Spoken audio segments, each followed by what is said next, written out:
yesterday. Oh, sorry. Okay, well, I just wanted to see if you wanted me to do that now or later. I made an objection, but it was at the bench, so it's not on the record. Oh, okay. If you want to make a record, we can do that now. Or if your client's not coming up. Yeah, or we can do it later. I just was. Yeah, it's up to you. I just don't even know we aren't on the record yet. Okay, yeah.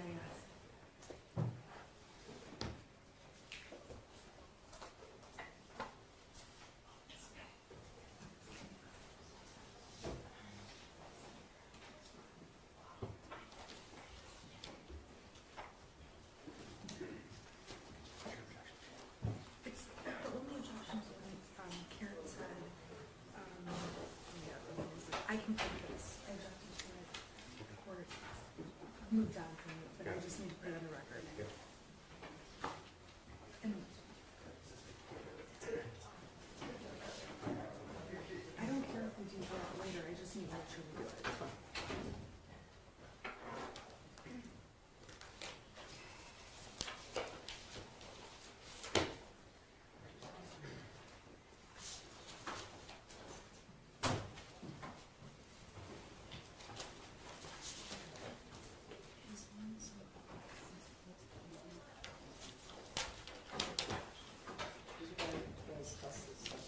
Yes. Is it all working? Yes. That's the second nickel. Yes.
Your Honor, calling People v. Jennifer Crumbley, case number 2279990FH.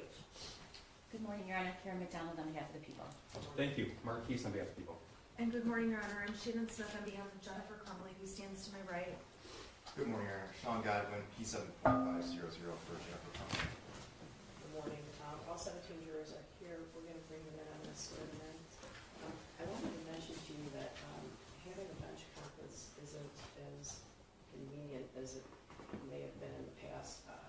Media has indicated that I should ask them to cut the microphones at a time when we do a bench conference, but I also want to know that, want to note that 16 and 17 are kind of up in my grill here, so it's difficult to have a bench conference.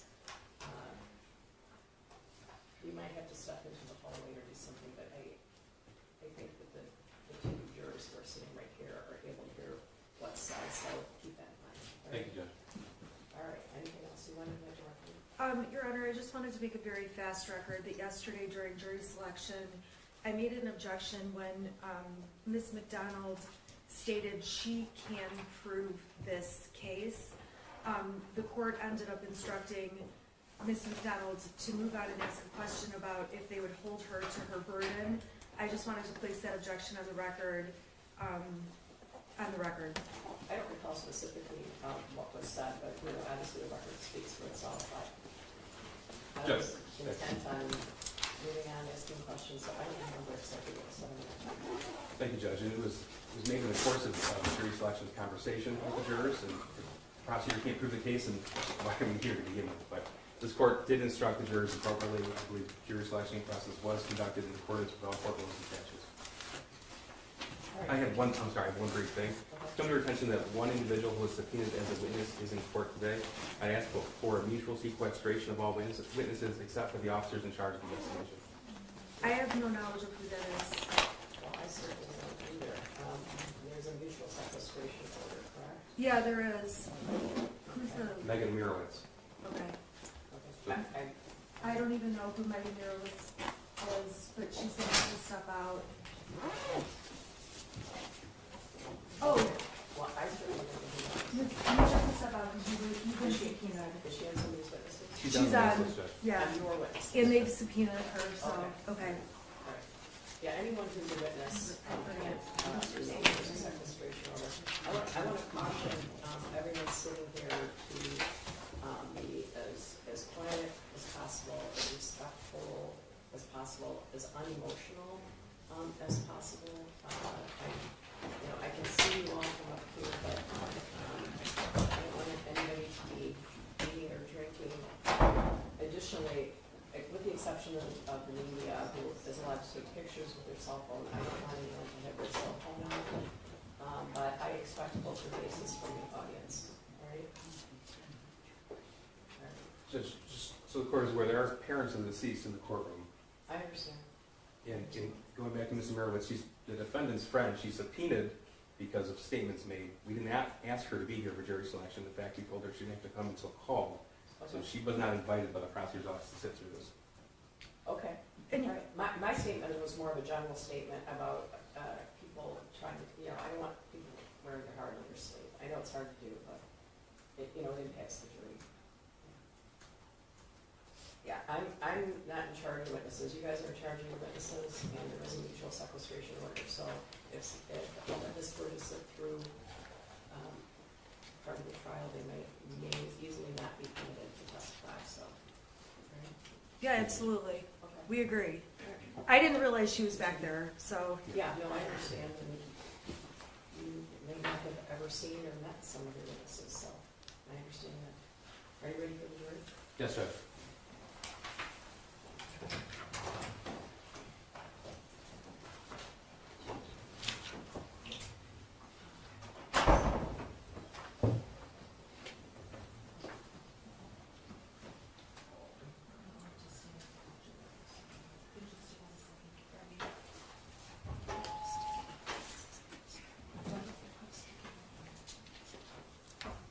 I know, okay, this one.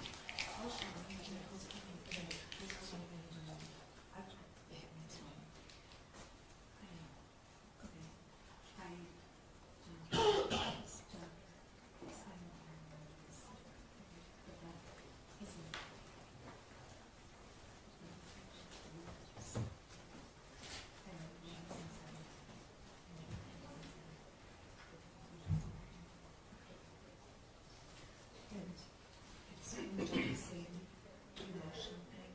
You've got to watch it too, okay?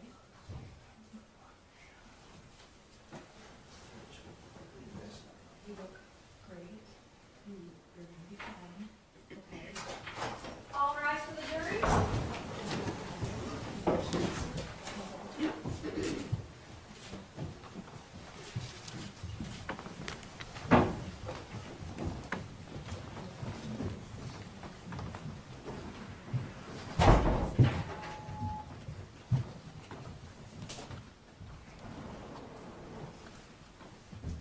Good morning, thank you for being prompt. You may be seated. I'm going to, I know you noticed that the media is here today. I want to reiterate that they will not be taking your picture, videotaping you, and they do not have your names. I also want to tell you that I'm going to be reading instructions to you, and you're going to get a written copy of the instructions, so don't try to write down what I'm going to say, all right? Members of the jury, you've been chosen to decide a criminal charge made by the state of Michigan against one of your fellow citizens. I'm going to ask you to swear to perform your duty to try the case justly and to reach a true verdict. If your religious beliefs do not permit you to take an oath, you may instead affirm to try the case justly and reach a true verdict. Could you stand and raise your right hand? Here is your oath. Do each of you solemnly swear or affirm that in this action now before the court, you will justly decide the questions submitted to you, that unless you're discharged by the court from further deliberation, you will render a true verdict, and you will render your verdict only on the evidence introduced and in accordance with the instructions of the court, so help you God. Thank you. You may be seated.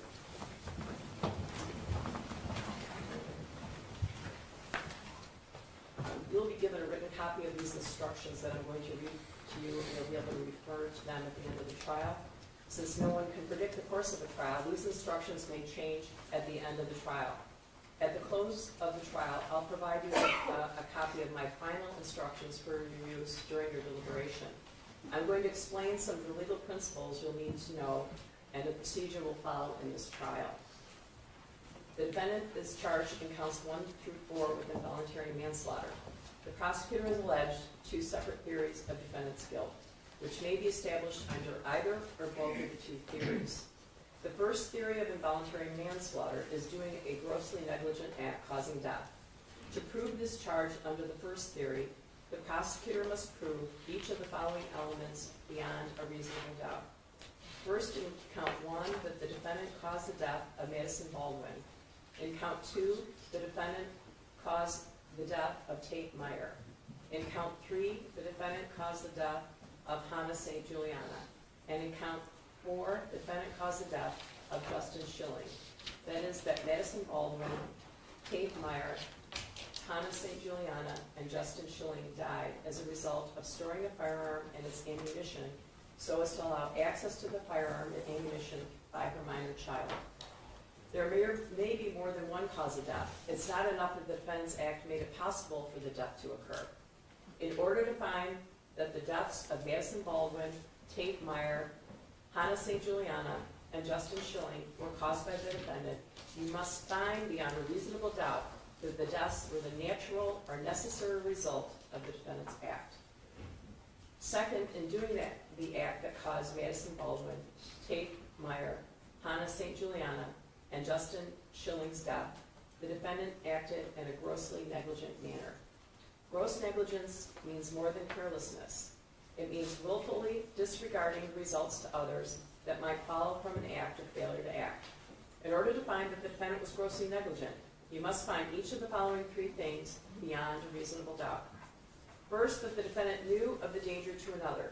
That is, she knew there was a situation that required her to take ordinary care to avoid injuring another. Second, that the defendant could have avoided injuring another by using ordinary care. Third, that the defendant failed to use ordinary care to prevent injuring another when, to a reasonable person, it must have been apparent that the result was likely to be serious injury. As previously noted, the prosecutor has alleged 2 separate theories of defendant's guilt. The second theory is gross negligence in failing to perform a legal duty. In the second theory, the prosecutor must prove each of the following elements beyond a reasonable doubt.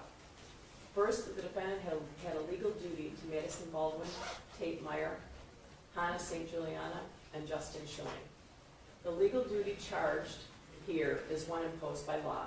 In Michigan, a parent has a legal duty to exercise reasonable care to prevent their minor child from intentionally harming others or prevent the minor child from so conducting themselves in a way that creates an unreasonable risk of harm to others, if the parent knows that they have the ability to control their minor child and knows of the necessity and opportunity for exercising such control.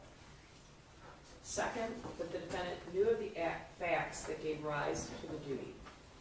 Third, that the defendant willfully neglected or refused to perform that duty, and her failure to perform it was grossly negligent to human life. Fourth, that the death of Madison Baldwin as to count 1, Tate Meyer as to count 2, Hannah St. Juliana as to count 3, and Justin Schilling as to count 4 were directly caused by defendant's failure to perform this duty. That is, that Madison Baldwin, Tate Meyer, Hannah St. Juliana, and Justin Schilling died as a result of defendant's failure to exercise reasonable care to control her minor child so as to prevent him from intentionally harming others or from so conducting himself so as to create an unreasonable risk of bodily harm to others, knowing that she has the ability to control her child, knowing of the necessity and opportunity to do so. There may be more than one cause of death. It's not enough that the Defendants Act made it possible for the death to occur. In order to find that the deaths of Madison Baldwin, Tate Meyer, Hannah St. Juliana, and Justin Schilling were caused by the defendant, you must find beyond a reasonable doubt that the deaths were the natural or necessary result of the Defendants Act. With respect to the alternative theories, it's not necessary that you all agree on which theory has been proven, as long as you all agree that the prosecutor has proved at least one of those theories beyond a reasonable doubt.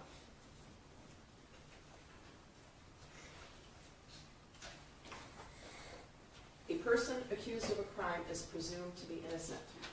This means that you must start with the presumption that the defendant is innocent. This presumption continues throughout the trial and entitles the defendant to a verdict of not guilty unless you are satisfied beyond a reasonable doubt that she is guilty. Every crime is made up of parts called elements. The prosecutor must prove each element of the crime beyond a reasonable doubt. The defendant is not required to prove her innocence or to do anything. If you find that the prosecutor has not proven every element beyond a reasonable doubt, then you must find the defendant not guilty. A reasonable doubt is a fair, honest doubt growing out of the evidence or lack of evidence. It's not merely an imaginary or possible doubt, but a doubt based on reason and common sense. A reasonable doubt is just that, a doubt that is reasonable after a careful and considered examination of the facts and circumstances of this case. The trial follows this procedure. First, the prosecutor makes an opening statement where they give their theories about the case. The defendant's lawyer does not have to make an opening statement, but she may make an opening statement after the prosecutor makes theirs, or she may wait until later. These statements are not evidence. They are only meant to help you understand how each side views the case. Next, the prosecutor presents evidence. The prosecutor may call witnesses to testify and may show you exhibits like documents or objects. The defendant's lawyer has the right to cross-examine the prosecutor's witnesses. After the prosecutor has presented all of their evidence, the defendant's attorney may also offer evidence, but does not have to. By law, the defendant does not have to prove her innocence or produce any evidence. If the defense does call any witnesses, the prosecutor has the right to cross-examine them. The prosecutor may also call witnesses to contradict the testimony of the defense witnesses. After all the evidence has been presented, the prosecutor and the defendant's lawyer will make their closing arguments. Like the opening statements, they are not evidence. They are only meant to help you understand the evidence and the way each side sees the case. You must base your verdict only on the evidence. My responsibilities as the judge in this trial are to make sure that the trial is run fairly and efficiently, to make decisions about evidence, and to instruct you about the law that applies to this case. You must take the law as I give it to you. Nothing I say is meant to reflect my own opinions about the facts of the case. As jurors, you are the ones who will decide this case. Your responsibility as jurors is to decide what the facts of the case are. This is your job and no one else's. You must think about all the evidence and all the testimony, and then decide what each piece of evidence means and how important you think it is. This includes how much you believe what each of the witnesses said. What you decide about any fact in this case is final.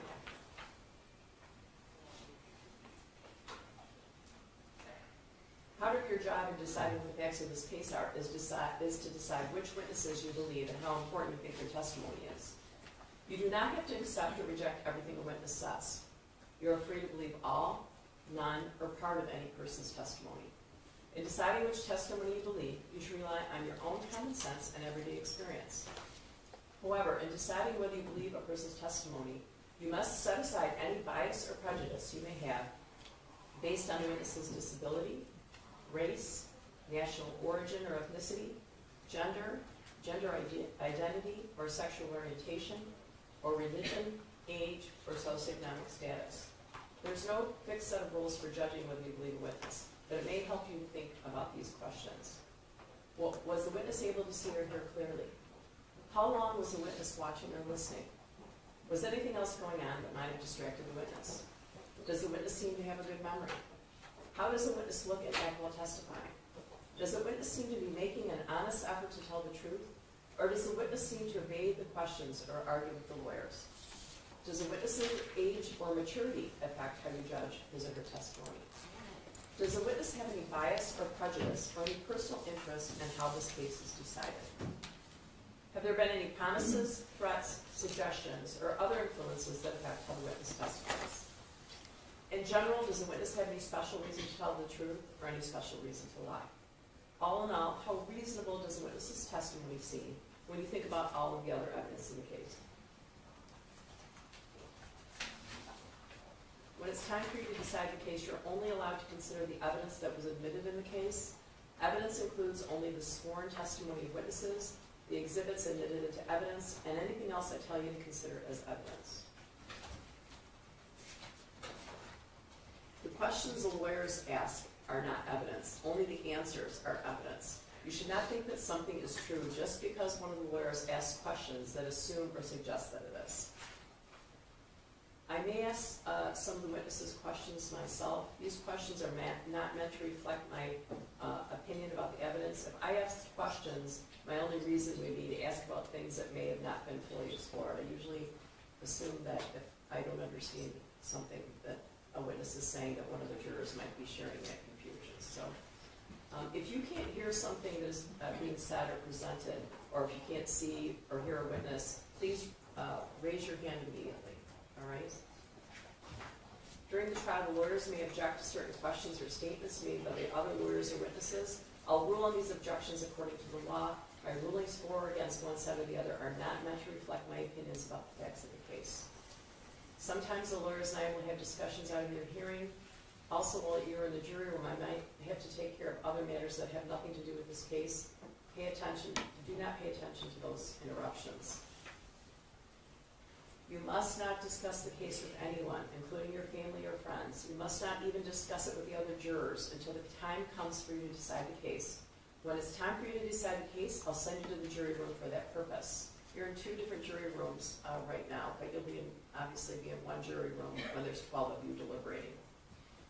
When it's time for you to decide the case, I'll send you to the jury room for that purpose. Then you should discuss the case amongst yourselves, but only in the jury room and only when all the jurors are there. You must not talk to the defendant, the lawyers, the witnesses, or anyone who may be connected to the case. You might see one of the lawyers in the hallway and they won't even say good morning to you. There's a reason for that. This means that you may not speak to these individuals, even if it has nothing to do with this case. You should be very cautious about speaking to people because you may inadvertently speak to someone connected to this case. This restriction is necessary to avoid even the appearance of any improper conduct on any person's part.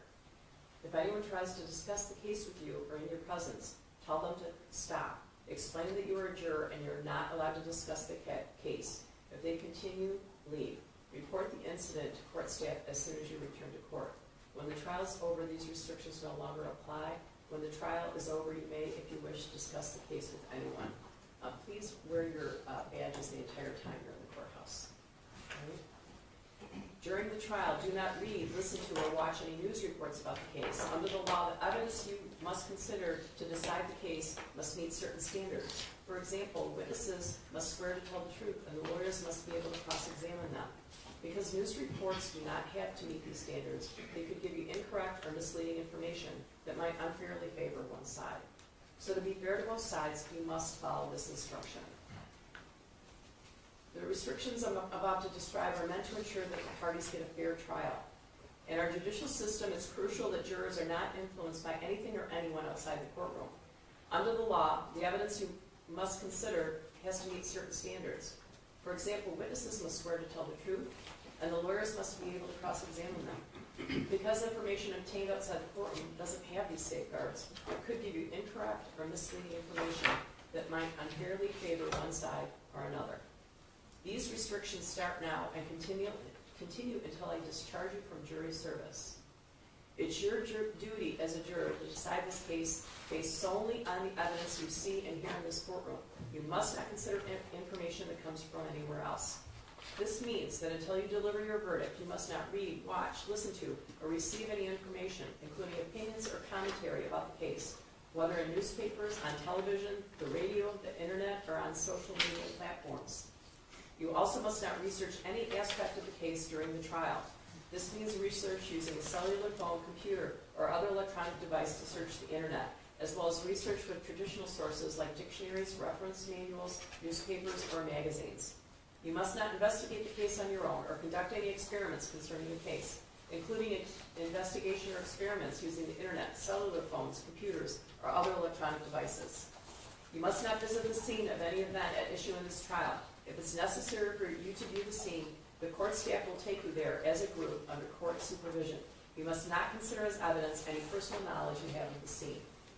You must not share any information about the case by any means, including cellular phones or social media. This means that even if you're not discussing the case with someone else, you may not post any information about the case on social media websites or any other matter. If you discover that a juror has violated my instructions, please report it to my staff immediately. You may take notes during the trial if you wish, but of course you don't have to.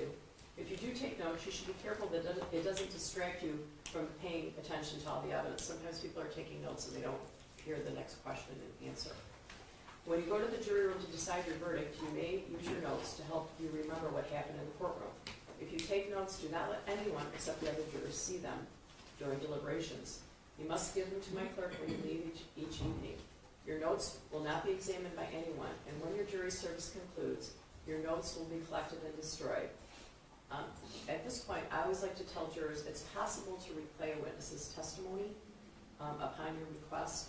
We have our IT department come up off our videotape courtroom, so the witness's testimony is being videotaped. I'd like to tell you this caveat. You would be required to hear the entire witness's testimony, not just the portion of interest. You can't all fast forward to a certain part and all yell, aha. Okay? It's the only way it's fair to both sides. If we hear a witness's testimony, we have to hear the entire thing. All right? There is more than one defendant involved in this matter. You should consider only the evidence presented in this defendant's trial.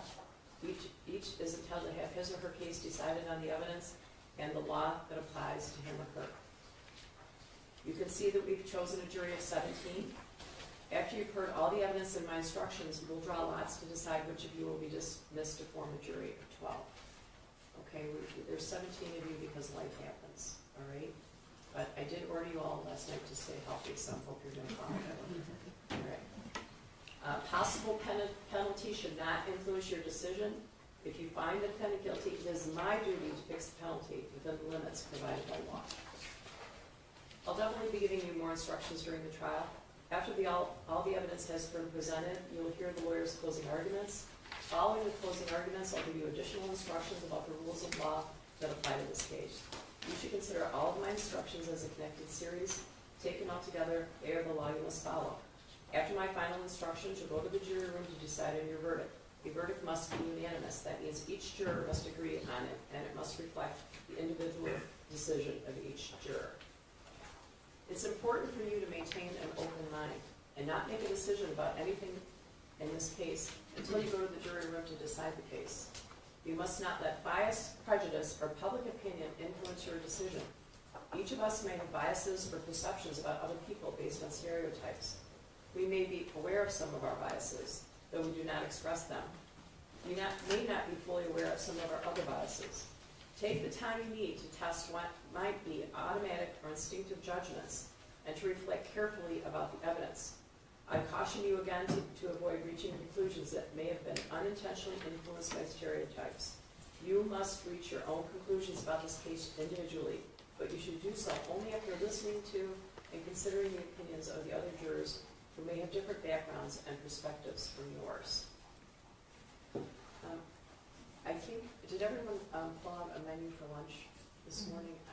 I guess I didn't ask my staff whether there were any special dietary needs. Those could be accommodated by tomorrow, but maybe not today. So everybody filled that out? All right. Okay, so now we're going to hear openings. And as I said earlier, openings are not evidence. They're how each side sees the case. Questions? Good morning, everybody.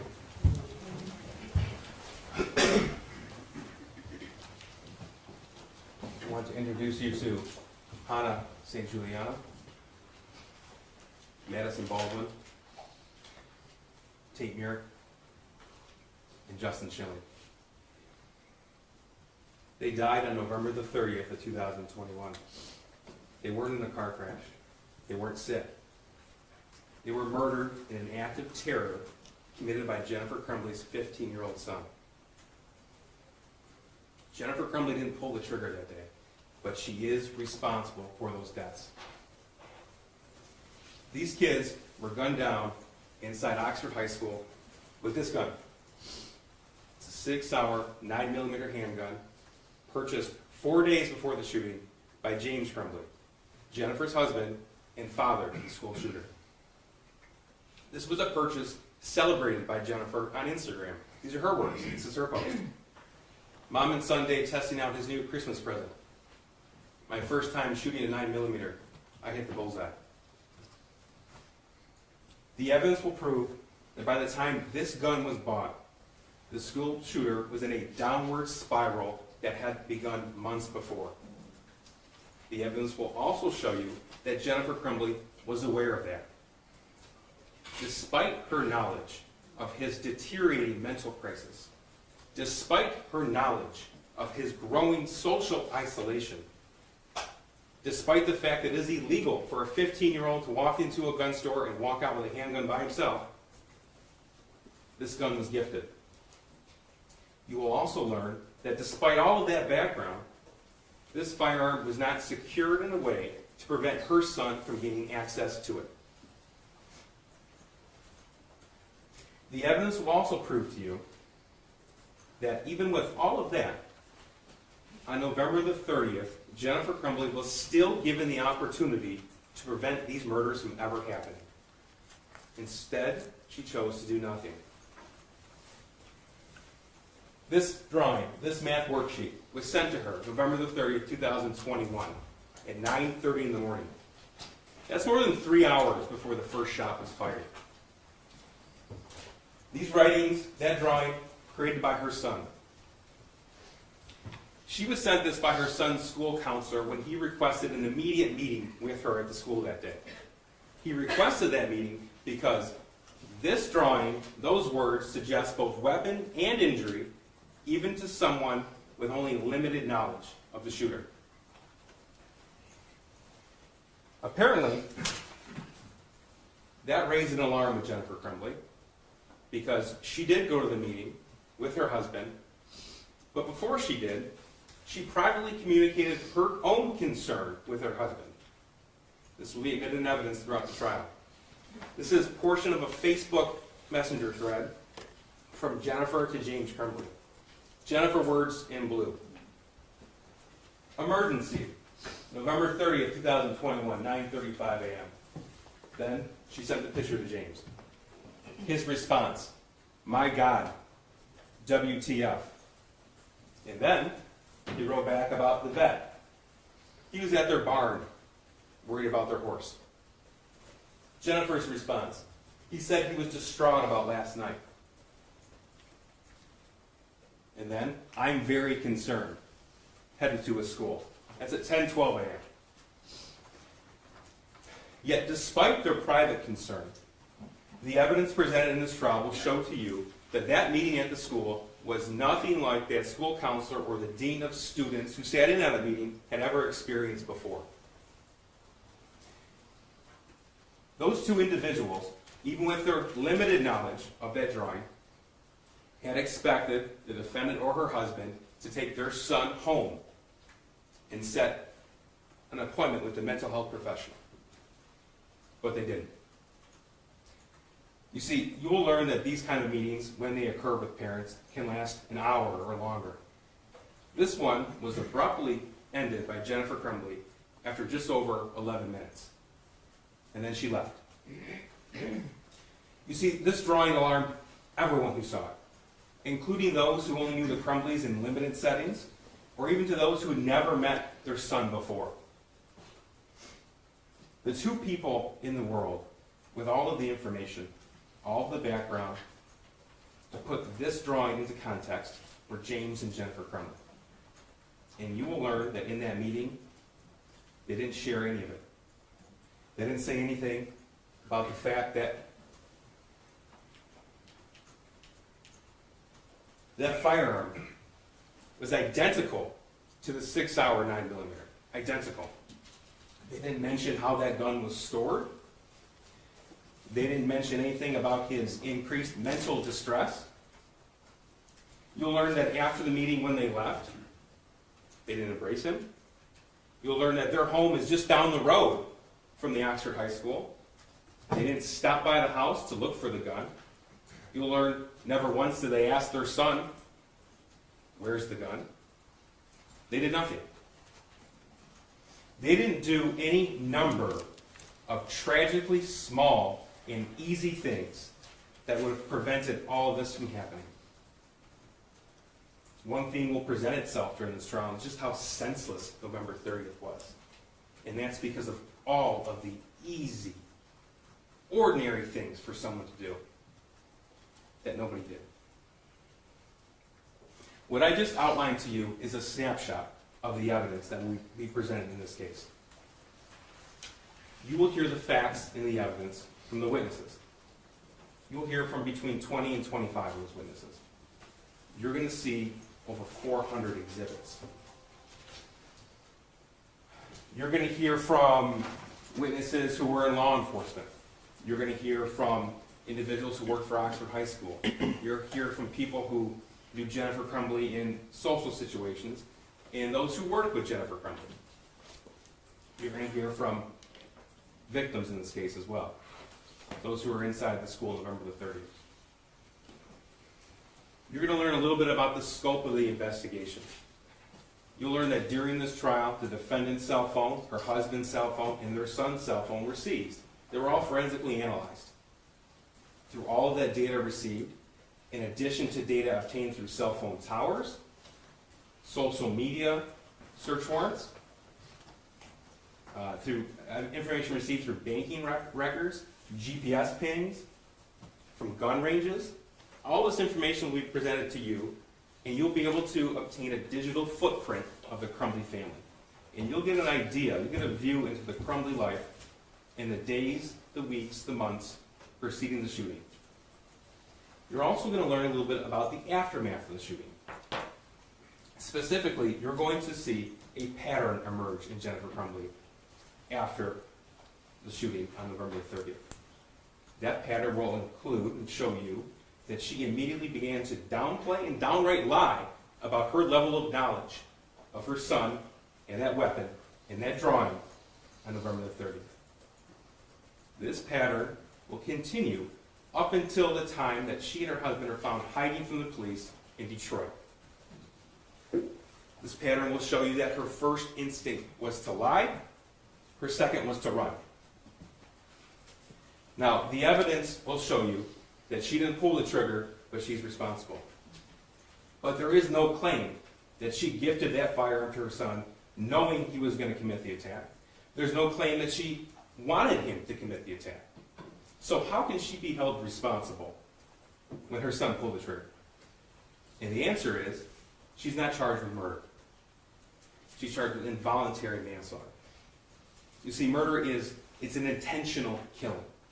Involuntary manslaughter, by definition, is unintentional. It's rooted in negligence. You've heard Judge Matthews tell you that every crime is made with something called elements. This is no exception. You're going to learn that involuntary manslaughter is committed when someone's acts or their failures to act or their failures to perform their legal duty were grossly negligent, and that gross negligence was a cause of death. A cause of death, not the cause of death. And that's very important because, as you've heard, and you'll hear it again and again in this trial, that in a case such as this, when somebody else was a cause of death, the person who was grossly negligent can and still will be held responsible. That is, if the person who pulled the trigger, if the shooter in this case, his act was reasonably foreseeable to the defendant. To the defendant, specific to her, not to everybody else in the world, not to a stranger, not to a teacher, but to his mother, one of the two people in the world who raised him, who lived with him for 15 years, one of the two people in the world who had all the information necessary to put that drawing into context. So what's gross negligence? You will learn that it is a willful disregard of danger. Gross negligence is when you could use ordinary care, just ordinary care, to avoid a known danger, and you don't, even though it is apparent that serious injury could occur. And that's what this case is about. It's about Jennifer Crumbley's willful disregard of the danger that she knew of. That's why we're here. We're not here to talk about good parenting or bad parenting. It's not illegal to be a bad parent. We're not here to put restrictions on gun owners. That's not our job. That's not your job. That's for lawmakers.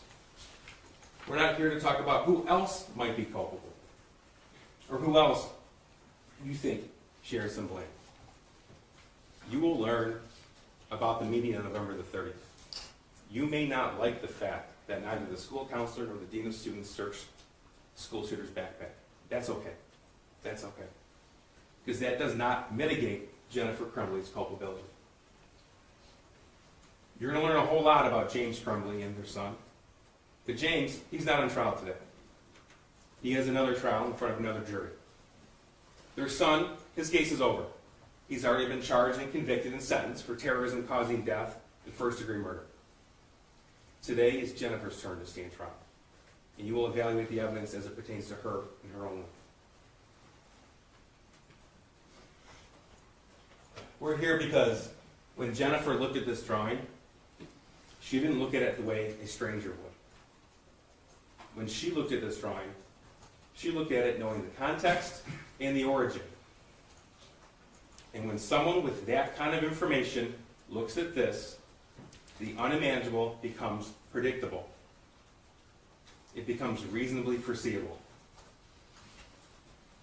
That's why, even though she didn't pull the trigger on November the 30th, she's responsible for those deaths. I ask that during this trial you listen to the testimony, you review the evidence, and you follow the law. If you do that, you will undoubtedly reach a fair and just verdict.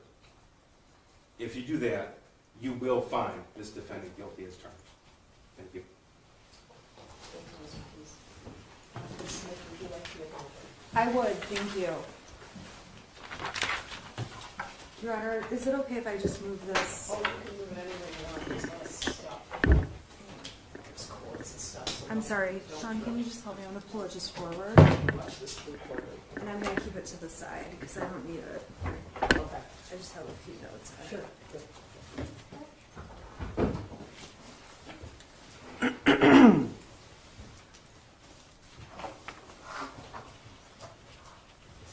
What's wrong?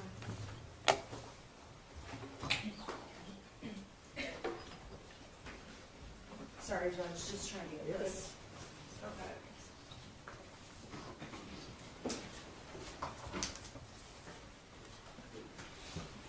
Yeah. Go ahead. Thank you.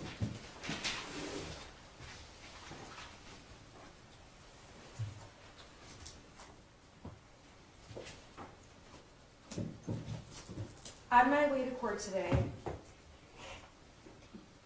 I blasted Taylor Swift to warm up my voice and calm my nerves. And there was a line in one of her songs that summarized what this case is about. Band-Aids don't stop bullet holes. And that's what this case is about. It's about the prosecution attempting to put a Band-Aid on problems that can't be fixed with a Band-Aid. The prosecution has charged Jennifer Crumbley with involuntary manslaughter in an effort to make the community feel better, in an effort to make people feel like someone is being held responsible, in an effort to send a message to gun owners, and none of those problems will be solved by charging Jennifer Crumbley with involuntary manslaughter. It's the same effect as when your child comes to you with a boo-boo and you give them a Band-Aid that they put on that doesn't take away the pain and can't undo what's happened to them. And in this case, a Band-Aid will never bring back the lives that were lost by Hannah, Justin, Tate, and Madison Baldwin. And the evidence in this case is absolutely horrific. Much of the evidence is going to make you sick and disgusted and scare you, traumatize you, and quite frankly, there's no reason the evidence needs to be shown. Mrs. Crumbley, myself, everyone in this courtroom agrees that on November 30th, 2021, the worst possible thing happened when Ethan Crumbley used a gun and terrorized the Oxford High School. So as you are watching the evidence, I ask you to keep in mind that much of what the prosecution is going to show you is going to alarm you and disgust you and be horrifically sad and tragic. But that evidence is about about the shooter. And in this case, we have agreed to call Jennifer Crumbley's son the shooter because he is the shooter and he is the one, as you will see from the evidence, who was responsible for the tragedy that unfolded on November 30th of 2021. Prior to November 30th, Jennifer Crumbley was the mother to a 15-year-old son, and she did not have it on her radar in any way that there was any mental disturbance, that her son would ever take a gun into a school, that her son would ever shoot people. The evidence at trial is going to show you that Jennifer Crumbley did the best she could as a mother to a child who grew up into a teenager and had no way to know what was going to happen. Jennifer Crumbley raised a son that she took to soccer practice, basketball, bowling. She's the kind of mother who, when a mole on his back changed color, a 1 millimeter mole, she took him to urgent care. She's the kind of mother who's texting her husband, who is at home, working from home, "Where is Ethan? Where is Ethan? Where is Ethan?" at 3:14 in the afternoon, getting texts back saying, "Ethan gets home at 3:16, what's your problem?" And she keeps texting, "Where is he? Where is he?" You will see that if anything, Jennifer Crumbley was a hyper-vigilant mother who cared more about her son than anything in the world. Jennifer Crumbley is not a perfect parent, and we don't claim that she is. But what the evidence is going to show in this case is that the prosecution has very selectively pulled out slivers of evidence from a forest of trees to try to convince you that there was something wrong with Ethan and Jennifer Crumbley, as his mom, should have known. And at the end of the day, these slivers of evidence that are going to be presented to you will have no context and no explanation, and the defense will agree that on their face it looks bad. But like any of you who look back at text messages sent a year ago, they may look bad without context and explanation. And so we would ask that you reserve any judgment on these slivers of evidence until the defense presents evidence itself, and we will be presenting evidence in this case, to show the context and what was truly happening on these days that the prosecution is going to try to make you believe something more was happened. By way of example, the prosecution has one day where they claim Ethan needed help and Jennifer Crumbley was out with her horse. James Crumbley was with her at the barn. They had just gotten a new horse. Ethan is 15 years old at home, claiming there's a demon in the house, there's something going on, and the prosecution is going to try to use this one little point in time to convince you that Jennifer Crumbley was somehow neglecting her son. Much of the evidence in this trial is also going to center around James Crumbley, who is not on trial in this case. He has a separate trial, as Mr. Keese told you. You're going to hear evidence that James Crumbley and Ethan Crumbley liked guns. They had 3 guns. 2 guns that were purchased earlier in 2021, and a gun that was purchased at a Black Friday sale the day after Thanksgiving in 2021. You are going to hear evidence that James and Ethan went to the shooting range often, that James was responsible for storing the guns, and to be quite frank, Jennifer Crumbley didn't know anything about guns. Jennifer Crumbley, you will hear evidence, she went to the shooting range one time with James and the shooter, and she went a second time after the gun was bought. She was attempting to find a way to spend time with her son, who had just lost a dog, his friend had moved away from him. She's trying to find a way to connect to him, but on that day, when Jennifer Crumbley went to the shooting range, you will hear evidence that she didn't even know where the gun was or how to put it in the car.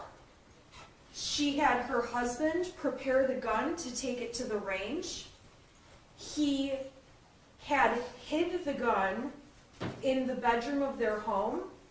The gun had a cable lock, a trigger lock in place.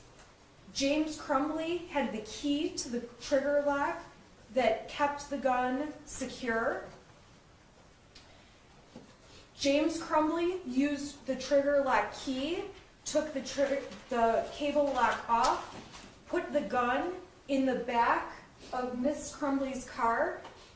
Mrs. Crumbley simply drove to the gun range. You will see video of their experience at the gun range, and you will see that the shooter is the one showing Mrs. Crumbley how to use the gun at the range. And when they're done at the range, the gun was placed back in the back seat of the car, not back seat, but the back of an SUV. And Jennifer Crumbley drove home, and not being responsible for storing the gun and not even knowing where the gun specifically was placed, Jennifer Crumbley left the gun locked in the trunk, the back part of her SUV, and James Crumbley was responsible for getting the gun out, putting the trigger lock back on, storing the gun, and Mrs. Crumbley had nothing to do with that part of what happened. Over the next couple of days, this is right after Thanksgiving, the family is picking out their Christmas tree, talking about Christmas presents. There was certainly some sadness in the shooter's life, but nothing that would have amounted to any reason to believe he's going to shoot people or commit a school shooting. You will hear testimony that on the day of the shooting, Jennifer Crumbley went to work. She is essentially the breadwinner at this time. Mr. Crumbley was in between jobs. He's about to get a job offer. Mrs. Crumbley is trying to keep the household finances up. She's at work, and she finds out through an email and text message that her son has drawn this alarming drawing the prosecution put on the screen. Jennifer freaks out when she sees the drawing. You will see the text messages that show she's urgently texting her husband, emergency, call me now, and she races out of work and goes to the school. Upon arriving at the school, she meets with Sean Hopkins, the school counselor. She meets with Nick Ejak, the school principal, and she meets with James Crumbley and the shooter. And they are all in a room together where the shooter explains why he has put together this drawing and what the drawing means. The family and the school talk about how a counselor would be a good idea for the shooter to get into some kind of counseling. The meeting is not nearly as severe as Mrs. Crumbley was initially expecting. Trained professionals at the school who evaluate children represent that the shooter is of no risk to anyone and they allow him to stay in school. The testimony will show this is not a situation where Jennifer Crumbley refused to leave or refused to take her child from the school. She was provided the option of take him home or leave him here. The shooter struggled when they had online school during COVID. It caused him great anxiety to miss school, and he wanted to stay that day. The school was fine with it. Mrs. Crumbley did leave the school and left the shooter at the school, not knowing he was going to become the shooter within the next few hours. Jennifer Crumbley, the evidence is going to show you, returns to work, and suddenly there is news that there's an open shooter at Oxford.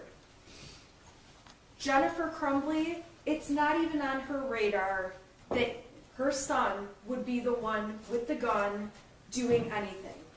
Her immediate concern is that her son may be hurt. As she is driving to the school, as fast as she can, she has conversations with her husband and becomes aware that the gun at their house is missing. And in Jennifer Crumbley's mind, and you will hear evidence of this, she believes that perhaps her son has done something stupid, like taken the gun and shot it in the air or done something. She knows he's still alive and believes that it's going to be okay. Whatever's happened, they can cross that bridge. A little bit later, there's more conversations, and Mrs. Crumbley becomes concerned that the shooter is actually attempting suicide. And Jennifer Crumbley texts her son, "Ethan, don't do it." It still has not crossed her mind that he would ever shoot another person. Ultimately, Jennifer and James Crumbley are called to the substation where they learn that their son has become a school shooter and has shot people and that there are fatalities. Jennifer Crumbley will tell you she still could not believe that was true and went into a complete state of shock and despair and stress and not knowing realizing her life and everyone's life was going to change. And her initial comments are about how could her son have ruined so many lives that day. Jennifer Crumbley sees her son at the substation, and for the first time when he looks at her, his eyes looked black. And it was a son she did not recognize. Jennifer Crumbley and James Crumbley go back to their house where law enforcement execute a search warrant. Law enforcement takes their cell phones, which the Crumbleys handed over. The Crumbleys have to go and buy burner phones or track phones so they have something to use to be in touch. They begin to realize that there are death threats around their house. People are planning riots around their house, and they cannot be in their home. Jennifer Crumbley and James Crumbley drive to a hotel where they spend the night. They are trying to figure out what is happening, and all Jennifer can think about are the things she believes she can control, like keeping her job, keeping health insurance, figuring out money, figuring out lawyers, and trying to digest what has just absolutely tragically unfolded. In the days following the event, while the prosecution says the evidence will show Jennifer Crumbley is lying, Jennifer Crumbley is truthfully telling the world she had no idea and finding out that she is about to be charged in this Band-Aid effort by the prosecution with involuntary manslaughter. Jennifer and James Crumbley go to the bank. They're advised by friends and family, and you will hear testimony that their money could all be taken out of their accounts, and they know they need money to be able to live and hire lawyers and figure out what to do. They withdraw all of the money from their bank account. The burner phones they're using, they can't get access to any of their accounts because of this two-part authentication you now have to do. So they go to the Metro PCS store where they buy new telephones that they can actually use to access their social media, their accounts, their contacts, and they end up with multiple cell phones. After that, they work to find lawyers. They don't know what to do. They don't understand what they're being charged with. They're under the stress of knowing their son is gone, and life will never be the same, undoubtedly. And on Friday, December 3rd, the Crumbleys find out when a press conference is held that they are being charged with 4 counts of involuntary manslaughter. And at that point, they attempt to try to figure out what to do, where to stay, where to go, what to do. And they ultimately ask a friend if they can stay at his art studio until they know where to go and what to do. They make plans to turn themselves into the court on Saturday morning, because remember, this is late in the day Friday. Saturday morning at 8:30 when the court opens up and does weekend arraignments. And overnight, the prosecutor's office, the sheriff's department, the fugitive apprehension team, the U.S. Marshals have a statewide search claiming that James Crumbley and Jennifer Crumbley are on the lam, they are running, they are fleeing, they are trying to avoid charges, and it couldn't be any further from the truth. They are at their friend's art studio, they are waiting for instructions, and they are waiting to turn themselves in first thing Saturday morning when arraignments take place at the court. James and Jennifer Crumbley are sleeping on a mattress in the middle of the night when police locate them. You will hear evidence. They're not really hiding. They're standing outside their car, their vehicle, smoking cigarettes. They're standing outside their car, talking on the telephone. They're communicating with various people they know. There's absolutely no evidence to suggest that they're fleeing.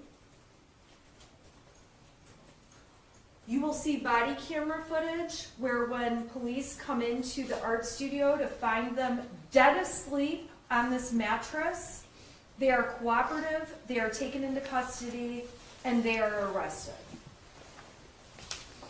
The prosecution has grossly misconstrued facts in this case, and I ask that you wait to make any judgment until all of the evidence has been presented and you have seen every detail of it, including Jennifer Crumbley's testimony, and she is going to take the stand and tell you about her life with her son, about the day he became the shooter, and about the day he did something she could have never anticipated or fathomed or predicted.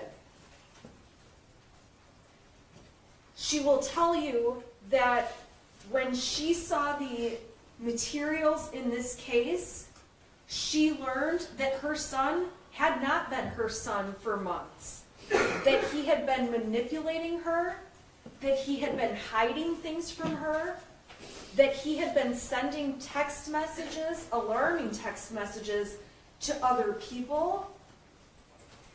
You will hear that the school never advised Mrs. Crumbley of problematic issues that if she had heard about, she would have jumped right on top of it. Despite the fact, the evidence will show that Mrs. Crumbley is on power schools, managing missing assignments by her son and his grades. The school never told her about times the shooter was trying to sleep in class, about a test he had failed, about the shooter being called to the office. She was never informed.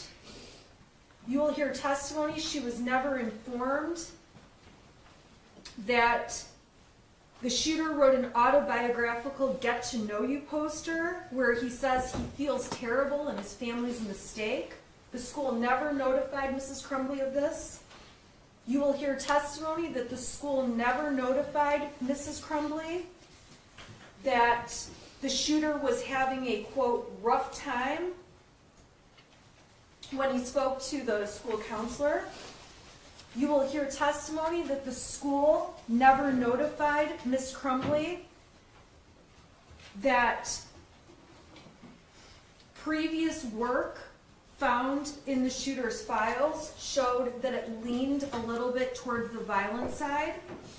You will hear testimony that the school never told Mrs. Crumbley about an index card the shooter wrote in class that had odd responses with a drawing of a loaded gun magazine and a person holding it out.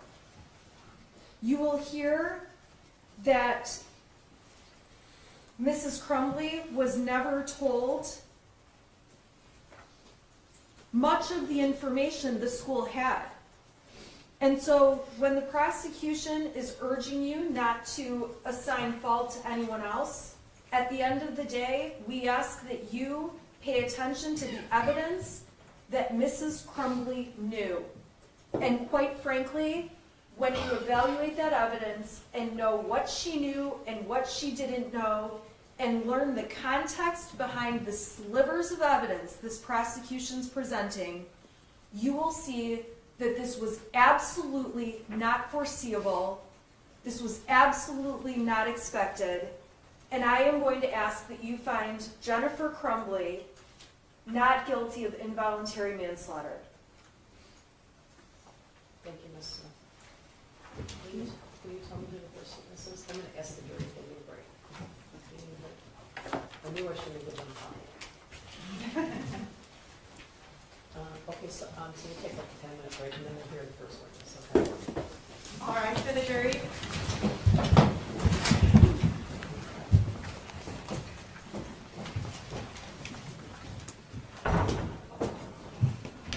All right.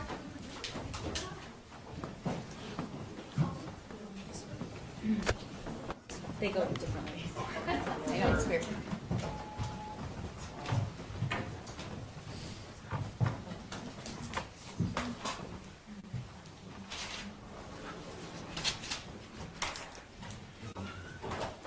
You may be seated. Who's the first witness? They're not. Okay, she was downstairs. Your Honor, I need to run to the bathroom. Do you need to go to the bathroom? She's okay unless the deputies need, I think they need to take her downstairs. I don't think you have to take her downstairs at every break, do you? I don't know. It just gives her a chance to also use the bathroom, so Oh, no, we I don't have want- to interrupt as many times. Oh, yeah, I want her to be comfortable, so whatever she needs. She does not need to use the restroom. Okay, it's up to you. We'll just take her downstairs and just get some. You have a taser and gun, so I'm not going to. It's a lot of paperwork. Your Honor, what time are we planning to be back? Just, by 10 o'clock. Okay, thank Yeah. you. Yeah, I'll we be back. I had to go quickly, so whatever you guys want to do. All right.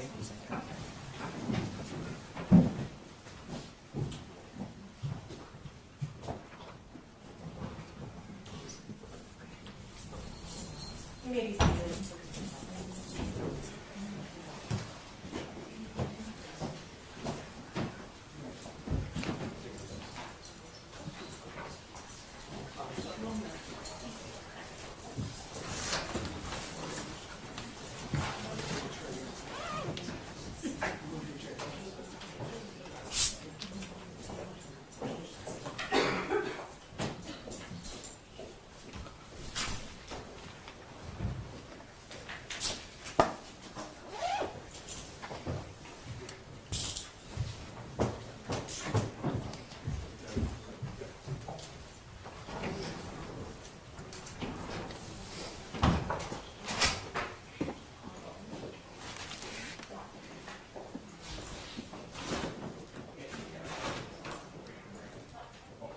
Captain, can you let them in around the backside, please?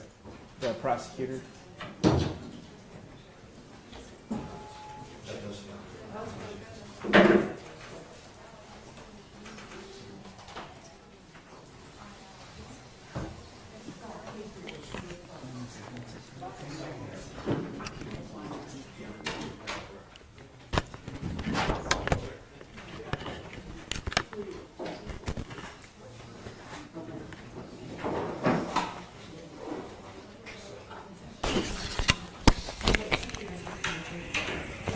Battery seems to be good.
missing? No, it's not, I found it here. Great, great, Here. that was the wrong. You show her it, I had to find it last night. Let me- I found it last night because I knew she was asking me about it, and I was like, I don't remember where that was. Trying to gross out this stuff. I know that, she was worried about that.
I don't know what's wrong with me, why I can't find this, but I had it last night.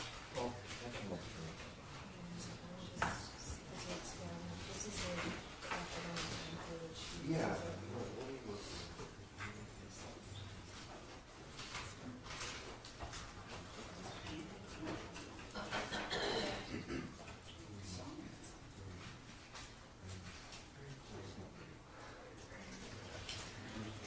I already know I will worry about this because it's gonna be.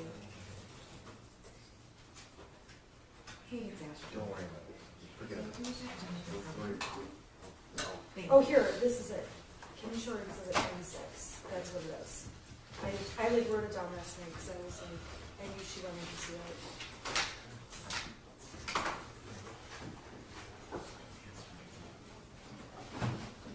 Alright, I But I wrote have everything downloaded in the but I put file somewhere else, so I was like, I have a mess with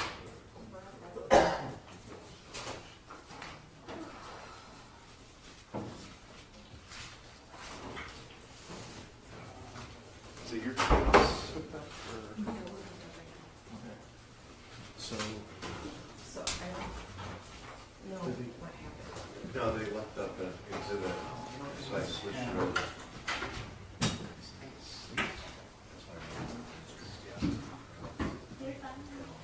Oh, thank you. So I can see the image on the witnesses.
session.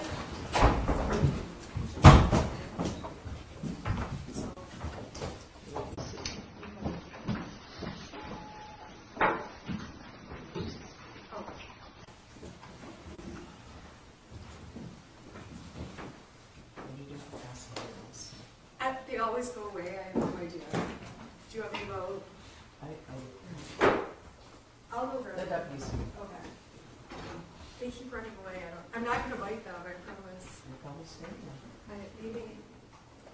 They're coming down the Oh, hall. thanks. I hope it's okay with you that we just like stay. You're good. Okay. Yeah, yeah. I don't want to take long breaks, but I don't want to, make them sit there for hours on end if they're uncomfortable, so. We don't have a room, so we're like happy here. We offered to find you one. Yeah, we're happy here. Okay. We're happy. We're good. You did offer, thank you. Are you ready? Yeah, okay.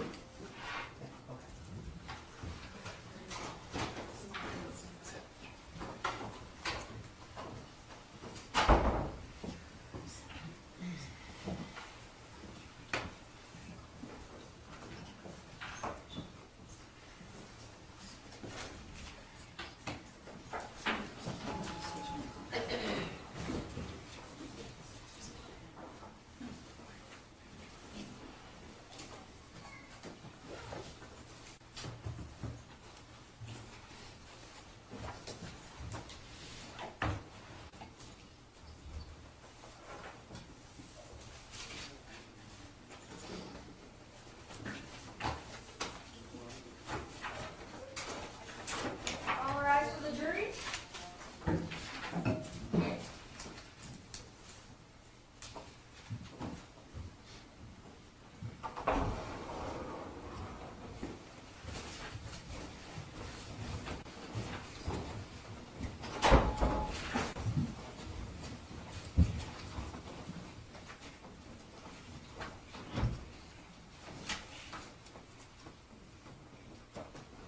It's probably late to tell you this, but there's a little step there.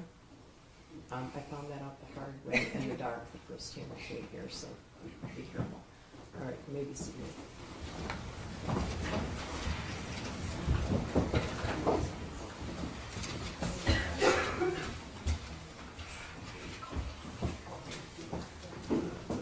Your Honor, calling people, there's Jennifer Crumbley, case number 222799990FH. Thank you, Marquise, on behalf of the people. Karen McDonald is here as well. And thank you, I'm Shannon Smith on behalf of Jennifer Crumbley. Sean Godwin. Who's the first witness? Molly Darnell. Okay. Ms. McDonald just reviewed from the hall. Your Honor, just before.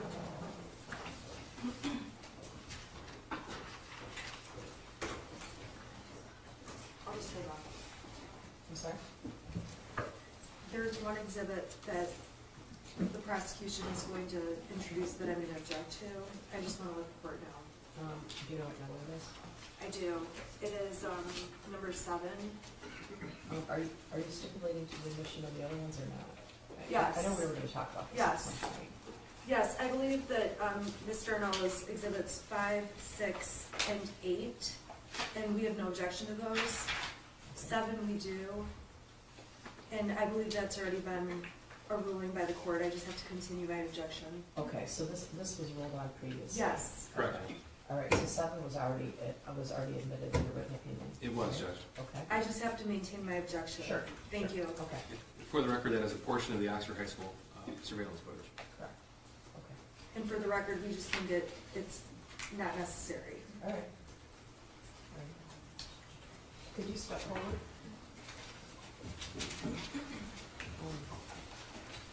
So could you raise, well, it's a little cozy in here, I apologize. Could you raise your right hand? Do you swear or affirm the testimony you're about to give is the truth, so help you God? Yes. Okay, you can be seated. And then, could you state your name for the record, spell your first and last name? My name is Molly Darnell, Mollydarnell.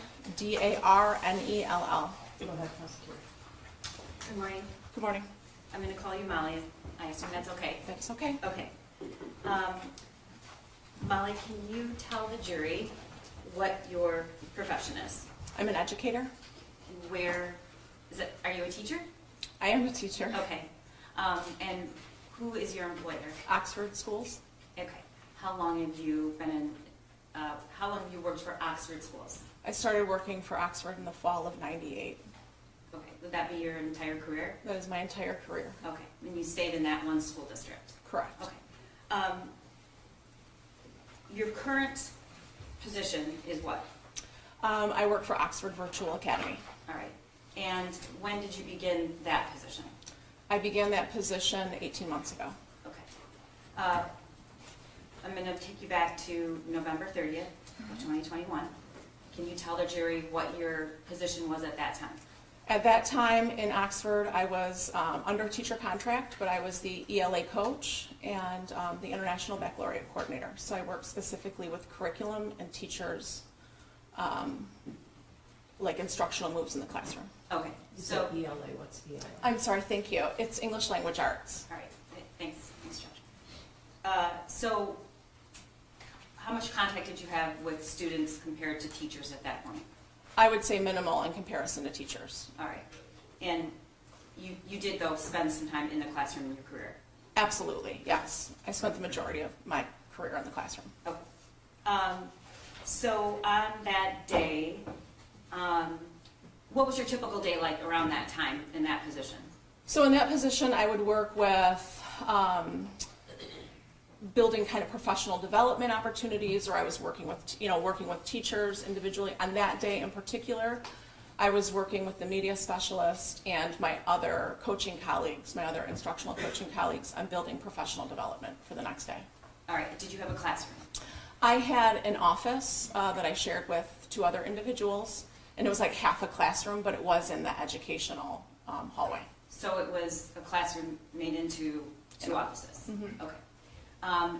Can you tell the jury when classes began that morning? What was the schedule of the day? Began and end, if you remember. So you're referring to like the start day of the school Yes. day? The school day started around 7:30 and ended around 3 o'clock. And I know Oxford had a different, they didn't have exactly the same schedule Yeah. every day. Yeah, we but- had a rotating 7, so we met 6 days a week. We met 6 classes a day. But we had 7 classes, so the students only were there in every single class for 4 hours All right. a week. Can you tell the jury what passing time is? Passing time was about, Oxford's one of the larger high schools in the state. It's the largest single-floor high school in the state, I think, at the time. Do And you so, know how many students? off the top of my head, I don't. Okay. And so there were about 8 minutes between passing times, or between passing. All right. November 30th, 2021, were there any COVID protocols still in place? Yes, we were still in masks at that point in time, yes. And were lockers being used? Lockers were not being used. Okay, so how were the kids getting their things from class to class? They were carrying book bags. Yep. I'm going to show you what's been marked as people's proposed Exhibit 5. I don't believe there's an objection, Your Honor. That's When I- correct, Your Honor. When I say I'm going to show you, it's going to be on this screen and this screen. Okay. Molly, what is that? That's the layout of the high school. All right, so that's a map of the school. Correct. Okay. And can you tell me where your classroom/office was? So if you're looking at that yellow portion, I am, thank you. I am where you see 222, and then there's 226. I'm that little sliver right in between there, and that was 224. Okay, Mark's going to show you Yep. on the map. He's Correct. not letting me have access to the clicker for the Yeah. trial, so relying on him. Okay, so is that your classroom? Yes, that like little sliver where you can see, it looks like a bunch of names are written in there. Mm-hmm. That was the room that I was in, yes. Okay. And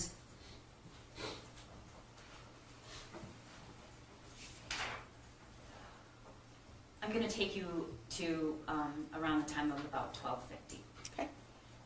What were you doing during that time?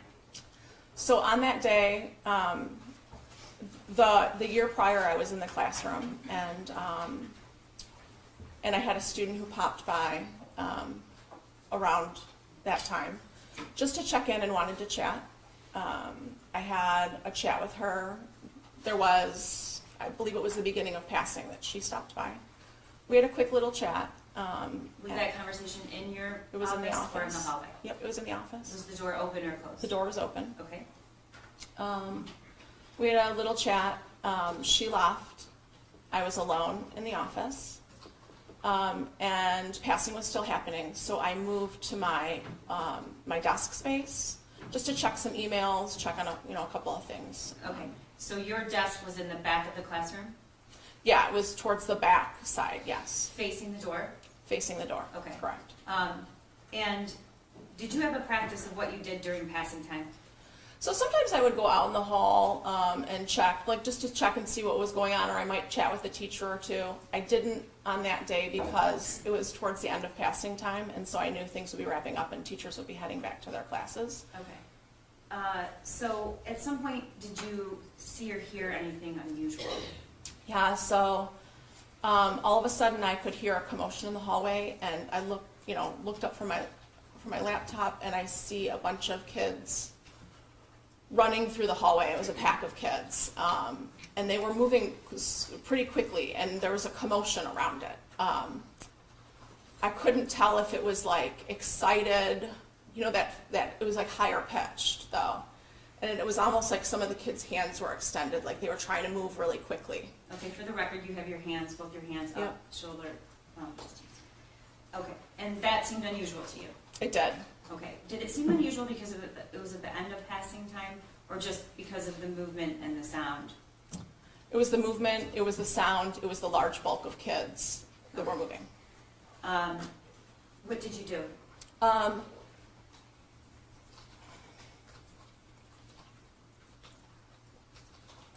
I exited my office. I believe that there was possibly a fight.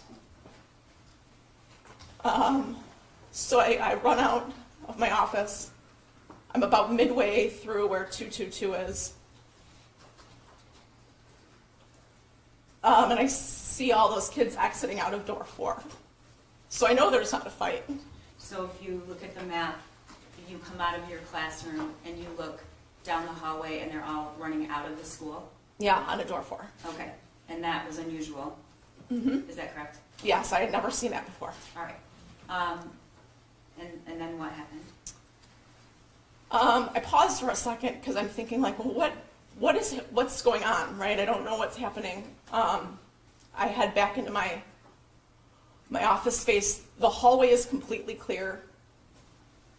And I walk into my office and I'm like, all right, what could possibly be happening in this moment? Was it unusual for the hallway to be completely clear? I don't believe the bell had rung yet, so that was unusual. Okay. And so what did you do? It was in pausing, trying to like gather what to do next. I heard 3 things pretty quickly together, like so quickly together that I have a hard time distinguishing what came first and what came last. But there were the sounds of like 3 like loud pops that I could have mistaken for lockers closing if we were using lockers. Okay. So when you heard the 3 pops, what did you think that sound was? Well, again, there was that. There was doors started slamming. I could hear like boom, boom, boom, boom, and then the principal at the time, Steve Wolf, came over the PA and said, "We're heading into lockdown. This is not a drill." And how long had you known Steve? So a couple years at that point in time. Okay. Did his voice sound panicked? His voice sounded, it was like urgent, but you could tell he was like tempering any, like panic. So was that before the loud pops or after, if you can remember? Honestly, I cannot remember. Okay. When you heard this, was your door open or closed? My door when I came back in, I pulled it, but it didn't shut, so it was open a couple inches. Okay, so what did you do? At that point in time, I moved to shut my door. Okay. Did you, after the pop, did you smell anything? No, Did you see anything? no. All right. Then you tell the jury what happened when you turned around and headed to the door. So I walked to the door. I immediately pull it shut. To the left of my door, so my door was here, and there was a glass part, like, you know, floor to ceiling glass. And then right here was a night lock system. Can you tell the jury what a night lock system is? So a night lock is a simple gadget that goes into the door, that goes into the floor, so that if the door were unlocked, it's like a second security measure. If the door was not locked, or even if it was, someone can't get in. So if the glass is shut out, even if they're trying to undo the door, they can't open the door. And when did you learn about night locks? Maybe 4 years prior. Okay. Did you do that? Well, why did you install the night lock? Well, one, I was directed that we're in lockdown, Okay. right? So as soon as I knew that we're in lockdown, that's what you do. Were you able to install the night lock? So I grabbed the night lock, you know, I undid the piece, grabbed it, and looked down at it. So I also, some of the doors have different installs, that whether the door goes, you know, in or out from the room. And so I looked at it to see, just to remind myself which one, because the other office that I have at the middle school, or had at the middle school at the time, had a different At this install. point, Molly, the door is shut or closed? The door is shut. Are you facing the door or facing I'm away? facing the door, so Okay. but I'm close enough to that wall because I had just grabbed it. Do you know about what the distance was between you and that door? Not even a foot. Okay. And then what happened? I look at it, and out of my peripheral vision, I can see some sort of movement. And so I look up, and I see someone dressed in dark, oversized clothing. And you're looking through that glass Looking pane through that glass next pane. to your door. Okay. They have the mask on, a hat, glasses, and a hood. And I lock eyes with them. Had you ever seen that person before? I had not, no. Did you know if it was a student or is that a no? I did not know if it was a student. All right.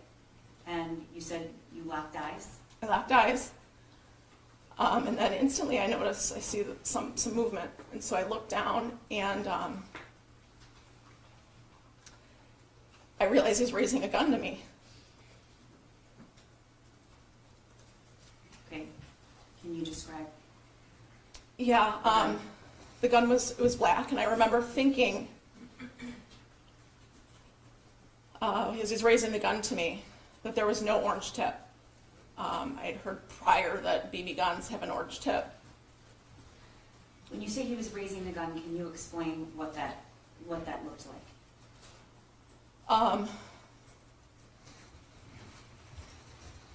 Was it one arm or two arms? Well, I just saw the one starting to move up. I saw the gun, and I moved. Which way did you move? I moved away from the glass partition, away from the door, toward back into the room. Okay.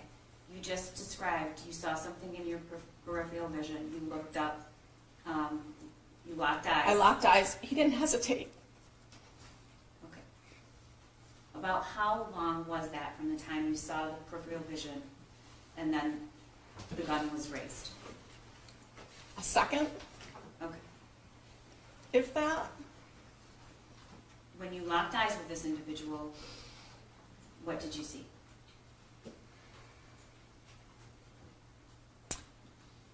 I'm sorry, can you repeat that question? Describe that for me. I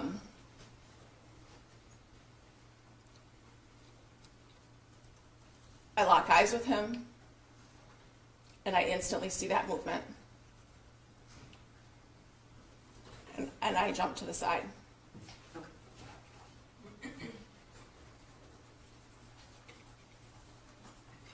What happened after you jumped to the side? As I jump, I can, And was did you ever get the night lock installed at that the point? night lock is not installed at this point. Okay. So when I move, I kind of jump and turn my body this way at the same time, Okay, and for the record, you're turning your Yeah. shoulders to the right. to the right. And I feel like my left shoulder moves back a bit, and I feel a burn like hot water had stung me Where did you feel that? in my arm, Which arm? in my left arm. Okay. Up And you're top. pointing to your Yeah. right below your shoulder? Yep. Okay. And are you standing up? Are you sitting down? Are you? I'm standing up at this point in time. I feel that hot burn go through my arm, and I turn back. There was a window in the back of my room that leads out to the courtyard, and I see a bullet hole. Okay, I'm going to show you on the screen. It's been marked as People's Proposed Exhibit 6.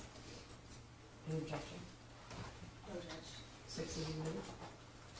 What is that, Molly? That's the office that I shared. Okay, and that, can you just describe where the desk is, where what you just described, and point that out? You said Yep. you turned around to the back of the classroom. Yep. So you can see on that window exiting, there's a white mark. Right there? Yep, that would be the bullet hole. Did you, is that what you noticed when you turned around? That is what I noticed when I turned around. Correct. At this point, what were you thinking? A BB gun can't do that.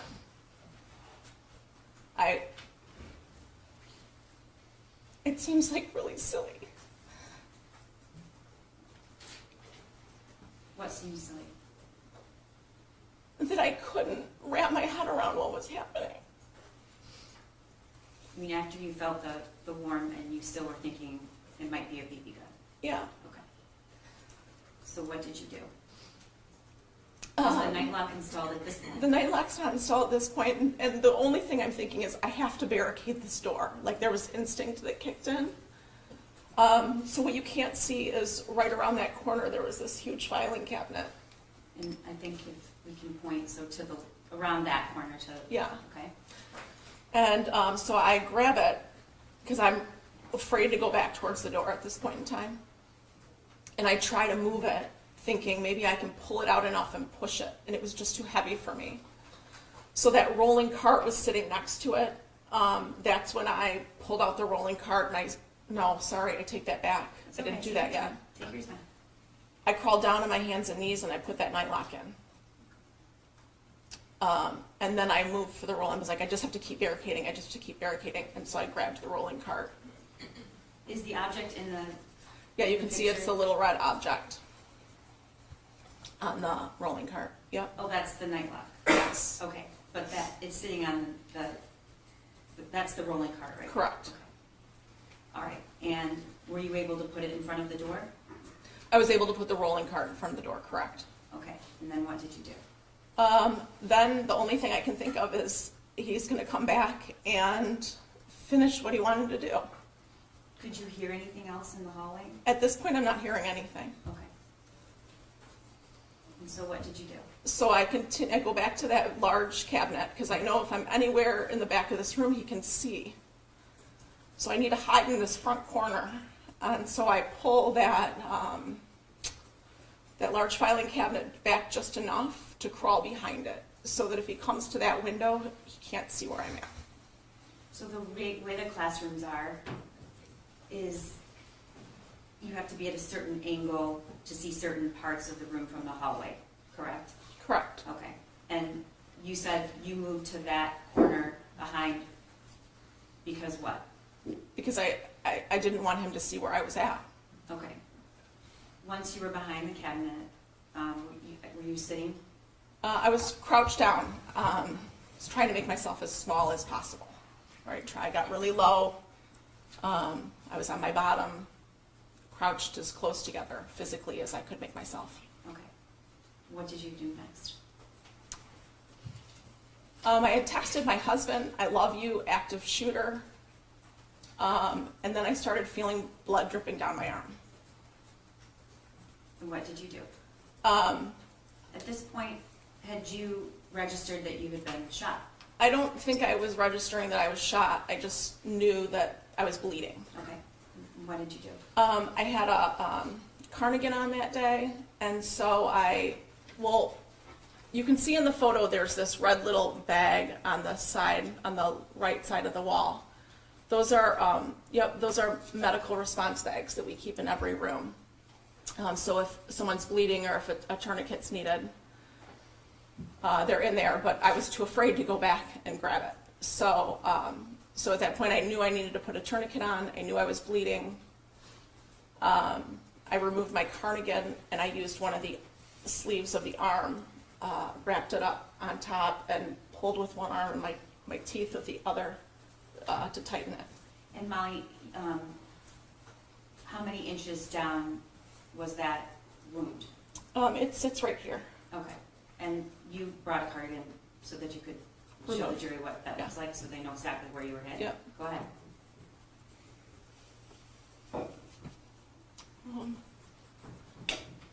I don't know if you can all see okay, but You can step down if you. okay. Can everyone see? They can see, yeah. So you can see it kind of sits in the back. So when I was turned, that was the entrance and the exit. And there's 2 holes there. Yep, so it entered here, it exited here, and the space in between, the heat of the bullet cauterized The skin. the skin. Okay. You can sit back down. You put the tourniquet where on your shoulder? I put it above the wound. Okay. How do you know how to do that? We go through trainings once a year regarding what to do, Okay. in a situation. What happened next? I put the tourniquet on,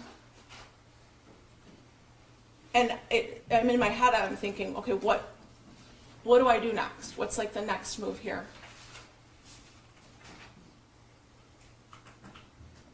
And my daughter texts me. She didn't go to Oxford High School, but she went to a neighboring school district.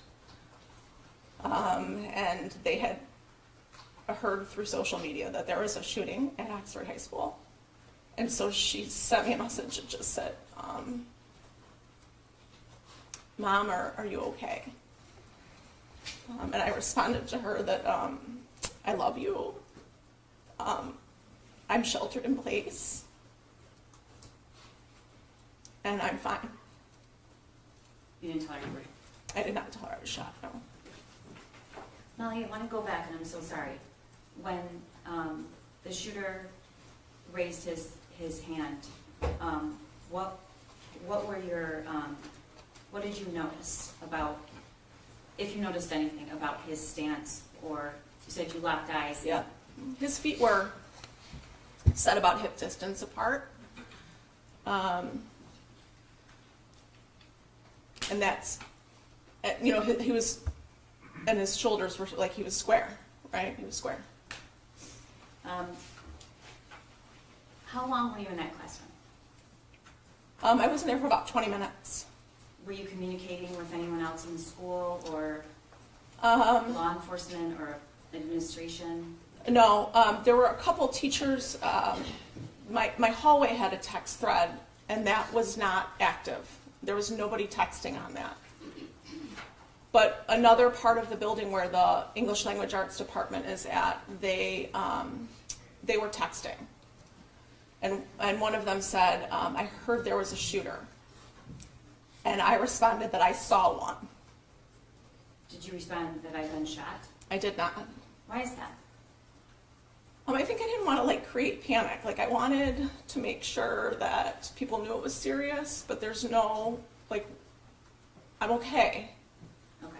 At this point, did you have any idea where the shooter was, if anyone else had been hurt? What were you hearing? Anything? Nothing, and it was absolute silence for a long time. And then I started to hear a volume of footsteps. And I thought, they must be evacuating a classroom. And so when that shift occurred, I texted the teacher next door and I said, hey, You're the only one that knows right now, but I've been shot. I hope I'm the only one. How long was that? How long were you in the room then? At that point, it was probably 15, 18 minutes. Okay. At some point, did somebody ask you to leave the classroom? Yes, so the teacher next door was like, oh my gosh, I'm calling the office. There was another teacher in the room with her who texted administration. Okay. And at some point, did somebody come to the door? Yep, so the text from administration, Kurt Noose was at my door within maybe 2 minutes. Time's hard on that. And he was like knocking, Molly, are you in there? I've known Kurt Noose since they started in Oxford. I did not trust that was him at my door. What were you afraid that it was? I don't know. Everything that I knew to be reality wasn't. So did you answer him back, or did you open the door, or did you just remain silent? I said, I'm in here, and he said, are you okay? I don't remember how I responded. It was within a second or two that then there were police at the door, and they were like, are you in here? Are you injured? I said, yes.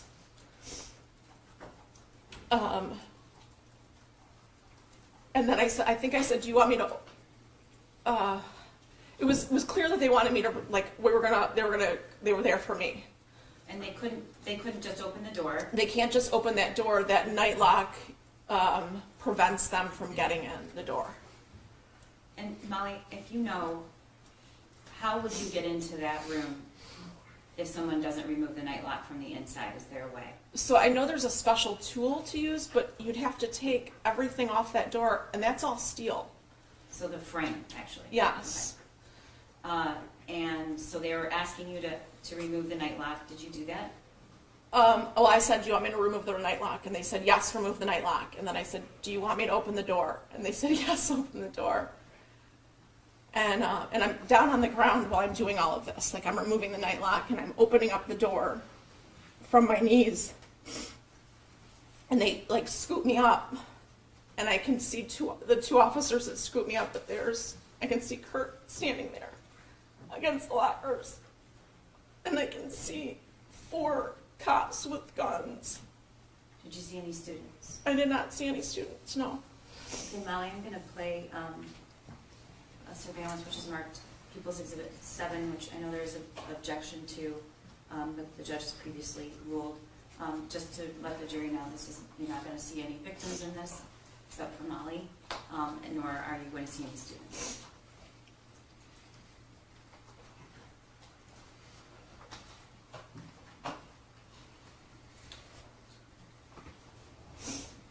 Can everybody see?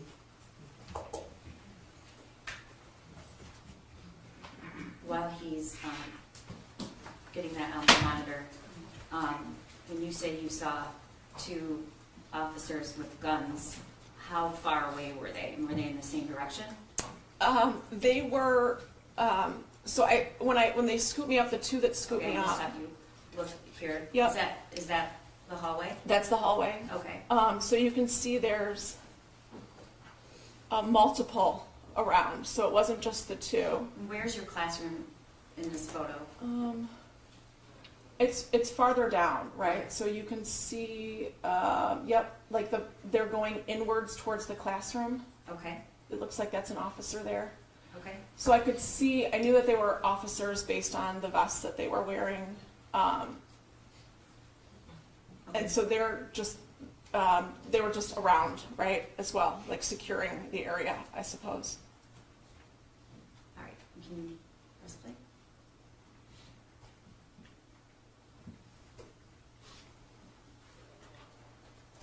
Is that you, Molly? That is me.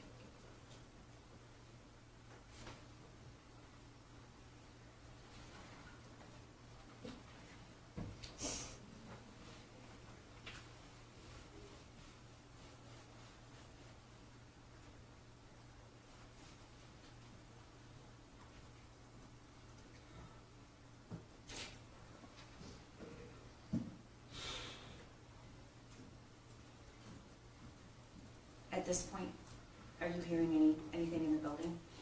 No, everything is silent, like, almost like it's so,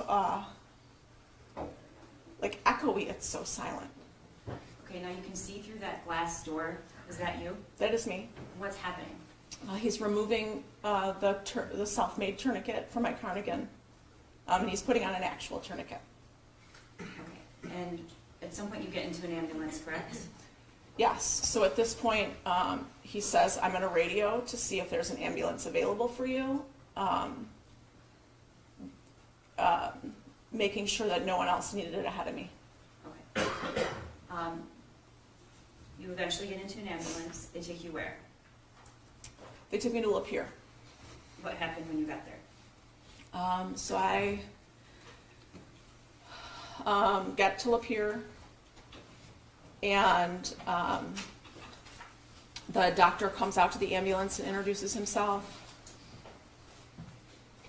And they said, I was sitting in the ambulance the entire time, and then they said, we're going to put you on the gurney. And I said, I can walk. Like, if I can walk, I want to walk. And so they helped me out of the ambulance, and I walk in, and they're like steadying, you know, like kind of almost holding me up, steadying me. And the hallways are lined with doctors and nurses. Did you see any other victims? I did not, no. Okay. And they treated your wound. They did. Okay. Were you able to, I assume they ran some tests. I want to be cognizant of the judge's prior ruling about what you can testify to. But at what point, how long were you at the hospital? I have no idea what time I walked in those doors. Okay. I was there for several hours. Did you learn at some point there were other victims? I did ask when I was in the hospital, is anybody else been injured? And I was, you know, I was told that there were other victims and a few fatalities, yes. Okay. At some point, did you hear a teacher was shot? I did. And what did you think? I instantly thought it was another one of my colleagues. I knew the direction that I saw him turn, so I knew what direction he came. And who was the teacher? I thought it was Lauren Jasinski that was shot. But who was the teacher they referred to? It was me. At some point, you were shown weeks later a picture of your doorway. Mm-hmm. Do you remember that? I do. Okay. Do you remember who showed that to you? No. Okay. Was it me? I did. Well, I did see. I did see it in your office. Yes. Okay. And you were preparing to testify. Yes. I'm going to put that picture on the screen. It's People's Exhibit 8. I don't think there's an objection. Molly, is that your classroom door? That is my. Yes. Okay. What was your reaction when you saw that? He was aiming to kill me. Do you know which one of those shots landed in your shoulder? I don't. I have no idea which one landed on my shoulder, but I know the top one. That's where my head would have been, and the two down below are my chest. Here. Okay. I unlock that door every day.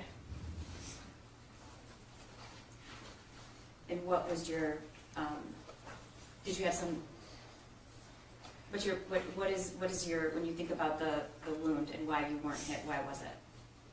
In the chest? That door, the distance, the door, and me moving was the only reason that I'm alive. How many inches from your heart was that injury to your shoulder? The actual wound is 6 inches, but my turn might have made it less. Thank you. Thank you. I have nothing further, Your Honor. Us?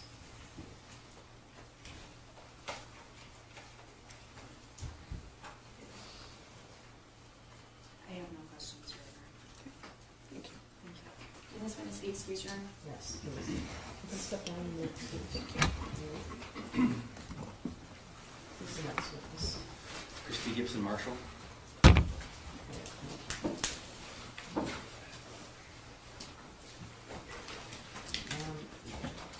We had a discussion about the bond raising for testimony. I don't know if we put that on the record, do we need to or not? We've prepared her, Your Honor. Okay. We understand it's not a Miller hearing, we know it's a trial. Okay.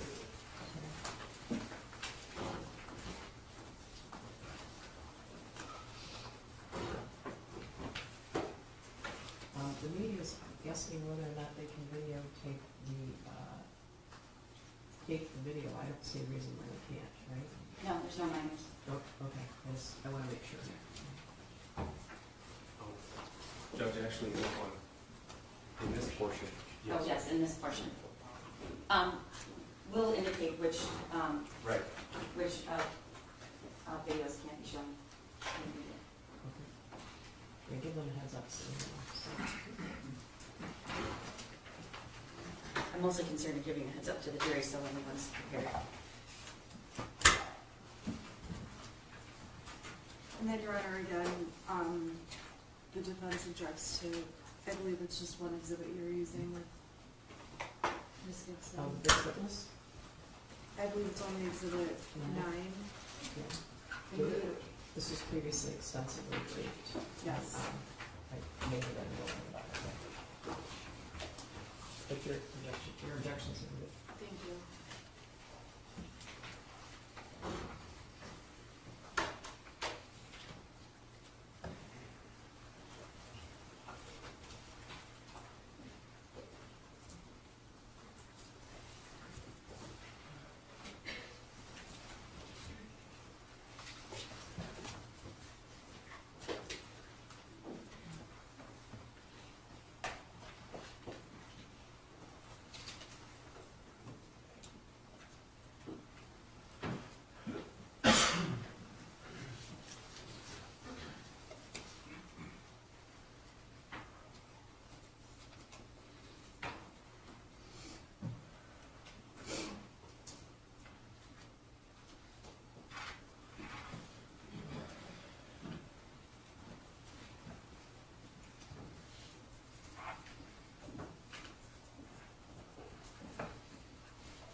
There's people called Christy Gibson Marshall. Good morning. Could you raise your right hand? Do you swear or affirm the testimony you're about to give is the truth to help you God?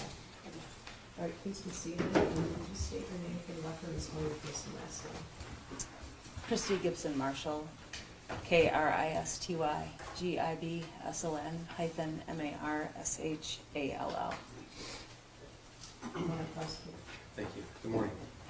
May I call you Christy? Yes, Christy, could you please tell the jury where you're employed? Oxford Community Schools, How long have you been with Oxford? 29 years. And what do you do right now? I'm an assistant principal Okay. And that's at the high school? at the high school. How long have you been the assistant principal at the high school? 6 years. And what did you do before that? I was an elementary principal. Also in Oxford District? Yes. Now, if you could tell the jury a little bit about your role as an assistant principal. What are some of your responsibilities?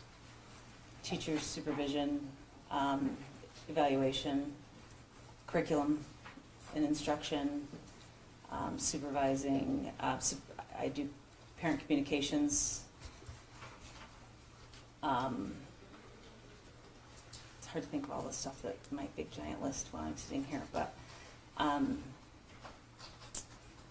we have a student relations team that works together to support our alphabet, part of the alphabet.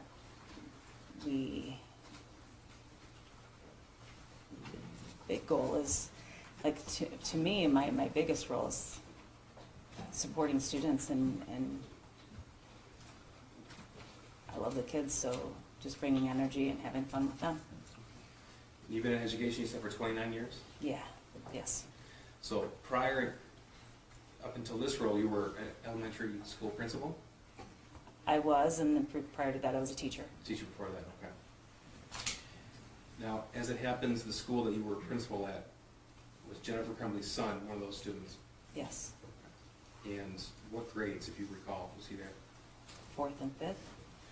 Did you have any contact with him in your role as a principal in those 4th and 5th grade years? No. Did you have any contact with his mother or father? Not that I remember. I had an email about a report card once, but that's all I remember. And that would have been years prior?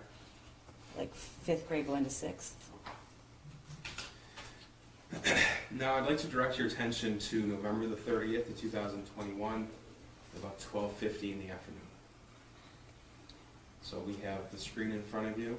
That should be displaying People's Exhibit 5. This is a map of the Oxford High School. Yes. If you could tell us, if you recall, where you were about 12:50 in the afternoon that day. I was in the I started in the cafeteria supervising lunches. So what would be, I guess, there the commons. So right Yes, here? correct. Okay. So was that lunchtime while you were there? Yeah, Okay. yes. And is there a time where you moved? So around that time on November the 30th, did you have a specific area of the school you would go to, or did you move around? We didn't have an assigned area, but I like to go to the senior courtyard after lunches and just kind of help see that courtyard area. Okay. The hallway out in front of this courtyard area between where you see 400 and 401. Okay. Our seniors hang out there and they congregate in a good way, not terrible. Let me just clarify. It's kind of like the rite of passage, and we just like to kind of go there and keep traffic flowing. Okay. Yeah. Is that something you would do on a routine basis? Yeah. My bad mom joke on that one is that I make it a senior citizen window and I stand in that area. Was there a point that day when you realized something was going wrong? When I was approaching the senior courtyard, so when I was coming down the hallway from the commons, what says commons, I call it cafeteria, by the media center, by the courtyard, and hit the 500 room. When I kind of got to that triangle there, that diamond there, one of the students that I know pretty well went running by and said, "Get the hell out of here." And he was laughing and running, and I was like, that was a mixed message. Sure. At that point, was there an announcement on the loudspeaker? No, not at that point, no. Was he the only one running? Shortly after him, there was a group of kids laughing and running behind him. When I stopped to ask them what was going on, they weren't entirely sure. But as kids started to pass, you could see it got more serious. Okay. I grabbed my walkie-talkie and I What do you mean it got more serious? What do you mean by that? their faces got more, I'm sorry, their faces became more serious. Did that signify something to you when you saw that? Yeah, just something, them running signified something to me because it's not a typical behavior. Okay. But the running and laughing was confusing, and then when their faces became more serious, I was started to get very worried, and that's when I grabbed my walkie-talkie. Okay. What'd you do with your walkie-talkie? I said, "I'm not sure what's happening, but kids are running in the hallway," which is very odd, and looked like they're trying to leave the building. So where did you go?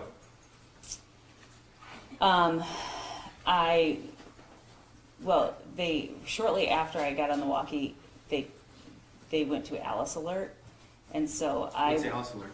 Alice Alert is our intruder. I'm going to call it intruder alert because that's what it was that day. But It's a notice that we need to take cover, lock down, be aware. It's So an is that emergency an assistance. alarm ringing, or is that somebody who's giving a message over the PA system? On that day, it was a message over the PA system. Do you recall who gave that message? Steve Wolf. And who was that? Steve is our principal. He's the principal. Okay. So, is this shortly after you saw the students leaving that appeared to be more serious to you? Practically the same, yeah, it was like they went, when the more serious students came by, the announcement went on. Okay. Now, when you hear that announcement, what were you supposed to do?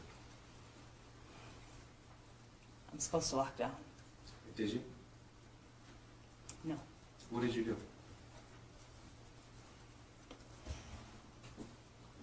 I went to check the hallways to make sure people were okay. When you first started to check the hallways, did you see anybody? The hallways cleared so fast. When I made the turn down the 400 hallway, I ran into a teacher who was locking his door, and then a student came up who was running late. He asked if it was a drill. I let him know that it didn't matter if it was a drill or not, just you gotta take cover, get in Okay. there. And then I proceeded down the hallway. I was the only one in the hallway at that point. Did you hear anything? First, I smelled something. I smelled what I thought was cap gun. Okay. Later, figured out it was gunpowder. And then I heard two gunshots. Where were you when you first smelled what you thought to be cap gun? Probably by like the somewhere between 409 and 414. So you were continuing to walk down that hallway, the 400 hallway, towards the 200 hallway, that's in yellow highlight? Yes, that's where I heard the gunshots. I was going that direction. You were walking towards the gunshots. Yep. Yes. As you walked down the hallway, did you see anybody else? No. Tell me where you went. When I got to the end of the hallway, I realized how dumb this is. I turned left to go towards where I heard the gunshots. So this hallway, And I went towards 225. so you came down the 400 hallway and you turned left towards 225. Yes. Tell us what you saw when you made a left. I saw a student laying on the ground. Did you know who he was? I didn't at that time, no. His face was covered. And then as I continued a couple of steps, I could see another student walking my direction. He had just dropped his arm was up, and then he dropped his arm. Did you recognize him? Not at that point, no. He was too far away. What did you do when you saw a student on the ground? There was a garbage can between he and I, so I moved the garbage can out of the way, and I put my foot near him and nudged him and told him to stay there. Did he respond? No. No. Could you tell if he was injured at that point? You could tell he was injured. What happened next? Ethan then came into closer view, and I could tell it was Ethan. He had been at the school where you were principal? Yes. Did you interact with him at all at Oxford High School? Just normal, like how I interact with everybody. High fives, hugs, silly stuff that I do. Okay. I brought my elementary to the high school, so I just Did you enjoyed say it. anything to him? When he got close enough to me that we were sharing the hallway, so he was kind of walking down the center and I was kind of over to the side, so we're probably, 3 feet apart. I asked him if he's okay. It just didn't seem right that it would be him. So I need to back up just a little bit. When you didn't know who it was at first, a student down the hallway, you said he had lowered his arm. I knew it was a shooter when he was down the hallway. Okay. Could you see if he was holding anything? I could see a gun. At that point, was he walking towards you or away from you? He's walking towards me. It was when I realized it was Ethan that I didn't think he could possibly be the shooter is what happened. Like, I know I said I knew he was a shooter down there, because I could rationalize that that is a gun. He is putting that gun down. He just shot something. Okay. Now, I know this is difficult, but I need you to use your teacher voice and speak Okay. as loud as you can. You saw him coming towards you. How close, how far from him were you when you recognized who it was? He was probably by the room 220 when I could tell who he was. Okay. And I was standing between 226 and that weight section there that, yeah. There's exit doors there. Now, you said you said something to him? Yeah, it seemed so odd that it was him, so I said, "Buddy, are you okay? What's going on?" And when he didn't respond to me and he looked away, that's when I knew it was him, that he was the shooter. Did he point the gun at you? He did not. What did you do at that point? I got on the walkie and I told my team that I have eyes on a shooter and I have a victim. Now, this hallway, 200 hallway, there's a curve to it. Yeah, yes. And he was walking, if we follow the mouse cursor here, he's walking down the 200 hallway towards 233 and 237, Yeah, he was walking that direction. that direction. Yes. Did you watch where he went? No. What did you do? There was a student who was injured, so I went to him. I didn't, I knew he needed me. And I know you're aware, but there's been certain rulings by the court, so just in general terms, did you render aid to that student? I did, Could you tell if he was injured at that point? yes. Did you recognize him? Yeah, I knew it was another one of my students from Lakeville. Tate Near. It just took my breath away.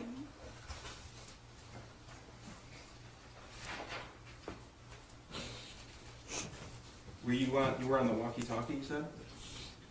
Yes.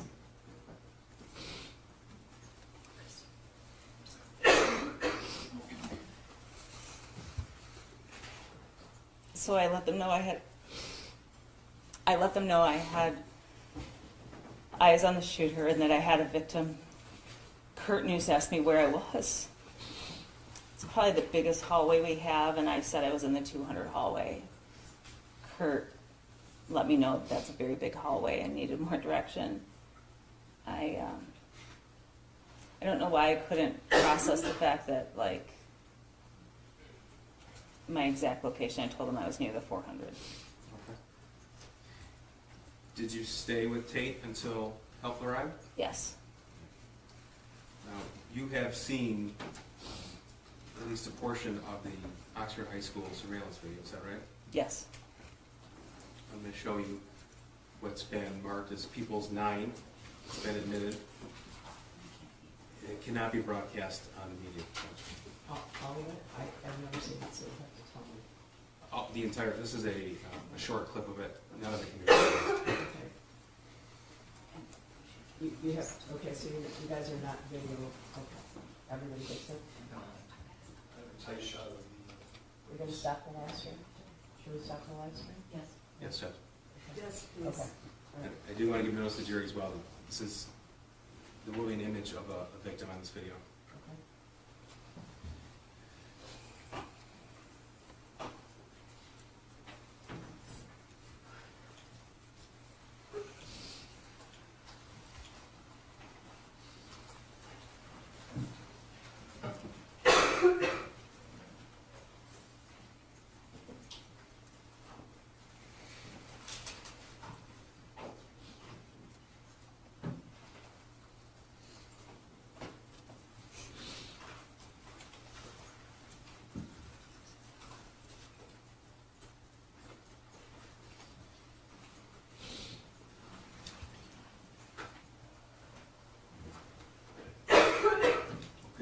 tell us when we see you.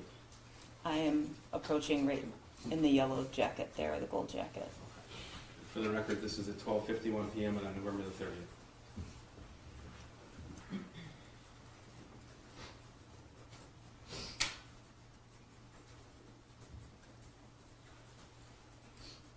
So no one's come by at this point. No.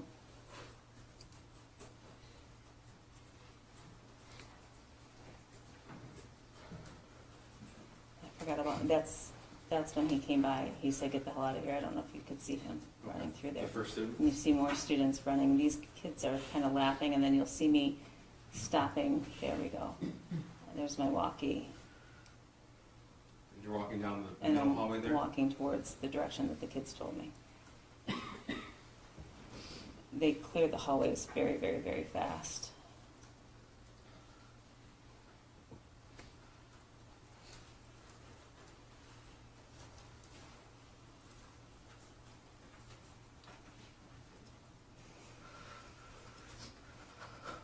That's you at the top of the screen?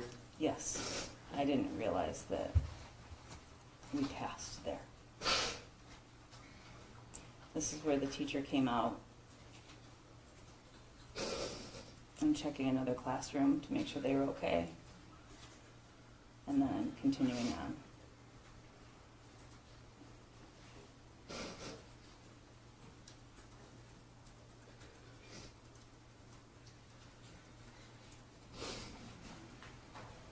This is where I'm saying, that's when I stepped aside, that's when I said I had eyes on the shooter, because he flinched a little bit, at least my perception that he did. This is where I moved the garbage Tate on the can. ground? That's Tate. When I'm talking on the walkie, I try to step back a little bit, because I think it threw Ethan off a little. And so there he is coming up to me. And I start talking to him here.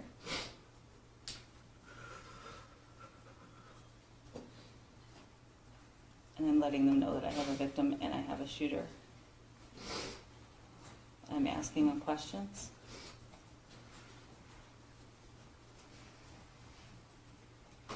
And I turned my back on him and I came back to Tate, because I didn't know it was Tate then. And then that's what right there is when I know it's Tate.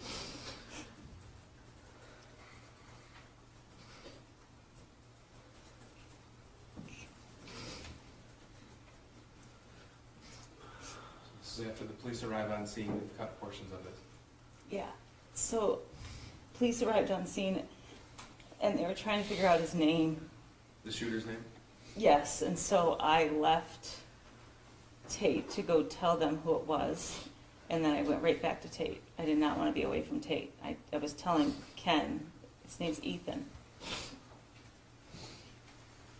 Thank you for your statement. We're going to head across, you can resume, they can resume the live stream, right? Is that Yes, sir. I'm sorry, is the prosecution doing their best? Yes. I'm sorry, I really can't think straight. Oh, yeah, I think he said what he said. He's Yes. finished, yeah. Okay. I have no questions for you, I'm sorry. Thank you. Thank you. Can this witness be excused, Jordan? Yes, he can sit down and excuse. Thank you.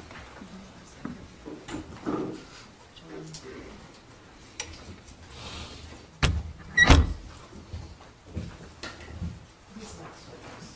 This can be bad.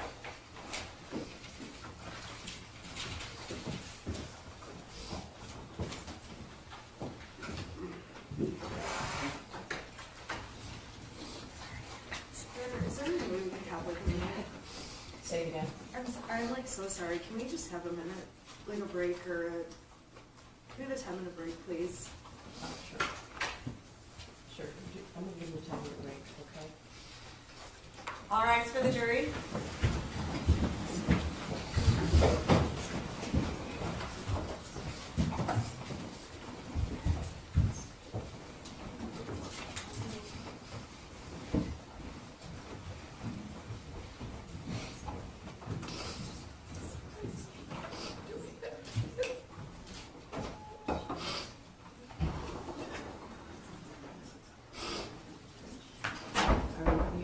be seated?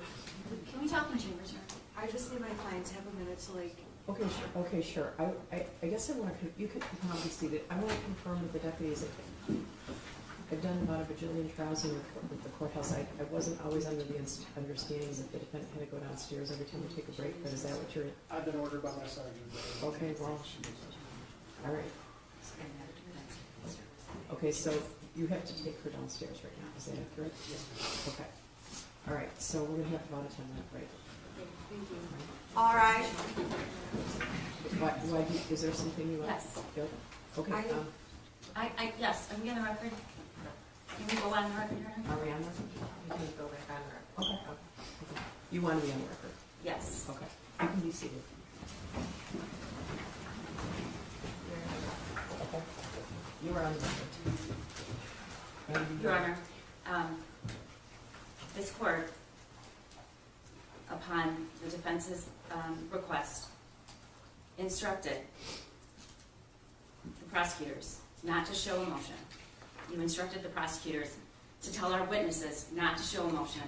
And you instructed us to let our victims know. I don't think that's actually what I it said. understand the ruling, Your Honor, I do. You're concerned about influence of the jury. I take no issue with it, but it was a difficult thing. It's difficult, and we're doing it. And then to have not just the defendant, her lawyer sit there sobbing so that... I did not sob. I just want to finish, Your Honor. I just want to finish. I think if that is the instruction, we are trying really hard to respect the court's instruction because I understand the reason for it. Okay, I didn't tell people not to show emotion. Some of that is involuntary. But there have been times in this courtroom during trials when people will show facial expressions or things like that, or make comments. I understand, this is a very emotional situation for everyone here, right? If someone was audibly sobbing in the audience, I would hope that they would exit. And as you said, the reason for it, I didn't tell anybody not to show emotion. I guess some emotion is involuntary, so I guess I'm asking what you're asking of me. I think it should apply to both sides. Your Honor, first of all, I was not sobbing, and this is horrific. I've never seen this before. It's horrific. That's why we asked the court not to play it. This is horrific. I don't know how the But prosecutor. if the She's victim- watched it 100 times with these witnesses. It's horrific. You've had this video for over 2 years. I don't know. I don't have this video. I have to go to their office to watch it.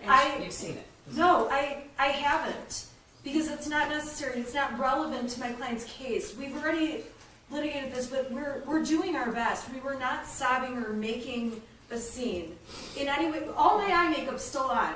I checked my camera. I'm not having an I argument, need to Your Honor. run I to just the want to make a bathroom. record. I need a break. Okay, we're having a break, that's what we're doing. And you gotta keep your voices down, because I'm sorry. the walls are cardboard in here, so. I'm sorry. Okay, all right, everyone here is human, right? Everyone here is human, I understand that. I'm striving really hard to give both sides a fair trial, and if people don't at least try to check themselves, to exit if it's that excruciating, which I know it is. I'm not a robot. I'm trying to keep myself from sobbing. I'll do it at 6 o'clock tonight, okay? I appreciate that, Your Honor. That's all I'm asking. Okay. That's all I'm Your Honor, asking. we don't have the option to leave the courtroom. We're trying our best. We're trying. I promise you, we are trying our best. All right. Thank you. Everybody needs to take a deep breath. She has to go downstairs, right? And we're gonna call you right, have her come, right? How long do you think the next witnesses, I'm bringing lunch in for the. Next witnesses can be back. I anticipate very brief questioning. Okay, because I'm having their lunch delivered, so they don't have to commingle with people in the cafeteria. It should be less than 30 minutes, so Okay, it'll work out. okay, all right, Are we gonna break then after that witness? yes, Okay, thank you. yes. All right. I apologize. Well, it's that though, it's horrifying. It's horrifying. It is horrifying. But We're trying. We're trying. Okay. We'll keep trying. All right.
defense has no objection to exhibits 24 through 30. Okay, I know the court will check with me, but I just want you to. okay, thank you. Thank you. If you're bringing Candy back, well, I guess we might want to bring the jury in before we do that, right? Make sure.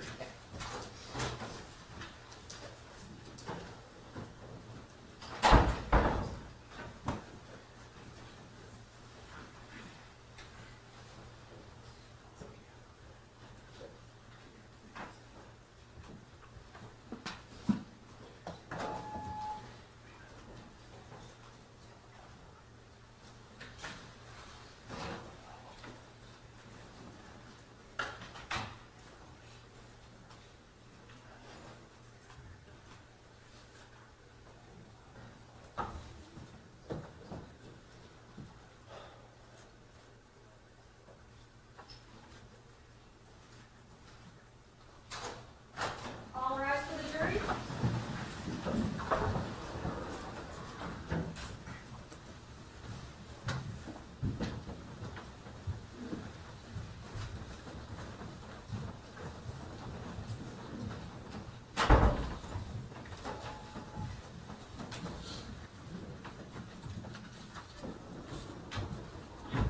All right, you may be seated.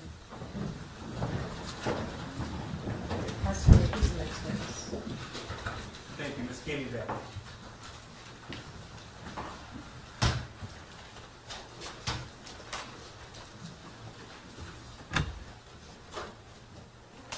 Good morning. Good morning. Could you raise your right hand? Do you swear to affirm the testimony you offer that is the truth, so help you God? Yes, ma'am. Okay, you can be seated, and then would you state your name for the record and spell your first and last name? Cammy Back, And spell your first and last name, please. CAMMYBACK. Go ahead, prosecutor. Thank you. Ms. Back, I'm going to ask you to keep your voice nice and loud for me, okay? Okay, Now, is it true, miss, that you work at a retail store that sells firearms? yes, And that's in Oxford, Michigan? yes. Okay. How long have you worked there? 4 years. What's your current title? Office manager? Have you always been the office manager? No, As office manager, do you assist with gun sales? yes I do. Okay. And what did you do before you became the office manager? I was a counter. I'm sorry? I worked the counter, Okay, the counter? yes, Okay, so you would deal with customers? yes, And you're familiar with the procedure when someone purchases a firearm? yes, Okay. Now, there is a specific process when somebody purchases a handgun, is that correct? yes. Could you tell us a little bit about that, please? So when you come in to purchase a firearm, whether it's a handgun or a long gun, we have to have your ID. You have to fill out a 4473. What's that? It's a federal firearms form for the Okay. customer. Once that is done, myself or whoever will run a NICS check on the computer. Okay, can you tell us what that is? That is where you send it over to, I just lost my train of thought. To the FBI, and then Okay. they take it from there. Okay. Do you know what happens with that when you I send do it to the not. FBI? Nope, So you take this information in, and the customer fills out certain forms, and you send that off? yes. Okay. And how long does that process usually take? Sometimes it could take seconds, sometimes it could take up to 30 minutes Okay. or longer. Is someone able to walk in and buy a firearm, or to buy a firearm and walk out with that gun purchase that day? As long as they pass the background check, As long as everything checks out? yes. Now, what happens if things don't check out, or if there's some kind of delay? Does that ever happen? Yes. Okay, and tell me about that. So, if a customer is delayed, we are giving them a Brady date, which is 5 days. Within those 5 days, the NICS check could come back as a proceed, or it could come back as a denied. After 5 days, if there's no response, then we are allowed to hand the firearm over to the customer. Okay. Do you know the circumstances in the background why somebody might be approved or denied? I do not. Okay. Now, when the store you work at sells a firearm, do you also provide a ATF pamphlet on handgun safety? Yes, Is that with every handgun purchase? with every handgun, yes. Okay. And tell me about that pamphlet, please. What kind of information is contained in there? It just states the do's and the don'ts, as far as, you know, when you buy a firearm, child safety, how to lock it, just to pretty much keep your firearm safe and out of the hands of, you know, anyone that doesn't need to have it. Okay. And that is provided by the ATF? Yes, Okay. That's the Bureau of Alcohol, Tobacco, and Firearms? yes, All right. Does your store also provide a trigger lock statement? yes, Okay. And is that one of the standard forms that has to come with the firearms purchase? yes. And tell me what that is, please. So it's just, the trigger lock form, we take and we make sure we check the box, that it has the lock in the box, and that it has a box that can be locked. Okay. Now we say the lock in the box. What do you mean by that? The trigger lock, Okay, so when your store sells a firearm, you also provide a lock with it? yes, Okay. And that's not an actual gun safe, correct? That's a smaller locking device. yes, All right. And that happens with every handgun sale from your store? yes, I'd like to direct your attention to November the 26th of 2021. Do you remember that day? I do, Okay. And were you working? yes, I was. Did you, well, first of all, I should ask you, as office manager and someone who's been employed at the store for 4 years, every time a firearm is sold, is there a receipt kept? Yes, Okay. On November the 26th, 2021, did you sell a handgun to James Crumbley? I did, Okay. And was he there with somebody else during that purchase? yes, he was, Okay. Was it an adult or was it a teenager? teenager, Okay. Did you come to learn who that person was? later, yes, Okay. And you came to learn that it was the defendant's 15-year-old son? yes, sir. Okay. But you didn't know that at the time? No, I did not, Okay. Now, during the purchase between yourself and James Crumbley, did his son do anything? never, Okay, so he was there, present, but he didn't interact with you. no, I'd like to direct your attention also to June the 15th, 2021. Did James Crumbley make another purchase of a firearm that day? that I cannot say, Okay. If I showed you receipts, would that refresh your memory, you think? yes, Okay. So what I'm going to do is go through some exhibits with you. They'll be on the screen in front of you. These are all stipulated too. Can you see that? yes, Okay. This is Exhibit 24. This is, do you recognize this as a receipt from the store you work at? yes, Okay. This is June the 15th, 2021. Do you see the date? yes, All right. And the purchaser is James Robert Crumbley, yes, and it has his address, and it has the item purchase, and that's a Cobra Classic for $180 total. yes, And that's actually a 22 Derringer pistol, is that correct? yes, 24 has been admitted, I believe, with stipulation. I believe that Ms. Smith was willing to stipulate to 24 for 30, is that correct? That's correct. 24, 25, 26, 27, 28, 29, and 30 are admitted, so. Thank you, Judge. This is Exhibit 25 right here. It says pistol sales record. Can you tell us about that, please? So each time that a pistol is sold, we have to provide the customer with a pistol record. They are given those and they are instructed to have those dropped within 10 days of the purchase. Okay. Now, this has a description of the pistol, is that right? Yes, So it says, this is the Cobra Classic, we just saw the receipt for. Do you see that on there? yes, Okay, and it says pistol shot in the number 2. What does that mean? it's a 2-shot, Okay, so it's a small handgun, yes, and barrel length 2.25. Is that in inches? yes, Okay. It says purchase transfer date is June the 16th of 2021, whereas the receipt was June the 15th, 2021. Can you tell us what happened there? So I believe that Mr. Crumbley may have gotten a delay on June 15th, and he had a proceed either later in the day on June 15th, or he may have gotten a proceed early morning on June 16th. Okay, and that's because there's some kind of delay in the background information? Yes,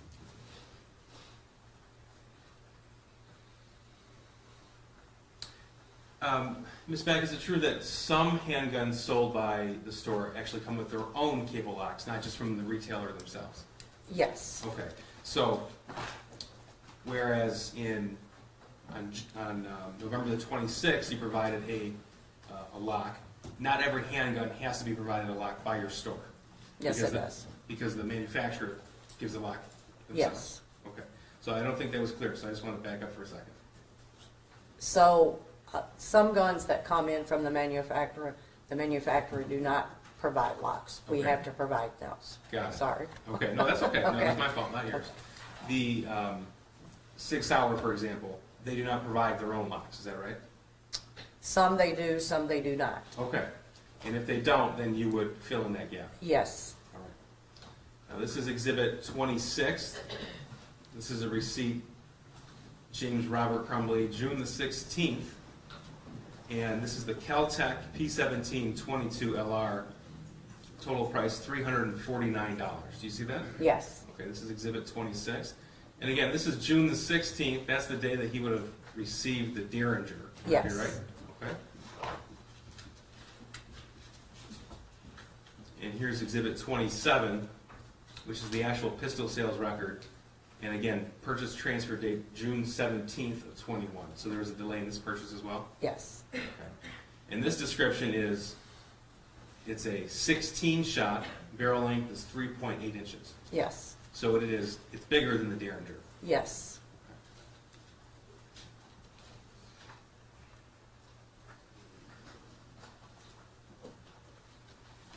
Now moving on to Exhibit 28. This is from November the 26th of 21, the date we've already spoke of. So this is a receipt, total of $519.35.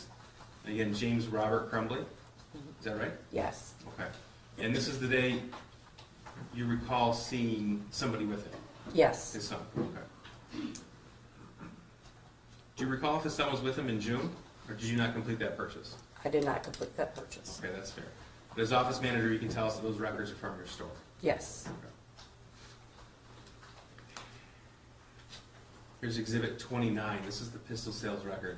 And this is from the Sig Sauer on November 26th, is that right? yes, Okay, so this is a 15 shot, and it's 3.75 inch barrel. Is yes, that right? Okay.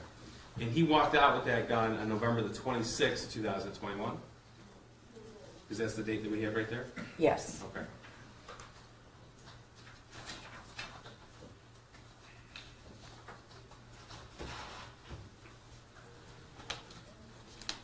Now, hypothetically speaking, if there was a 15-year-old who walked in your store and tried to buy a handgun, would you let him? Absolutely not. Okay, that would be illegal, right? Yes, Here's Exhibit 30. This is a portion of the firearms transaction record. I think you referred to it as a 4473. Do you recognize this? yes, Okay. And was this provided, this was filled out by James Crumbley? yes. Okay. And what's the purpose of this form here? That is to keep a record for ATF for all firearms that are sold. So there's certain boxes are checked here, and the condition of the gun is notified. In this case, it was used. Yes, Okay. And the purchaser has to assert certain things before he can walk out with that gun. Is that right? yes, In one of those boxes, are you the actual transferee, or you are the actual buyer of the gun, it's not for somebody else? right, Because it is not legal for someone to buy a gun for somebody else through your store, correct? no, it is. Well, that person has to come in and fill out this paperwork, is that right? Yes, Right. So it would not be legal for a adult, for example, to check this box that the gun is for himself and then transfer it to a child. yes.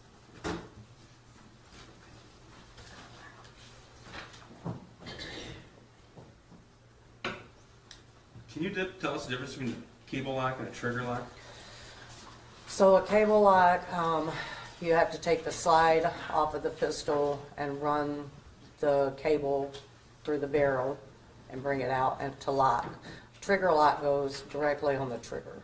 Okay. And do you recall what was provided to James Crumbley on November the 26th? I believe it was a cable lock. A cable lock, okay, so it looks like a rope. Yes, And then at the end of the rope, there is a locking mechanism, yes, and then that's fastened by a key, would that be right? correct, yes.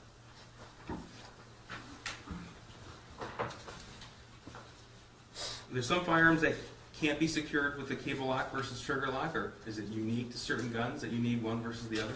I don't believe so. Okay.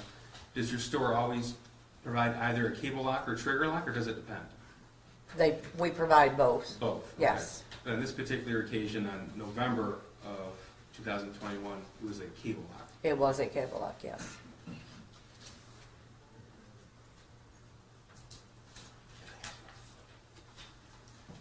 I have nothing further. Oh, hang on one second, sorry.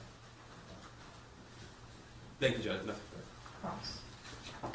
Thank you, Your Honor. I just want to go back through the exhibits. Would it be easiest if I had the prosecution go back through them if I ask, or is it easier if I just transfer it to my laptop? Okay. I can use these. Okay. Can you put up exhibit number 24, please? Just so that the jury can see it.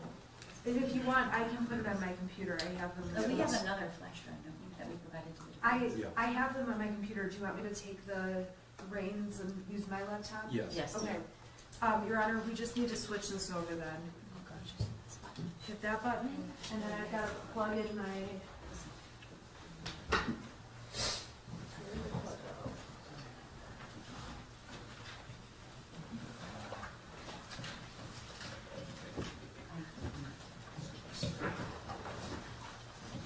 And I'm just gonna pull up the exhibits on the laptop while Mr. Godwin plugs them in.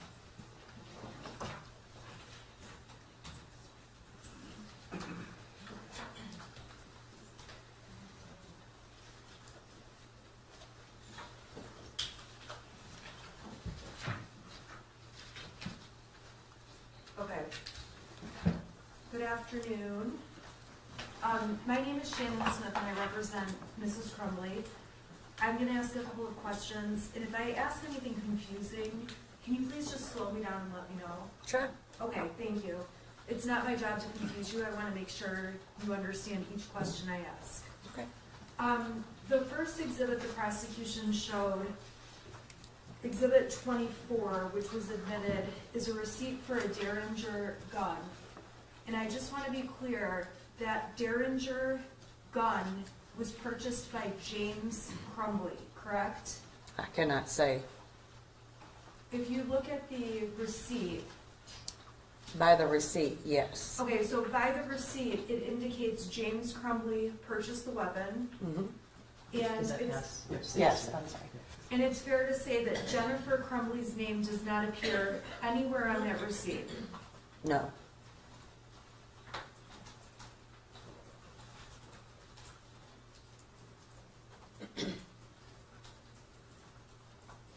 Okay.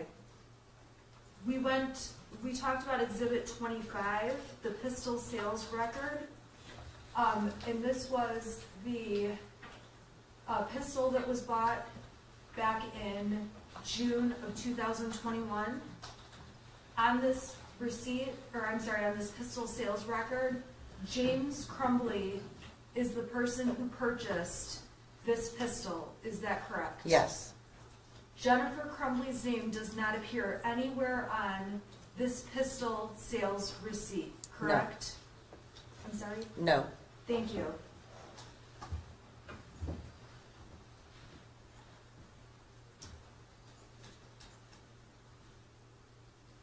All right, Exhibit 26 was admitted. This is a receipt from a Kel-Tec gun that was purchased, correct?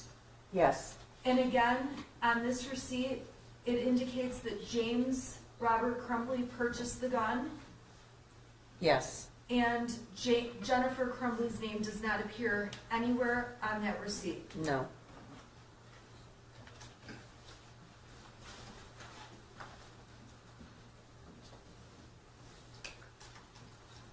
All right, I'm turning to Exhibit 27, which was admitted.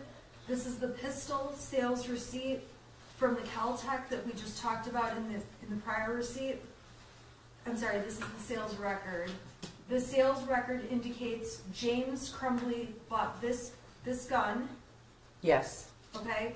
And Jennifer Crumbley's name is not listed as the purchaser, or she's not anywhere on this record, correct? yes,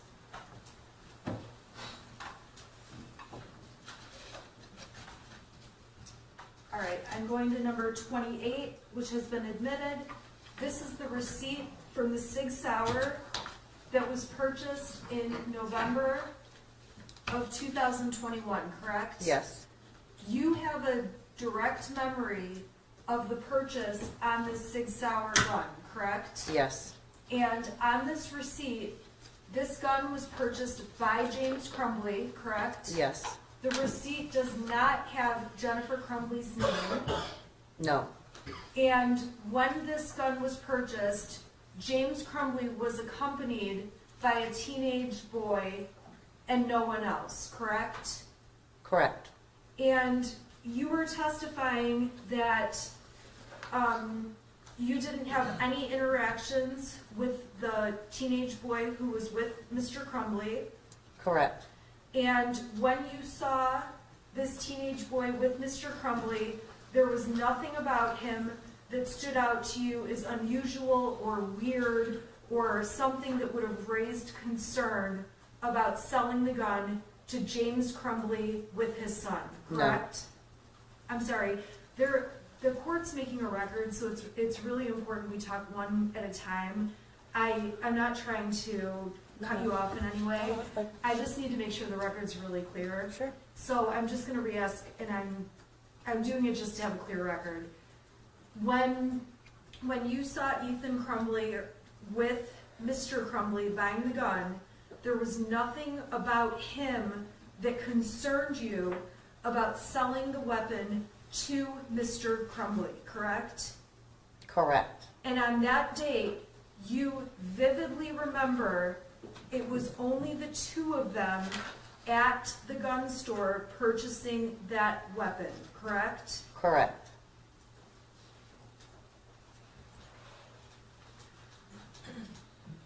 And again, on Exhibit 29, this is the pistol sales receipt. Jennifer Crumbley's name does not appear anywhere on the pistol sales receipt, correct? correct,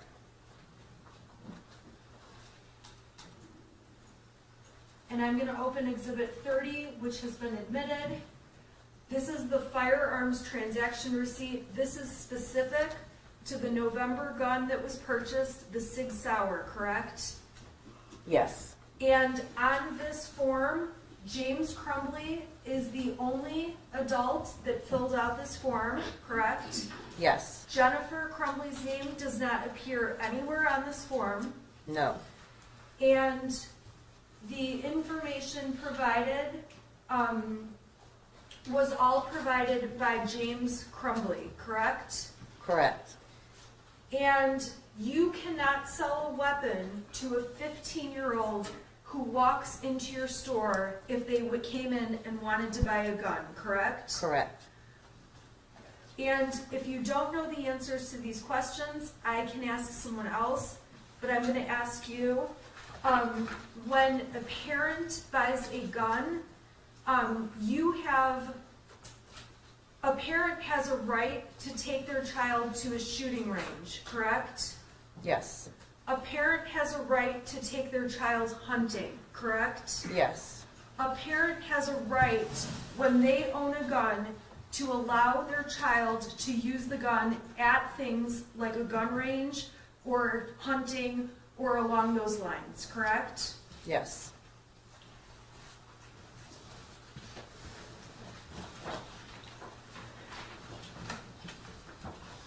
You testified that with the Sig Sauer gun, it did not come from the manufacturer with a lock, correct? A cable lock.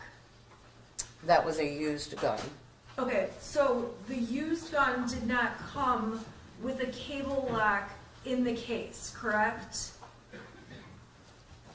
It may have, If it didn't, you provided a cable lock yes, to that gun. yes, And in order to take a cable lock off a gun, you have to use a key, correct? yes, And the key is, it's not just any key, it's a key specific to that cable lock, correct? yes, And in Michigan, there is no, as far as you know, and if you don't know, you can tell me and I can ask another witness, there is no requirement that a person has to store a gun in a safe, correct? Judge, I'm gonna object, that's calling for legal conclusion.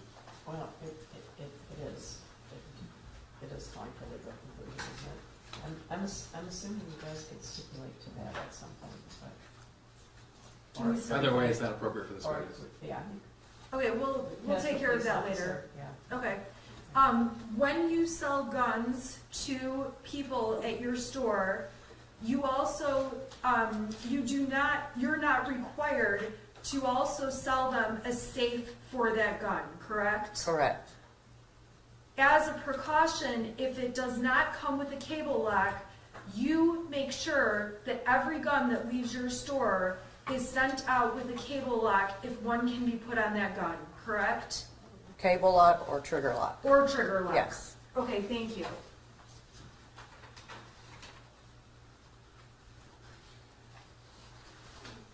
There is not any time that you recall seeing Mrs. Crumbley at the store looking at guns, considering buying a gun, anything along those lines, correct? correct, And of course, I don't expect your memory's perfect. I'm just asking by recollection, you don't recall that Mrs. Crumbley was in there. she was not, no, It's also not illegal for a father to bring children in or a teenager in with them to purchase a weapon, correct? correct, Mr. Crumbley is not the only person who has ever been in the store purchasing a weapon with minors present, correct? correct, And there is nothing that when you come to the door of the store that says minors cannot enter the store or look at what you have in terms of your stock, correct? correct. May I have just a minute?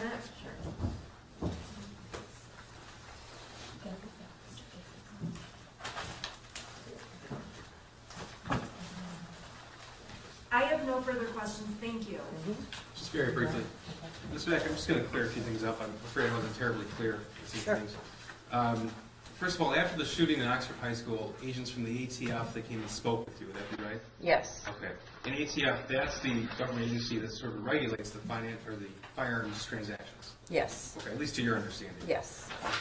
And when you, well, first of all, let me ask you this. Do you recall on November the 26th when that Sig Sauer was sold to James Crumbley, if he shopped around at all or if he went right to that gun? he went right to that gun, And did he make any statements about that?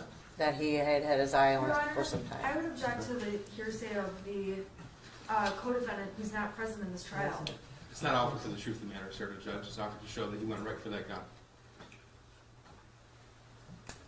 Well, I guess he asked whether or not he looked around. And he didn't look at anything else. No, ma'am, Thank you, Judge. And were you able to tell if that transaction for the Sig Sauer on 11/26/21 was for cash or for credit? it was cash, Cash, okay. And you did that by comparing the receipts on November the 26th, and there were no credit or check transactions that have been made in the amount of $519.35? correct, Okay. Thank you, Counsel, for this. Can I ask you, there's also an exhibit 31 and what this. Oh, that's going to come through Agent Brandon.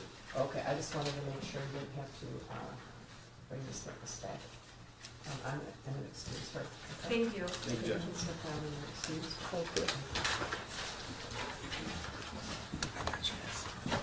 thank you.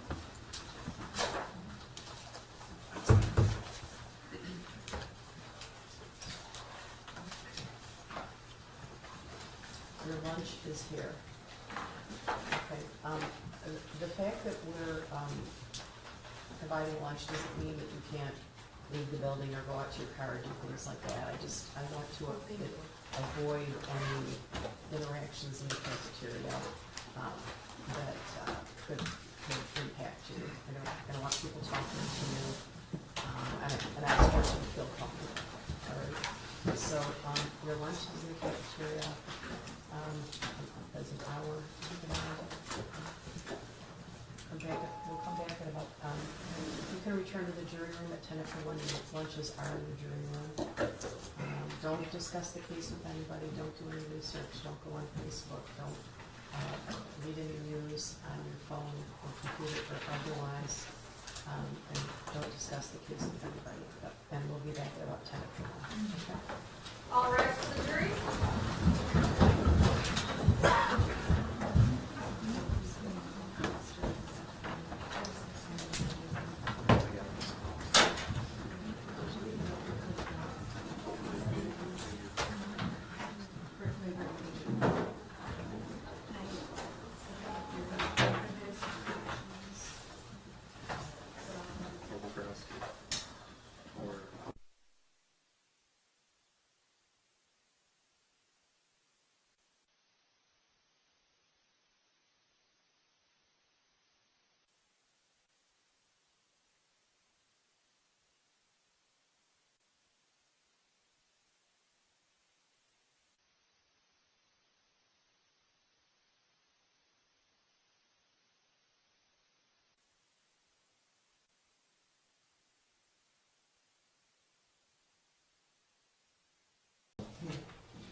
People versus Jennifer Crumbley, case number 22279-990 FH. Your McDonald, appearing in progress. Go ahead. Karen McDonald, appearing on behalf of the people. Thank you, Mark Keith, on behalf of the people. Thank you, I'm Shannon Smith on behalf of Jennifer Crumbley, who sits to my left. Sean Godwin, on behalf of Jennifer Crumbley. All right, you can be seated. I wanted to let you know that my colleague, Judge Brennan, has been conducting a jury trial this week, that she started on Monday. No one else in the courthouse was permitted to conduct a jury trial while we were doing this one, but she did pick a jury on Monday. I just learned that 3 jurors on her trial were approached by media and asked if they were jurors on the Crumbley matter. The Sheriff's Department is conducting an investigation. As we know, jury tampering is a crime. If I find out that anyone approaches a juror in this matter, they will immediately be taken into custody and ordered to appear before Judge Warren. This is not a threat. I'm going to bring you jury now, okay? Thank you, Judge.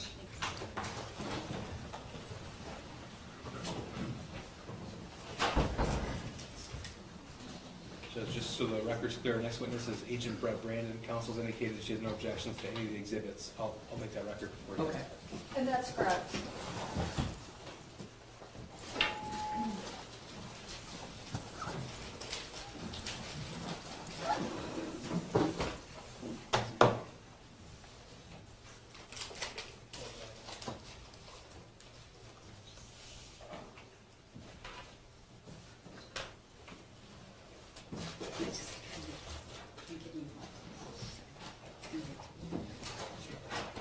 All rise for the jury. All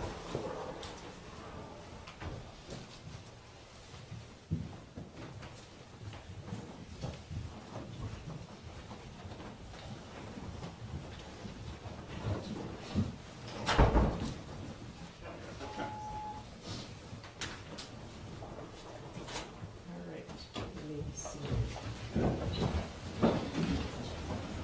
Ladies and gentlemen, I want to reiterate that no one should be having any discussions with you. So if someone approaches you, you should tell me right away. I heard some things that I heard that a juror on the case that was selected Monday was approached, and the Sheriff's Department is doing an investigation with regard to that. So if anything like that happens, please let me know immediately. All right? Judge, not by, the allegation isn't by a lawyer, just so No, they. no, it wasn't. It wasn't by a lawyer. It was alleged to have been by someone from the media who thought that jurors for another judge were jurors for this case, and it was someone from the media. So I just want to let you know that, some people do not follow my orders. All right, who's the next witness? Special Agent Brett Brandon. And Judge, for the record, we did speak with counsel. There's stipulation to the admission of all exhibits through this witness. That's 31 through 75, Judge. Your Honor, just give me 1 second. Okay, sure. Yes, that's correct. I just was checking the number. Thank you. I'm sorry. 31 was listed as, but you're going to do it through. Okay, thank you. Thank you. Okay. Could you raise your right hand? Do you swear or affirm the testimony you're about to give in the truth, so help you God? I do. Could you pull the door forward? You have to step up, have a seat, and could you state your name for the record as well as first and last name? Yes, Brett Brandon, B-R-E-T-T, Brandon, B-R-A-N-D-O-N. Thank you, Judge. Good afternoon. Afternoon. All right, just to let everyone know, there's a lot of exhibits here, so Mark and I are going to try to do this, at least get the exhibits together to be as efficient and quick as possible. Special Agent, what's your formal title? It's a special agent with the Bureau of Alcohol, Tobacco, Firearms, and Explosives, commonly referred to as the ATF. All right, and as part of as being a special agent in the ATF, what are you assigned to right now? Right now I'm assigned to the Pontiac Gun Violence Task Force. It's a partnership with the Oakland County Sheriff's Office focused on investigating the criminal possession and use of firearms, specifically shooting investigations. Okay, and for those of us who don't, or people might not know exactly, it should be common sense with the name, but what does the ATF do? The ATF enforces the nation's arson, explosives, and firearms laws, but as you might expect, our primary focus is on enforcing the federal firearms laws. Okay, and does it involve state laws or regulations in any way? Yes, so as I stated before, I'm on the Pontiac Gun Violence Task Force, and through that and other partnerships, we commonly embed with and work with state and local law enforcement on a daily basis. Okay, so you do still enforce state laws in that capacity? Yes, investigate state crimes, yes, with, Okay. with the state and locals. Investigate, thank you. Can you tell the jury what your background and experience is? Yes. I have a Bachelor of Arts in Political Science from Oakland University. I also went to law school for 1 year at the Catholic University of America. I then went to the ATF National Academy and completed the requisite training to become a special agent. So you would rather be a special agent than a lawyer? Yes. Okay. And how many years have you been in the ATF? I've been an agent for a little over 10 years, and I've been with the agency for nearly 15 this summer. I was a student intern working primarily in intelligence for 4 years, both in undergrad and that 1 year of law school. Okay. Approximately how many shooting investigations have you been involved in? Hundreds, Hundreds? yes. And you testified earlier, your job is to enforce and investigate federal firearm laws, but do you have a general understanding of state firearm laws? Yes, I investigate crimes committed within the state of Michigan involving firearms as a part of my assignment on the task force and other previous assignments with that task force setting, yes. Okay. Special Agent, do you know who Jennifer Crumbley is? Yes, Do you see her anywhere in the courtroom today? I do. Would you describe what she's wearing? She's got a gray and white sweater on, seated at the defense table in the middle. Thank you. May the record reflect he's properly identified. Record reflect the credit identification of the defendant, Jennifer Crumbley. How did you get involved in the investigation on this prosecution and one with the shooter?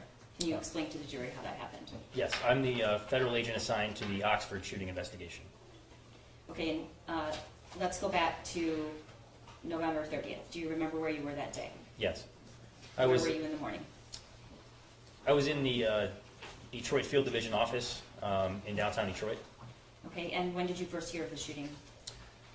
Within several minutes of the shooting, an assistant special agent in charge at the time came into my partner and I's office and informed me that there had been a shooting at Oxford High School. He knew that I grew up in a surrounding town, was aware of the area, and wanted to inform me. I immediately grabbed my things and ran out the door out to my car and drove north. Okay, you've responded, and part of your job, do you respond to active shooters? Yes. Okay. When you heard about the Oxford shooting, did anyone assign you or tell you you had to drive there and go to the scene? No. And did anyone else in your office at that moment go with you? At that time, I think information was still coming in. At that time, I don't think anyone had responded yet. No. And what made you go immediately?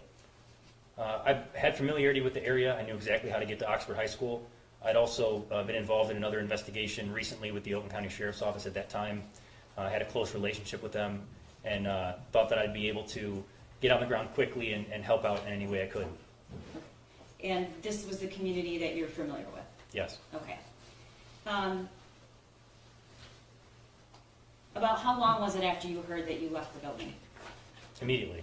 My chair was still spinning, according to my partner. So was your partner there when you left? No, he had stepped out for a minute. And when he came back, your chair was spinning? Yes. Okay. So how long does it take you to drive from downtown Detroit to Oxford High School in a normal day?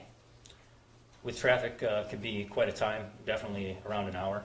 All right. Talk to me about once you got on the road, on the way up there.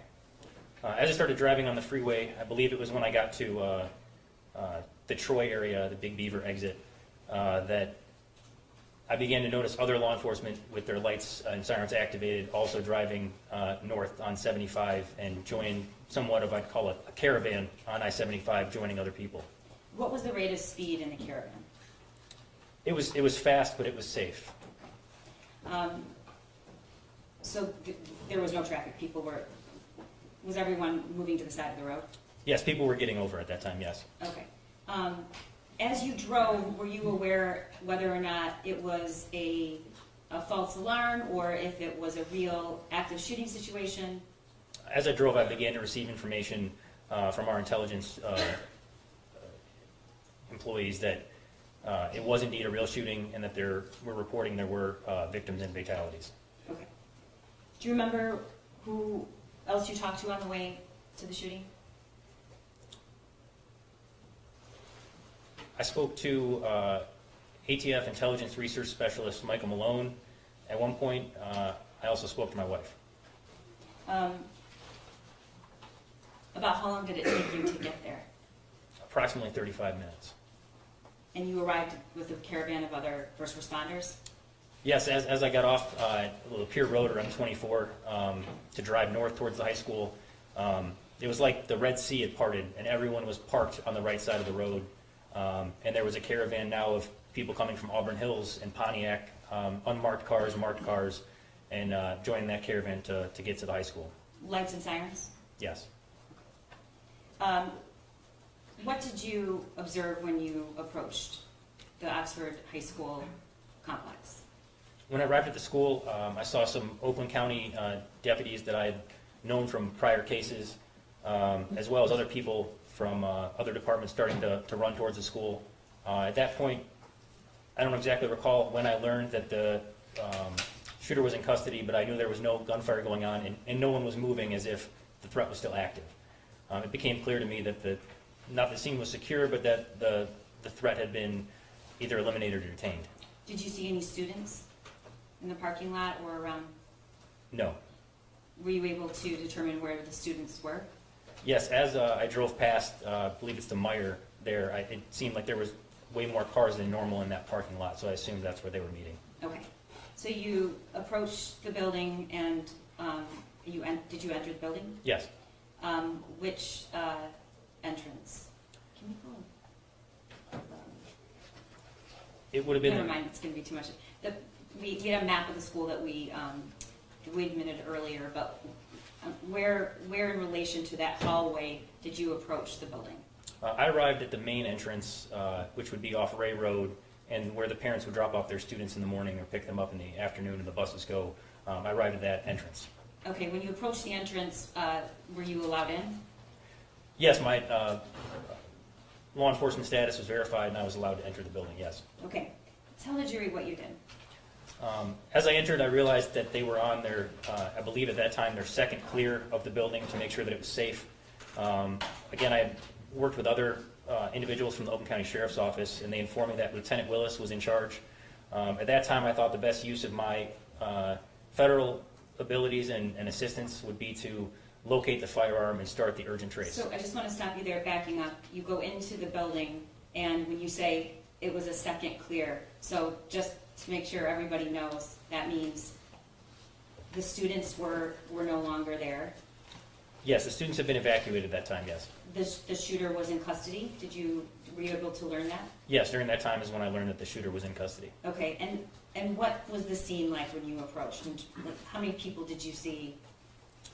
There were dozens, if not 100, law enforcement officers in the main front office area of the school. Okay, and you were told that Lieutenant Willis was the ranking officer in charge? Yes, Okay, this guy right here.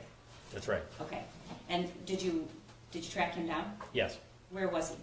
He was standing in front of the administrative offices in the front of the school. Okay, and what did you do? I told him that I was from ATF.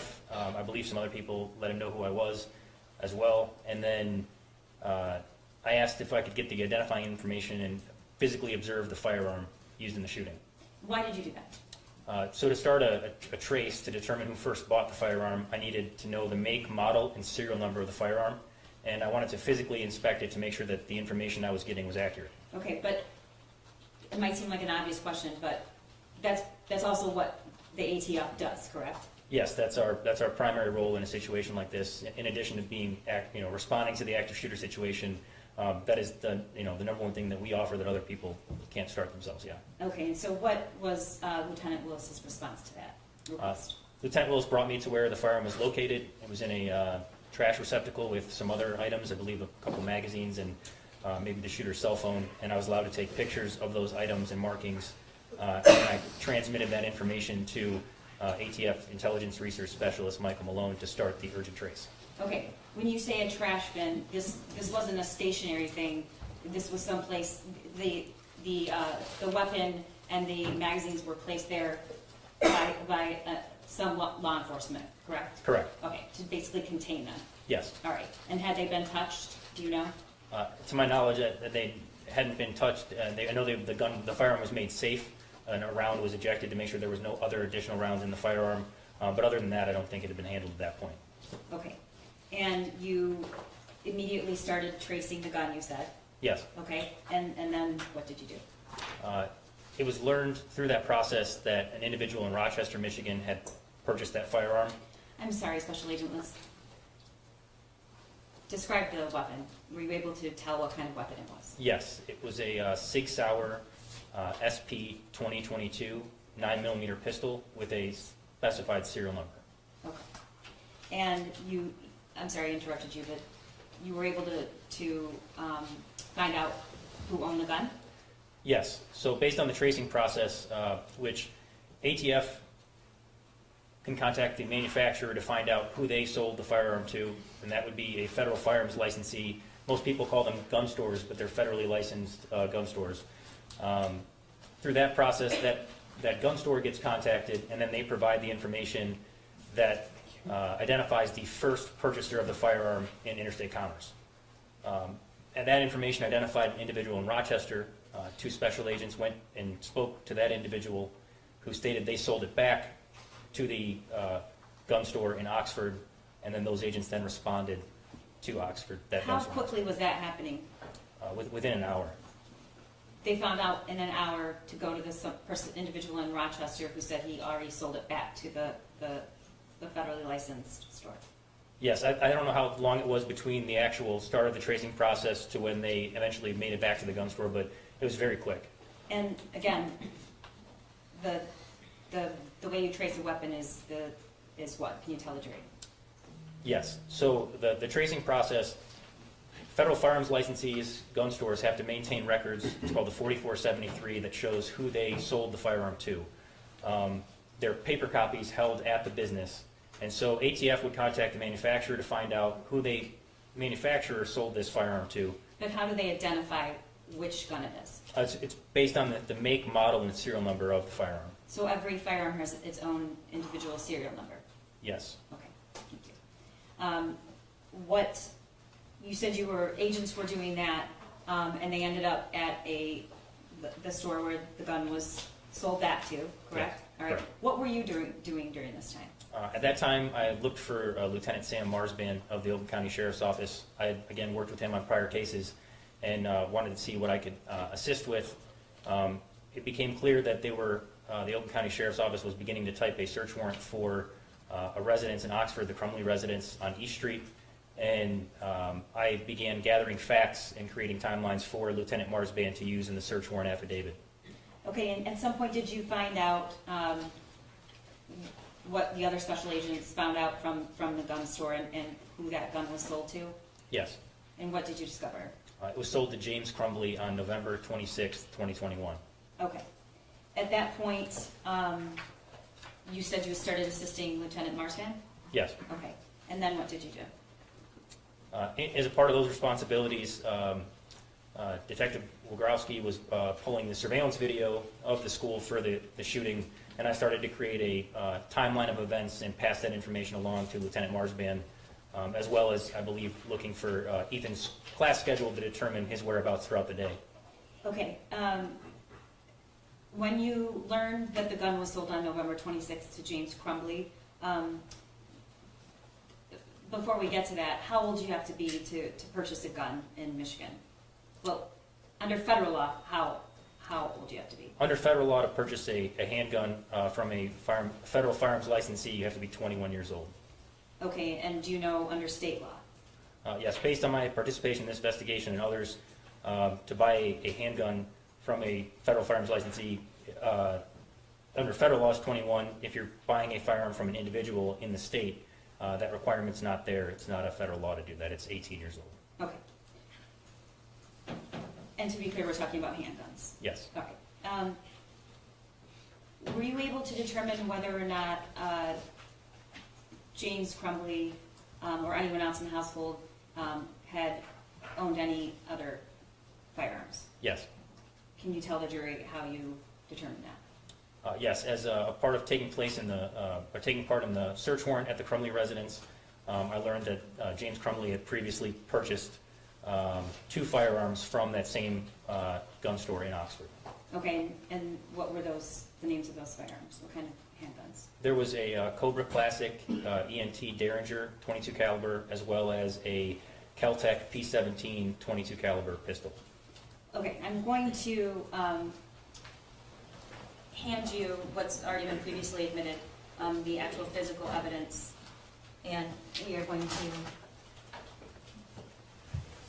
per the protocol, put our gloves on and we're handling it. Let me know when you're ready.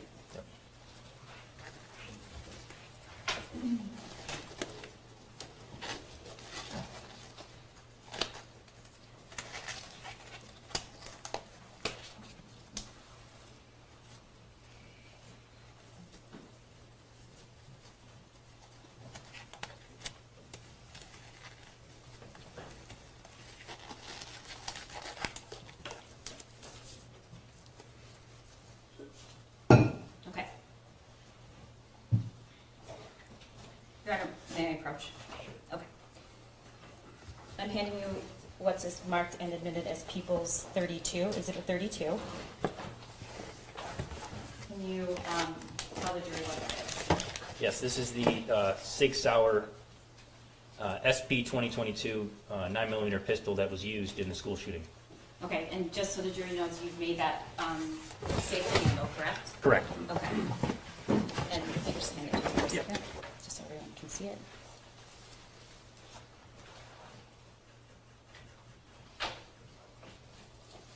Do you know about how much that weighs? It's heavy. For me, it's heavy. Yeah, it's not a light firearm, no. Okay. That's previously admitted. It's Exhibit 32. Special Agent, that is the murder weapon, correct? Correct. Okay. And what's the significance of a 9mm versus another handgun? Particularly the Derringer and the Kel-Tec. So it would refer to the caliber. So the caliber is measured in the diameter of the bore of the firearm. The bore would be where the projectile or bullet expels from the firearm. If it's the 22, is just the measurement versus the 9mm, meaning that the 9mm is a bigger round than the 22. Okay. I don't think they saw that. So Yep. the bore, I'll take this. The bore you're referring to is right here? Nope, it would be where the projectile actually would come out of. Here. Nope, it would be through, if you could actually, this would be considered the bore, and that is the side. The diameter of that is the caliber of the specific round in Can you just firearm. hold it up just a little bit so that Yes. the jury can see? Okay. You were able to determine that there were 2 other weapons that James Crumbley purchased, correct? Yes, correct. And were you able to determine when those weapons were purchased? Yes, one was purchased on this June 15th and picked up on June 16th. That would be the Cobra Classic ENT Derringer. And then on June 16th, James Crumbley purchased the Kel-Tec P17 22 caliber pistol, but did not pick it up till the 17th of June. Okay, I'm going to take this for a second. And then I'm going to hand you what's People's 33. You can just grab that out of the box. Yep. And can you tell the jury what that is? Yep, this is the Cobra Classic Derringer purchased on June 6th, picked up on June 16th. Okay, can I have that for a second Yes. so I can see? Does everyone see that? Okay. So this is significantly smaller than the 9mm. What is, you said earlier it's the caliber, but some might look at this and say it doesn't even look like a handgun. It's Yes. very small. It is very small, and it only has a 2-round capacity for the firearm, but it is still a firearm, yes. Okay. And then I'm going to hand you People's 34. What is that? This is the Keltec P17 .22 caliber pistol purchased by James Crumbley on June, picked up on June 17th. Okay. So I've just handed you and admitted 3 separate weapons that were in the Crumbley household. This was the murder weapon referred to. You've examined all the evidence in this case. In fact, you're one of the officers in charge, correct? Correct. Okay. And is this the same gun that was posted by Jennifer Crumbley as a Christmas gift to her son? Yes. Okay. And how do you know that's the gun? Is there anything unique about it? Just looking at it. Yes, that's the specific make and model, and obviously the serial number would be distinct as well for the purchase by James Crumbley. Okay. And then this is the Keltec, significantly lighter. Do you know how much each weighs? I don't know off the top of my head how much each weighs, but it is lighter than the SIG and the Derringer. Or the Derringer and the SIG or the Keltec are less than the SIG. Okay. Can you tell me what the difference is in terms of caliber between the Derringer, the Keltec, and a 9mm? Actually, can you tell the jury? Yes, so the Derringer on the top is a .22 caliber, the Keltec in the middle is a 22 caliber, and the Sig Sauer is a 9mm. Okay, so what would you typically use a Derringer and a Keltec for? Generally speaking, target practice. I guess some may use it for self-defense. I would say more than 9mm for self-defense and target shooting. Okay, and you said you've investigated hundreds of shootings. Yes. Okay, any multiple victim shootings? Yes. All right, have you ever responded to an investigation or a scene on multiple victim shootings where a Derringer was used? I can't say for certain if a Derringer was used, but a .22 caliber, regardless of the type of firearm, I don't believe in my career I've ever worked a multiple victim case with a .22 caliber scene. Okay, why is that? This is again, Your like I Honor, said. I would object to that. That would be speculation on why he hasn't. Yeah, there's probably a better question. But he doesn't know what. Can I just get some leeway and I cleared up. I'm just going to get to that question very, very quickly. Well, because that does help with speculation, so go ahead. Okay, thank you. What is the weapon you normally see if on a multiple victim shooting? Your Honor, I would object to the relevance of this. This case is about the Sig Sauer being the weapon. We don't dispute that. We all know that. Response?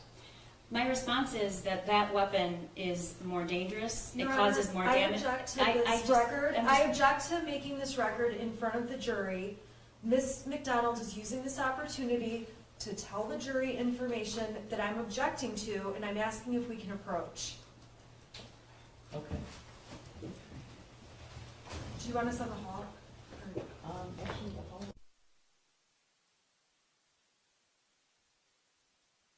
Going to show in our case the reason why that weapon, the 9mm, was purchased and why it's significantly different. That is, and it's absolutely relevant. It has to do You're with, gonna present other evidence that will show why that. yes, including statements of the shooter. Your Honor, I think that's extremely. Well, there are some statements that are coming into the trial, right? There are, Your Honor, but there is no way the prosecutor can prove this weapon was bought to kill people specifically by James Crumbley or Jennifer Crumbley.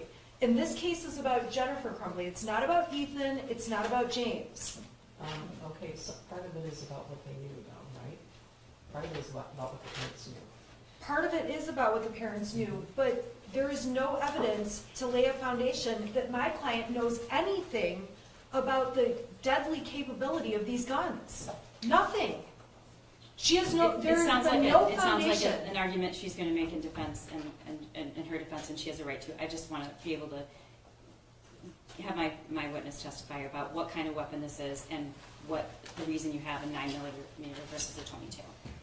Well, I guess a better question is that you can shoot more bullets out of that quicker. Is that what you want to know? That and No, the I type sound of like damage that. those bullets can I do. know a lot about guns you can take. Right? I thank you, Your Honor. Okay. I'm not sure every member of the jury does, so I'm trying to explain it to people who are not familiar with firearms. Okay, well, yeah, no, I understand that. Part of what you're saying might be argument, but it's a fact question that the SIG can eject more rounds quicker. You can shoot rounds quicker from the SIG I don't than the know. other two. I don't know that that's necessarily true. So if you just give me a couple questions. Okay. All right, thank you. Okay, What let's is do the the difference between the SIG and a .22?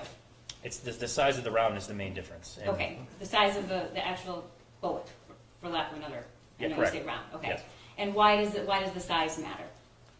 The size matters because the larger the bullet, the bigger the hole. Okay, more damage, whatever it is you're shooting. Correct. Okay, thank you.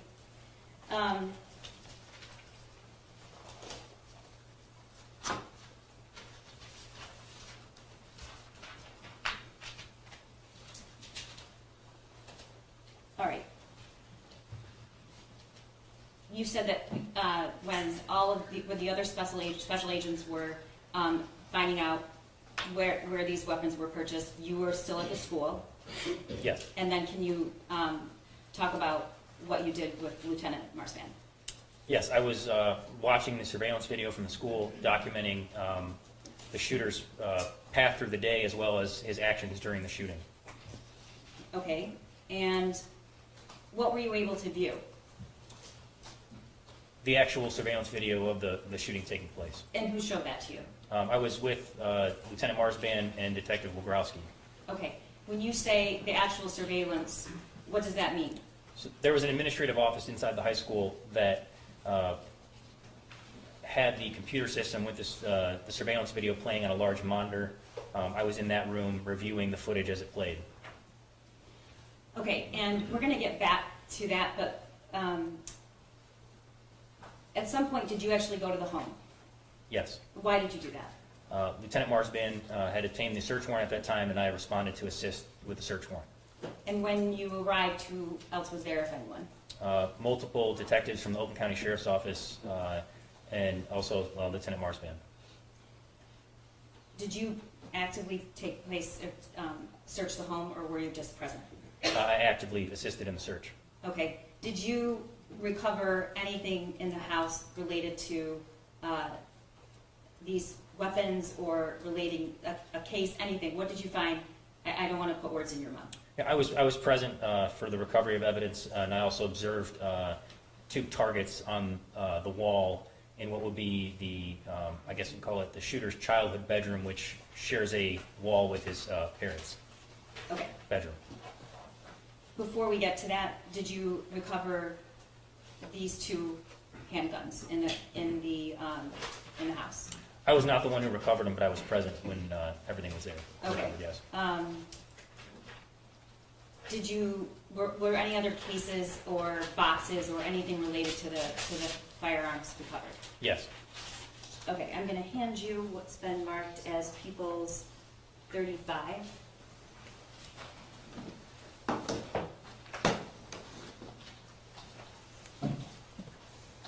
Can you tell the jury what? Yeah, it's a minute.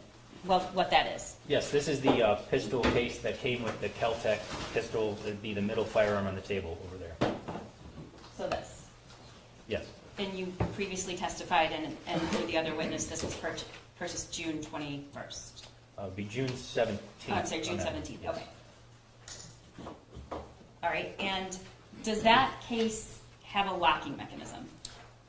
It's not locked now. There are 2 holes in it, like most standard pistol cases, where if you needed to lock it, you could slide standard locks through each one of these holes.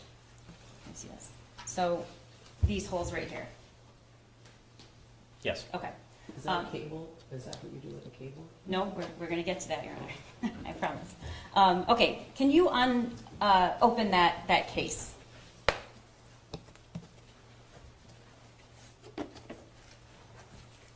Okay, do you know where that case was found? Yes, it was in the kitchen, I believe, underneath the island or in a cabinet. Okay.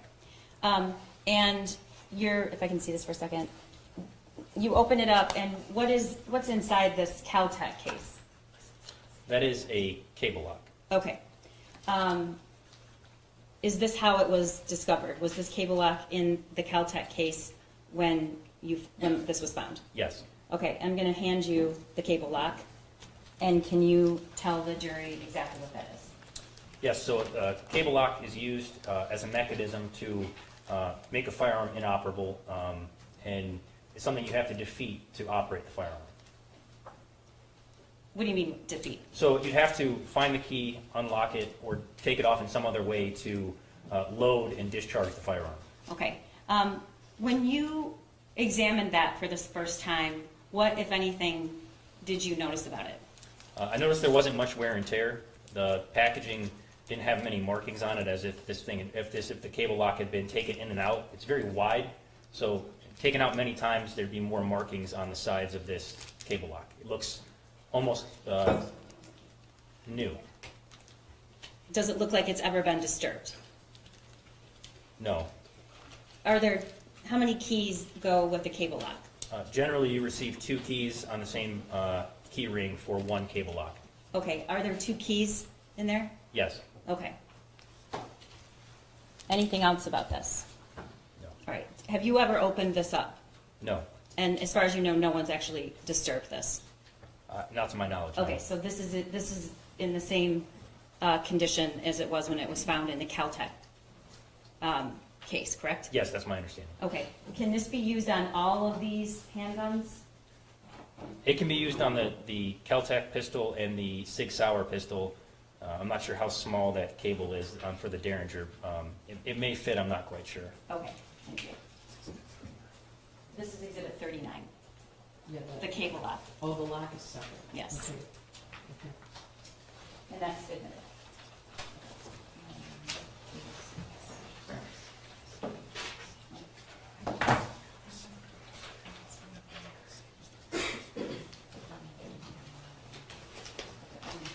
All right, I'm handing you what's been admitted as People's 36. And what is that, Special Agent? This is a black safe with a combination on the front. It was found in the Crumbley parents' bedroom on a shelf in the TV stand or dresser where they kept their TV. Okay, how many numbers is the combination? It's 3. All right, and what is it set at? 0, 0, 0.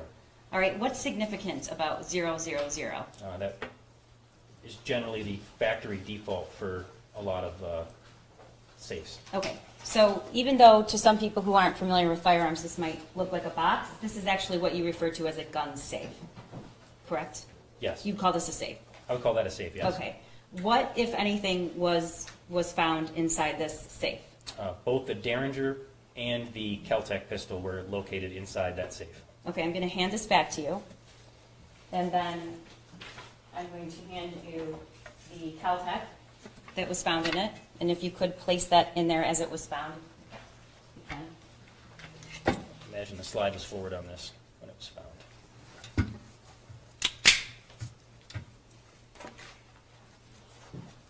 And then I'm handing you the Derringer. Okay. Can I see that back? Is this how these 2 handguns were found in the bedroom of Jennifer James Crumbley? Yeah, I don't recall the exact positioning, but both were placed in that safe, yes. Okay, and it was closed and locked to 000. I'm not sure the combination at the time when it was recovered. I know that the combination is 000. Okay, Have you had an opportunity to examine this and determine whether or not the SIG fit in this safe? Yes, the SIG is too large of a firearm. The safe will not close with that firearm inside the safe being the SIG. Okay, will it not close if there's one of the other handguns, or it won't fit no matter, regardless of whether another handgun was in there? It will not fit by itself or with another firearm. It will not close. Okay. All right, I'm handing you what's been admitted as People's 31. What is that? This is the pistol case for the Sig Sauer 9mm pistol used in the school shooting. Okay, so, in other words, that is the case that this SIG was sold in? Yes. Okay, and do you know where that was found, and where was it recovered, if you know? It was located on the bed in the Jennifer and James Crumbley's bedroom next to an empty box of Patriot Defense ammunition. Okay, and does that have a locking mechanism? It doesn't have one inserted, but as the other pistol case, there are 2 holes in the pistol box that you could place a locking mechanism through to secure the case. Okay, and... Your Honor, I would just object as to foundation for where the gun case was found, because this special agent came in after other law enforcement had pulled that case out, opened it, and put it on the bed. And so it's very misleading for this jury to hear that this gun case is just laying on a bed. And so I would just ask that there be foundation laid about how he... Okay, I understand. So, Could we respond? yeah, Okay. okay. Judge, he was on scene, at the search warrant scene. He was on the search warrant scene, but what she's saying is he initially the one that found that case, and was it found on the bed? Can you clarify? It was found on the bed, but I think at least 2 times Ms. Smith said she didn't object to foundation on her exhibit, in which case it sounds like she does, because that's a foundational question. And That's not true. I object to the question. I don't object to the exhibit. I object to the foundation about the testimony of that being found on the bed, making it sound like these parents left it out on the bed. we're happy to have we have Officer Stoy to When you saw the gun case, it was on the bed? No. No. Not when I was in the search warrant house, no. When I was in the house for the search warrant, I did not observe it on the bed, no. At that point, it had been moved off the bed. Okay. We're happy to bring that in through another officer, Okay. no problem. Okay, Can we get clarification then on where he saw this gun case? I can ask on cross. I'm sorry. Never mind. when's the first time that you had a chance to examine that, Special Agent? I believe it was on the, with the other evidence, either on the kitchen counter or on the dining room table inside the Crumbley house, once I arrived on scene. So you saw it that day? Yes. Okay. And if you can place it on the ledge there so the jury can see it, can you turn it around? Is it clasped right now? Are you, you're leaving for submission, right? It's already admitted. I don't think it was in. Oh, she stipulated to the admission. You know what happened? It was listed under a different witness, but we do stipulate. Okay. Okay, thank you. Could you, is it clasped completely right now? Yes. Okay, could you, would you mind if you stand right there? Yep. They're all like trying to stand up to see, so. Is that okay, Judge? Sure. Okay. I'd like you to demonstrate how to open that for the jury. If you could just maybe place it on the ledge so that they. Can you all see it? Your Honor, we can't see it. Can we? You can move if you want. Okay. Or he can. Or can we just see it maybe twice, like Sure. show them, then? Sure. Thanks.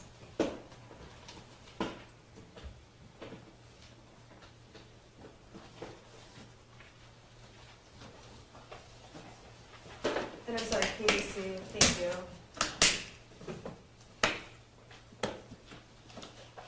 Thank you. Okay, and then if you could clasp it back.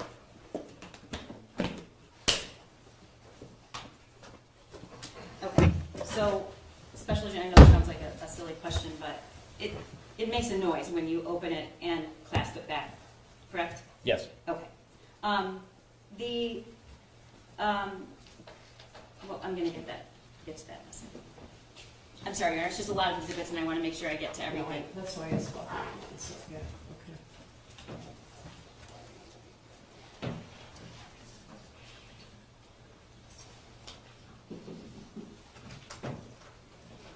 All right. You don't have, well, do you want me to hold that for now or you? I can put it on the ground.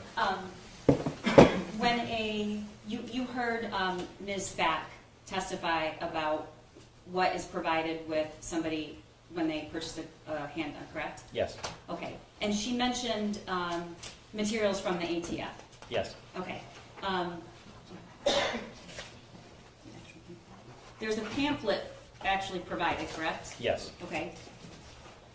I'm approaching, is this a copy of the pamphlet? yes it is. Okay, can you tell the jury what the title of it is?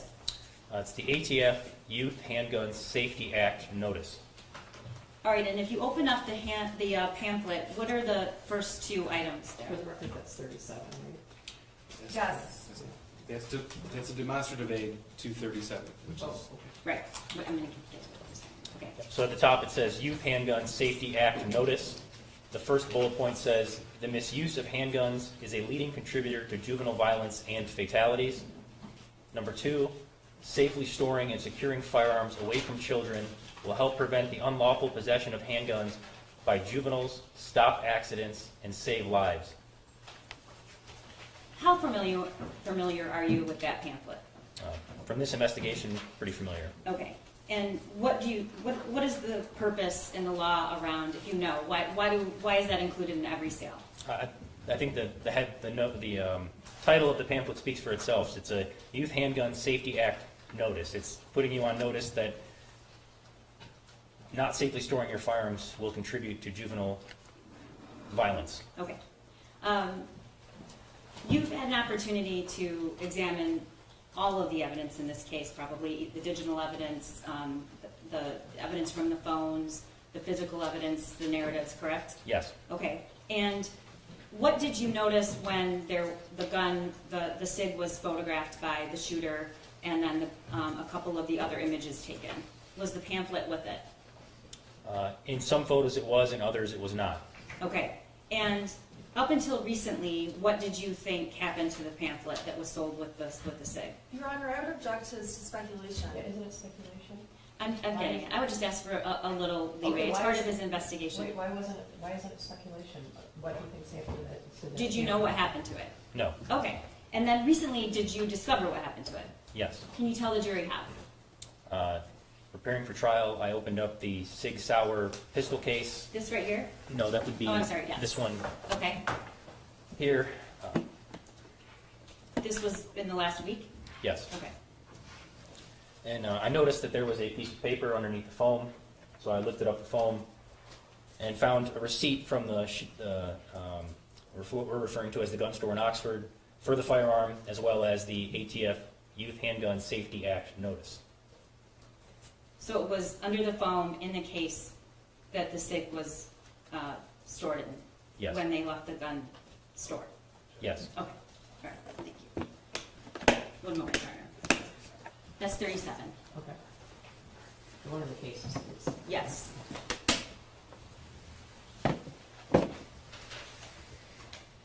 Special Agent, what are the requirements once you've been cleared to purchase, and you do purchase a gun in Michigan, once it's cleared and checked and you're allowed to purchase it? So Can as you a just part- take it home and it's yours and that's it? No, so as a part of this investigation and others, I am aware that when you purchase a firearm in Michigan and are given a pistol sales record by the federal firearms licensee, you do have 10 days to take that to basically local or county law enforcement. Okay, were you able, or are you able to ever determine whether or not that was done for any weapon? How do you do that? So there's a law enforcement Your database. Honor, I would just object. May we please approach? Okay.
what is required after you purchase the weapon, legally purchase the weapon? So, based on both work experience and personal experience buying firearms, we're instructed to take that pistol sales record to the local or county law enforcement within 10 days of the purchase. Okay. That's different from having a CPL. Yes. Okay. Talk to the jury about what that is. I think sometimes people get confused if they think once you get your CPL, then you don't have to register it, or vice versa. So a concealed pistol license basically is just a permit to carry the weapon on your person within the state of Michigan. It's called a concealed pistol license. Which is not an issue here, but it's different than registering the firearm. Yes. Okay. And I think the last question I asked was, is there a way the ATF can determine whether or not a handgun was registered in Michigan? There's a way that state, local, and federal law enforcement can query in Michigan to determine if a firearm has firearm's registered. Yes. Okay. And can you tell the jury how that? Yes. So there's a law enforcement database that state, local, and federal have access to that you query the serial number of the firearm, and it determines. It'll pop up who the firearm is registered to if it's registered. Okay. And did you do that? Yes. Okay. And so the Derringer, was this registered? No. Okay. And the Caltech, was this registered? No. Okay. And then the SIG, was that registered? No, it was not, but I will say that there is a... He had some time to He do had some that. time to still drop it off after, but there were events that occurred. Obviously, the shooting happened within that 10 days. Right. Thank you. One moment, Your Honor.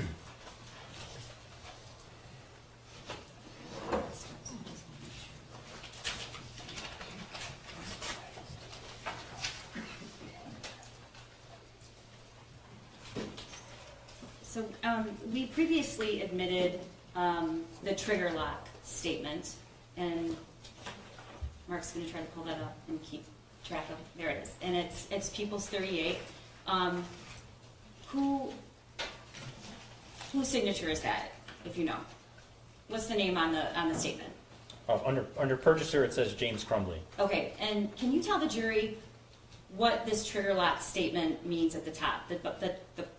The boxes and Yes. what it indicates because they're checked.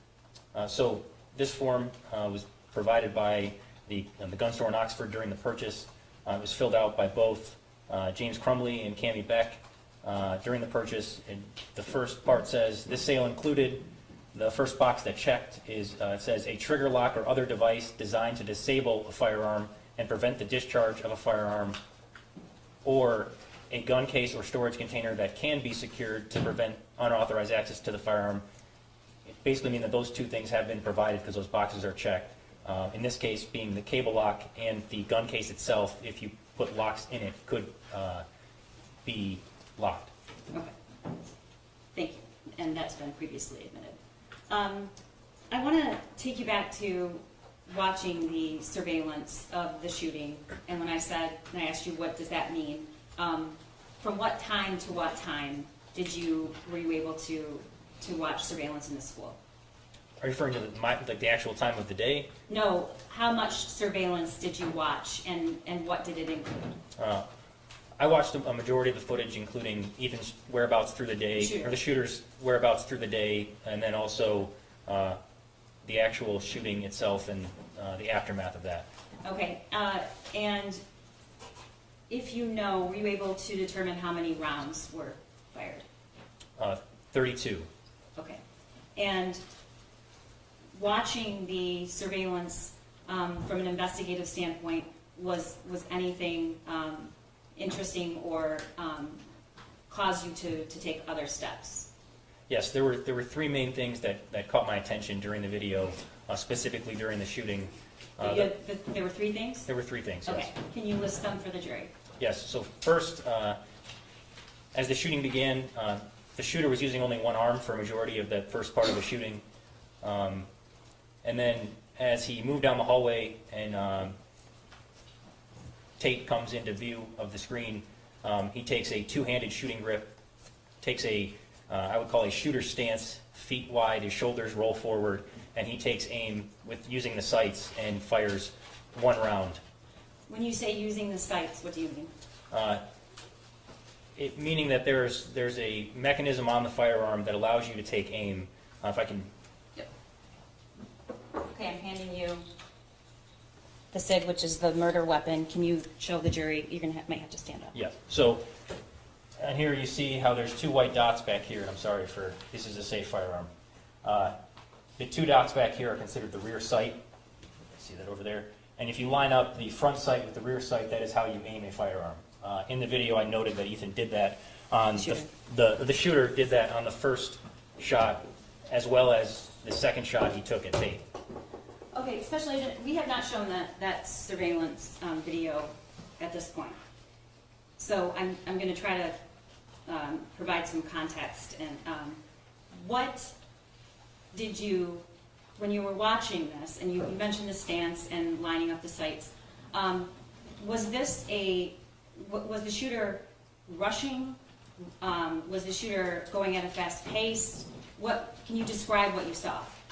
Yes, during that specific portion, he came to a dead stop and took aim, and then as he moved forward, he walked 2 or 3 steps forward and then took aim again and discharged the firearm. And what seemed remarkable about that to you, Well, if anything? Your Honor, I just object to the relevance. This is not the trial for the shooter. Your Honor, the knowledge of firearm proficiency is absolutely relevant, and it is a contested fact, and it is relevant to these proceedings. Yeah, I'm going to allow it. I hope you guys do understand that, right? That some of these things overlap, but you were carefully chosen to distinguish between what the shooter did and what we're here about. And we all trust you to do that. So I know it's difficult and an emotional day, but some of these things are not to horrify or upset you, but to let you know some of the circumstances. So I hope that you separate those things. And it is offered precisely what he's testifying to about the proficiency with the firearm that the shooter had. Yeah, I'm going to allow it. Thank you. What, if anything, was remarkable about that? When I first saw it, I immediately said to others in the room that I thought that the shooter had been to a shooting range or had had training in firearms. And that's based on what you just testified to? Yes. Okay. Particularly with the shot fired that killed Tate Muir, was there anything about that other than the stance? It was the stance, the way he rolled the shoulders forward, and then the way as he walked up to take the second shot that he re-established a stable shooting platform to take the second shot. Okay. Thank you. The entire shooting lasted how long, if you know? The entire shooting, I don't recall the exact length of time, but it was less than 10 minutes. Okay. Were you able to observe the any loading of magazines in the SIG? And I should back up. What is a magazine? So a magazine is the part of the firearm that contains ammunition that's loaded in the magazine well of the firearm. And I'm sorry to keep doing this, but Sure. can you show the jury where a magazine, how you would load a magazine if you had one? Yes. So I think there's actually one in the SIG evidence box here. So this is a... Probably, could you stand up so Yes. I can see? So this is a SIG Sauer pistol magazine. It's a 15-round magazine.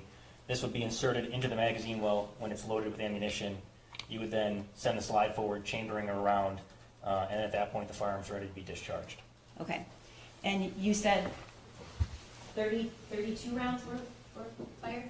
Yes, there were 32 fired cartridge casings or shell casings that were recovered from the school, yes. And there were how many in a magazine?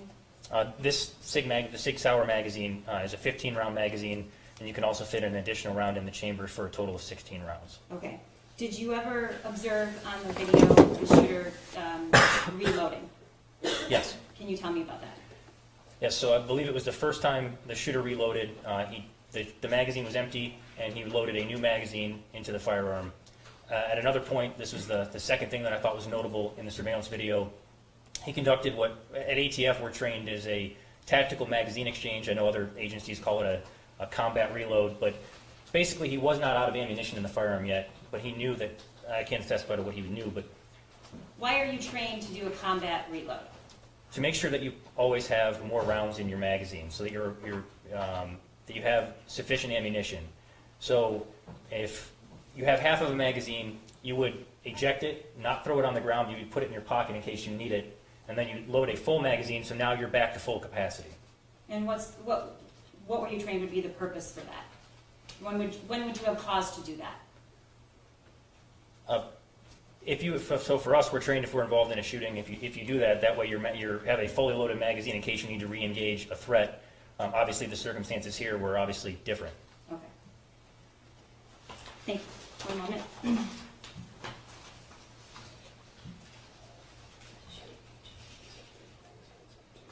Okay. That was the first thing. There were 2 other things. So the first was his shooting stance. The second was the tactical magazine exchange. The third thing was after the shooter exited the bathroom where he gave himself up. Eventually, he ejected the magazine out of the firearm and placed it on top of a trash receptacle, which I found odd at the time because if you were just doing a school shooting, it seemed odd to take the magazine and make a firearm safe. So he walked out of the bathroom, and the evidence showed that is where Justin Schilling was killed. He walked out of the bathroom, and you say he took the magazine out, and you're saying that is making the firearm safe.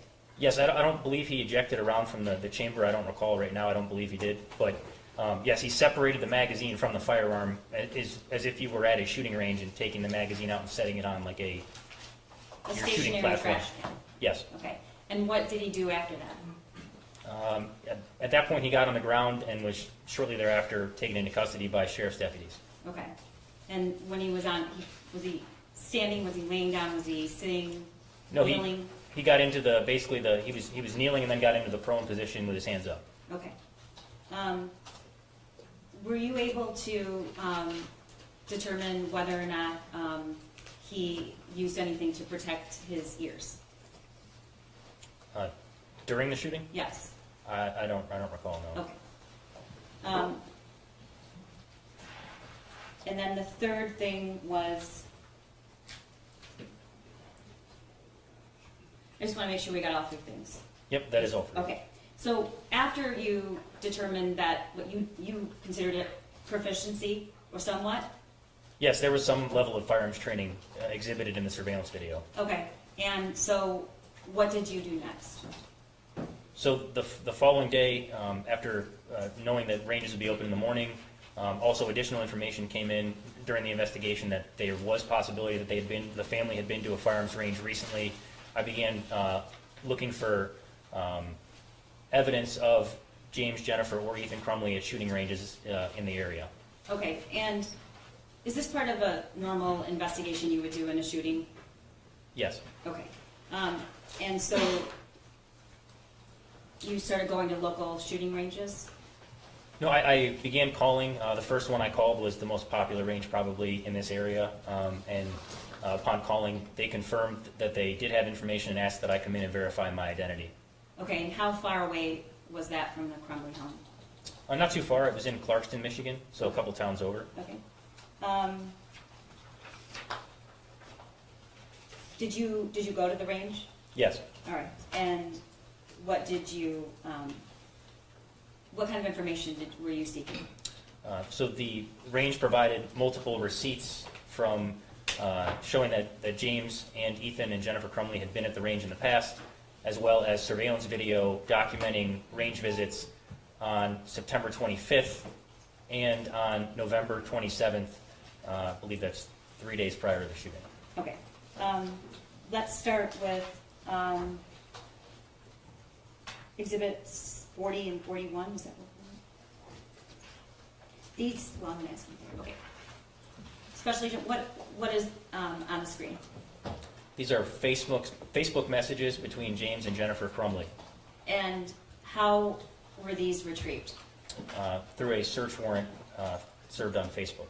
Okay. You also, in the investigation, reviewed downloading from the actual phones, correct? Yes. All right. Were these messages still on Jennifer Crumbley's phone? I know they were on James's phone. I don't recall if they were on Jennifer's phone. Okay. Can Your you, Honor, Your Honor, I'm sorry. I stipulated, but my copy does not have these stars on it, and they have eliminated some of the messages on this I exhibit. think that's why the stars are there. yeah, Right, so I object we're happy to provide all of the messages. We were just to be concise regarding, these messages are offered to show Jennifer Crumbley's knowledge that they were at the store and the range, but I was just trying to be concise. But we're happy to give it all to For the the, jury. for the interest of completion, Ms. Smith, I'll admit any portions of those that you would like. Yeah, Your Honor, I would ask for the whole, they gave me the You have it all. entire exhibit. You have it all. Okay, I have it all, but what you're putting up here is not it all, so. We're happy to provide all of it. We're just gonna talk about these two and she can, and we'll provide every single thing possible to the jury. I'm just trying to not go through all of the messages that weren't pertinent to the shooting. We're just taking slivers out. This is the problem. This is, The whole exhibit's going to come in, but that's the reason that the stars are there, to show that it's not a complete chain, that Okay. there's something in the middle. But, I will admit the entire, text chain, and you are also happy to present to the jury the entire text chain. okay, thank you, Judge. And Your Honor, there's no evidentiary requirement that we have to publish every text message in a 2,000 page string if we want to pull out. I'm not trying to misrepresent. There isn't, but Okay. I'm just saying that if Ms. Smith would like those in, I would be happy to admit them for the purposes of completion. We want it all in, so we're happy, we'll stipulate to it. This was only taken out not to deceive as much as to try to make, these are the ones about the gun range. But there's a lot of content about things like, purchases and all sorts of stuff. Okay, so can you read those to the jury, especially Jim? Yes, so this is dated June 15th, 2021. So J.C. Crumbley is Jennifer Crumbley's Facebook account, that's in blue, and it says talk at 12 o'clock question mark. And then James Crumbley, who's in green, responds taking Ethan to store at 12. Jennifer responds, you get gun. So that, the last one was 11:34. That's minus, UTC minus 4. Is that 11:34 a.m.? This has been adjusted to Eastern Standard Time. So it's really 11:34. Yes. Okay. And there's time passes, and now we're at 1:17. And what does Jennifer reply? Jennifer asks, you get gun. Okay, and the next slide. James responds, yes, and it says mo, but I believe it's supposed to be no. Jennifer questions that, says, huh? And then James says, we paid for the gun and bought it, but can't pick it up till everything clears Washington, in parentheses, FBI. Could be today, tomorrow, or next day. They don't know. Jennifer responds, gotcha. Bring me those fruit punch things when you come to bring hay. Okay. And then that same, can you read the text on the slide? Yes, so Jennifer sends a message that asks, how much is your gun? James replies, 300. Okay. I want to direct your attention to Exhibit 24 that's already been admitted.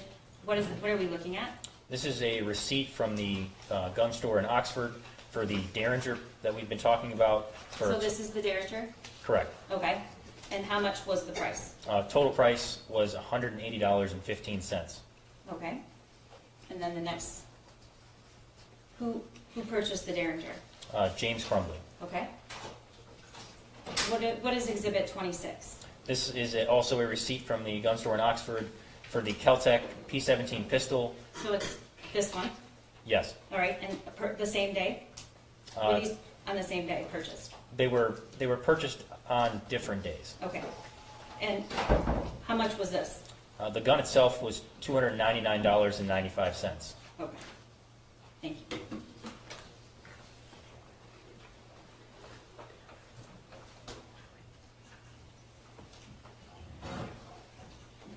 All right. I want to draw your attention next to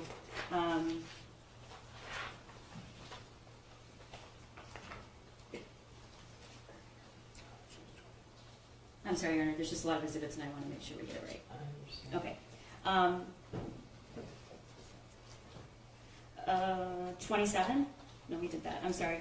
Facebook messages between James and Jennifer on June 20th, 2021. Can you read those? That's exhibit 42. Yes, again, so Jennifer is in blue. It says, "Can you guys answer your phone?" And James responds, "No, at gun range, loud." Okay? And then exhibit 27. Can you tell the jury what these two videos are? Yes, so there's, on James Crumbley's cell phone, there was a video on the 20th of June at 12:58 p.m. that shows the shooter shooting the Kel-Tec pistol, and then after that, a couple minutes later, there's a video of the defendant's son shooting the Derringer pistol. And these are it's the same day of the Facebook message before we just read? Yes. Okay. And this is exhibit 43 and 44.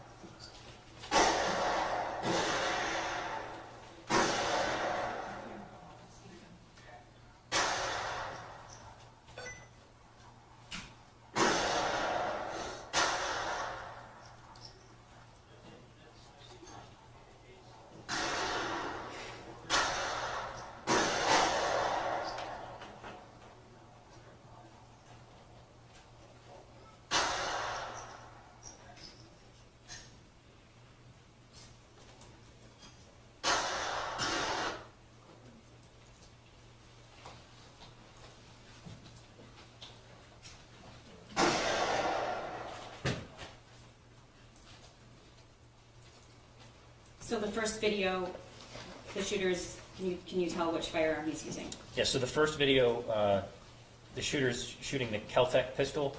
This right here? Yes. And Okay. This was the one for $300? yes. Okay. And then the second one was the Derringer? Yes, that's correct. Okay. All right, I want to draw your attention to what's been marked as People's 45. Can you tell the jury what this is? Yes, this is a Facebook message from James Crumbley to Jennifer Crumbley, sending the video of, it appears to be the second video of the shooter shooting the Derringer. So the second clip, which was shorter, where the shooter's shooting the Derringer, was sent to Jennifer from James. Yes. Okay. And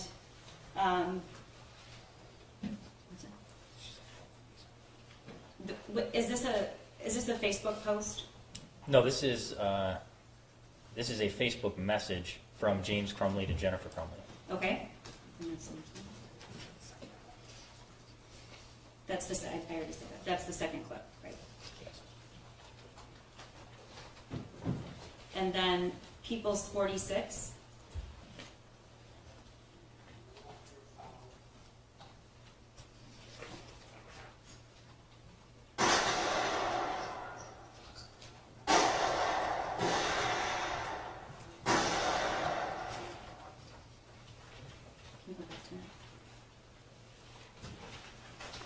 What are we watching, Special Agent? This is the video that James had sent to Jennifer via Facebook that she then posted, I believe, as an Instagram story that said, "Ethan and James Crumbley both got handguns this week, testing them out at the range." Okay, Ethan and James both got handguns this week, testing them out at the range. Correct? Yes. Okay.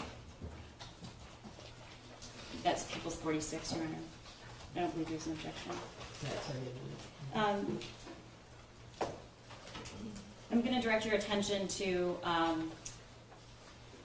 the Exhibit 47, which was June 26th of 2021. What is that, Special Agent? This is a receipt from the firearms range in Clarkston for range time and targets. Okay, and Exhibit 48. This is a Facebook message of, I believe, the shooter shooting at the range in Clarkston, sent from James Crumbley to Jennifer Crumbley via Facebook Messenger. Okay.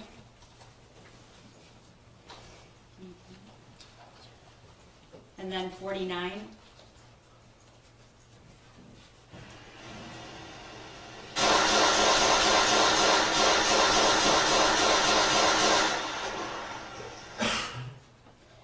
Was that the same video that was sent from James to Jennifer on June 26th? Yes. And what am I looking at right there? This is the shooter at the gun range in Clarkston shooting the Keltec pistol with the Derringer visible on the shooting platform. Okay. And do you know what Jennifer did with that? Where was that posted? It was posted to an Instagram story on June 26th. Whose Instagram story? Jennifer's Instagram story. And is this the actual Instagram story? Yes, it is. Okay, thank you. Directing your attention to July 24th of 2021.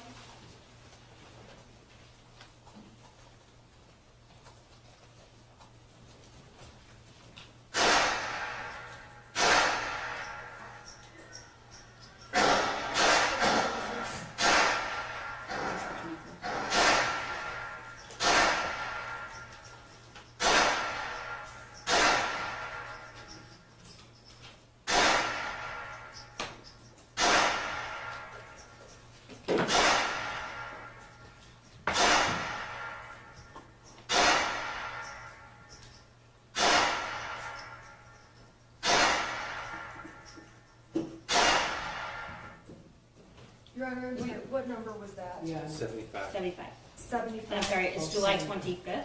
Okay. Can you tell, Wait, hang on, I'm so sorry, what number? It's exhibit number 75, it's July 25th, 2021. Okay, thank you. yeah, I was trying to ask him so that we can, so it's 75, what were we just watching? This is a video taken on James Crumbley's cell phone of Jennifer Crumbley shooting at the Clarkston range, the Keltec pistol. Okay, this one? Yes. Okay. All right, directing your attention to August 19th, 2021, exhibits 50 and 51. Can you tell me what this is? Yes, this is a video sent by the shooter to another individual. All right, and this was already admitted. What are we watching? This is the shooter holding the Keltec pistol. This? Yes. Okay. And then he sends the slide forward. There's no magazine or chamber, or no round in the firearm. Okay, was there any text messages about it or just the image? There were also texts. Okay. I'm sorry, that was 50 or 51? We're going so fast right now, I can't. I think it's 50, that's 51. It's right? 50. The text is 50, the video is 51. Okay, the text is 50 that has the video in it, and then the video is 51, is that correct? That is correct. Okay, text is 50, video 51. And I'm sorry, I am so sorry, we're just going so The fast. text contains the video. And that's at the gun range, the shooter holding the Caltech, or shooting the Caltech, is that correct? I'm happy to clear it up. Okay. Special Agent, what in that image are you able to observe? It appears to be a couch. Okay, Do you know what time that was sent?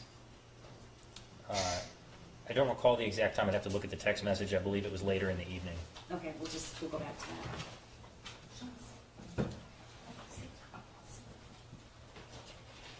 What time was it sent, Special Agent? I believe this is the next video. It was 9:31 p.m. Okay. Were you able to find another image that showed that the shooter had access to the Caltech? Yes. So on that same date, he sent another video to the same friend at 12:30 a.m. With the Caltech. And this is 52 and 53.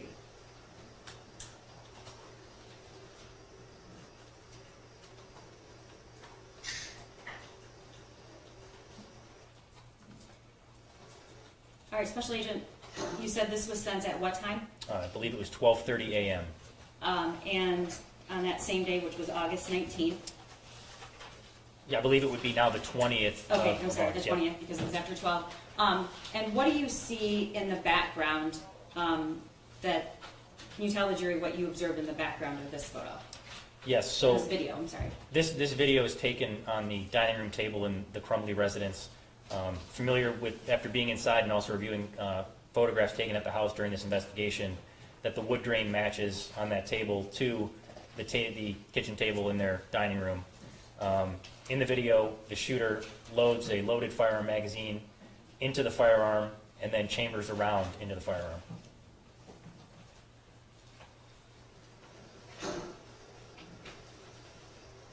So, is this a concern to you? Yes. Can you tell the jury why?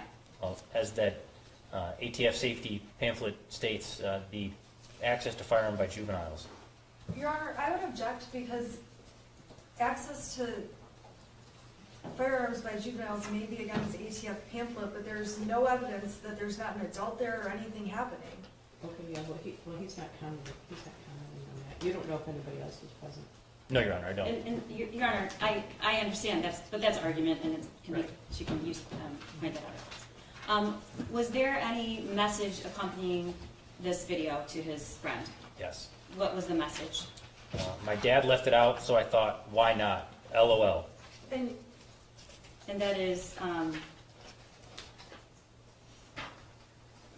Your Honor, also, we've already had extensive arguments about, I am objecting to all hearsay texts between the shooter and his friend that my client and Mr. Crumbley have never seen, and this is one of them.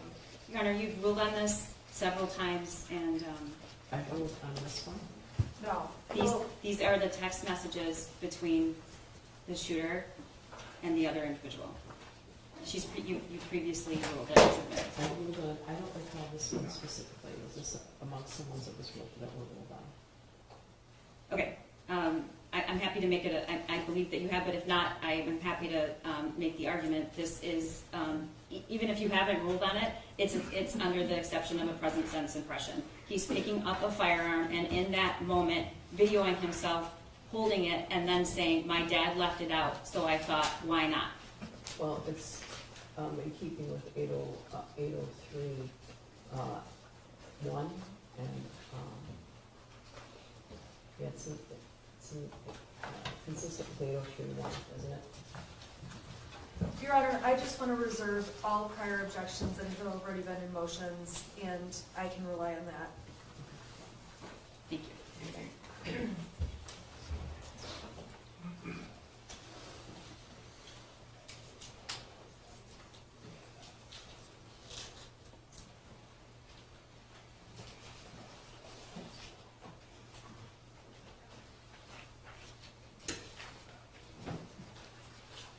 All right, Special Agent, this is People's Exhibit 54. Can you tell the jury what this is? This is the Google location information for James Crumbley. And it's dated August 19th, 9/29. It's around the time of the first video of the last two that we've seen. And it shows that he's at the Crumbley residence on East Street. Okay, and the time on that? It was 9:29 p.m. Okay, and that's the video of where the couch was in the background. Correct. Okay, and then the next, is it? This is 55. What is this? This is the Google location information for Jennifer.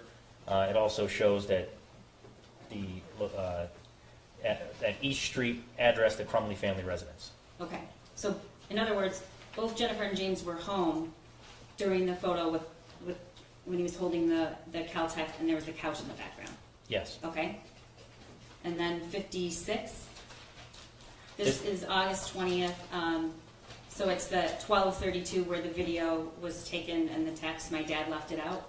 Yes. Okay, and this shows what? This shows that James Crumbley, the Gmail account associated with James Crumbley, was at the East Street family residence, Crumbley family residence. Okay, at 1:30 in the morning. At 12:30 in the Or morning. 12:30 in the morning, sorry. All right, and the next slide, 57? This is the same thing. It's Google location information for Jennifer's account, and it shows that she was at the Crumbley family residence at 12:21 a.m. that day as well, during the time, around the time of the video. Okay, thank you. All right, I want to draw your attention to Exhibit 58.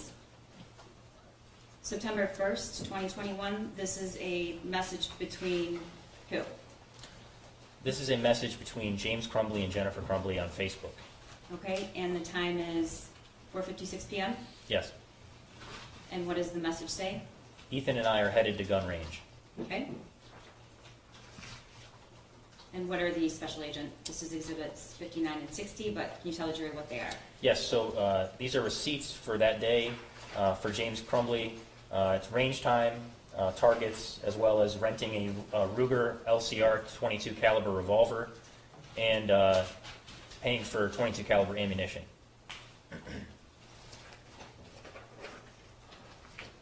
And this is a video, exhibit 61 of that same day? Yes. Okay.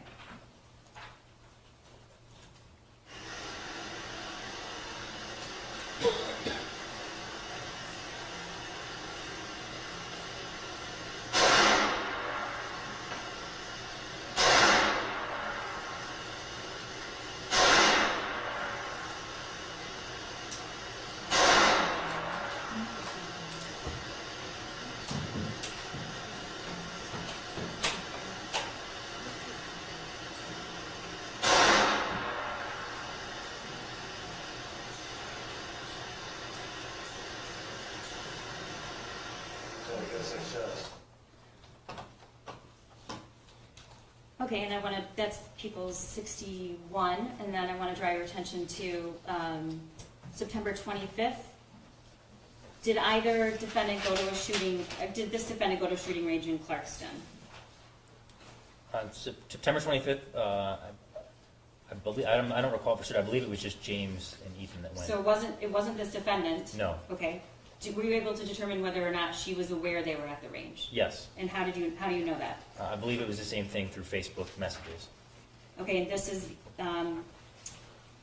62, and this is a receipt. What was the receipt for? This was range fee, ammunition for 9mm, a rental of a 9mm pistol, as well as 22 caliber ammunition and targets. In all of the videos you were able to obtain and observe, is this the first range video using a 9mm?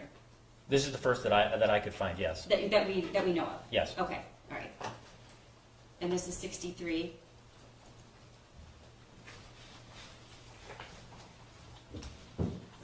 What are we looking at, Special Agent? So that's James Crumbley in the white sweatshirt and gray baseball hat, and then the shooter is behind him wearing a light gray sweatshirt, dark pants, Nike shoes, and a black hat.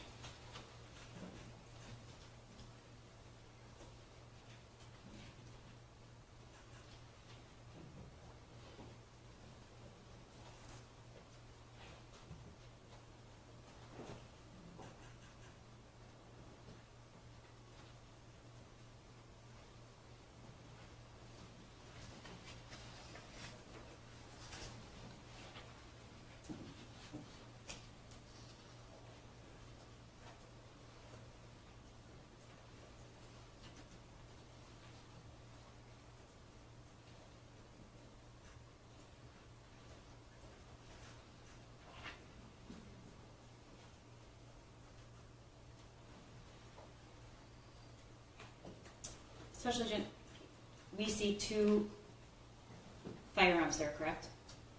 Correct. Okay, what, if you can tell what kind of handgun it's for. So I believe the handgun that the shooter is picking up now is the Keltec, and then the other one was one that they appeared to rent, or to, if they were looking to purchase a firearm, sometimes that the range will let you test it out before you purchase it. So the one to the right of the shooter, what is that, if you know? I can't say for certain. The footage is a little grainy. Okay.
Can you tell the jury what he's doing right now, if you know? I believe he's having trouble with the firearm discharging. He appears to be having some type of malfunction that he's not able to clear on his own.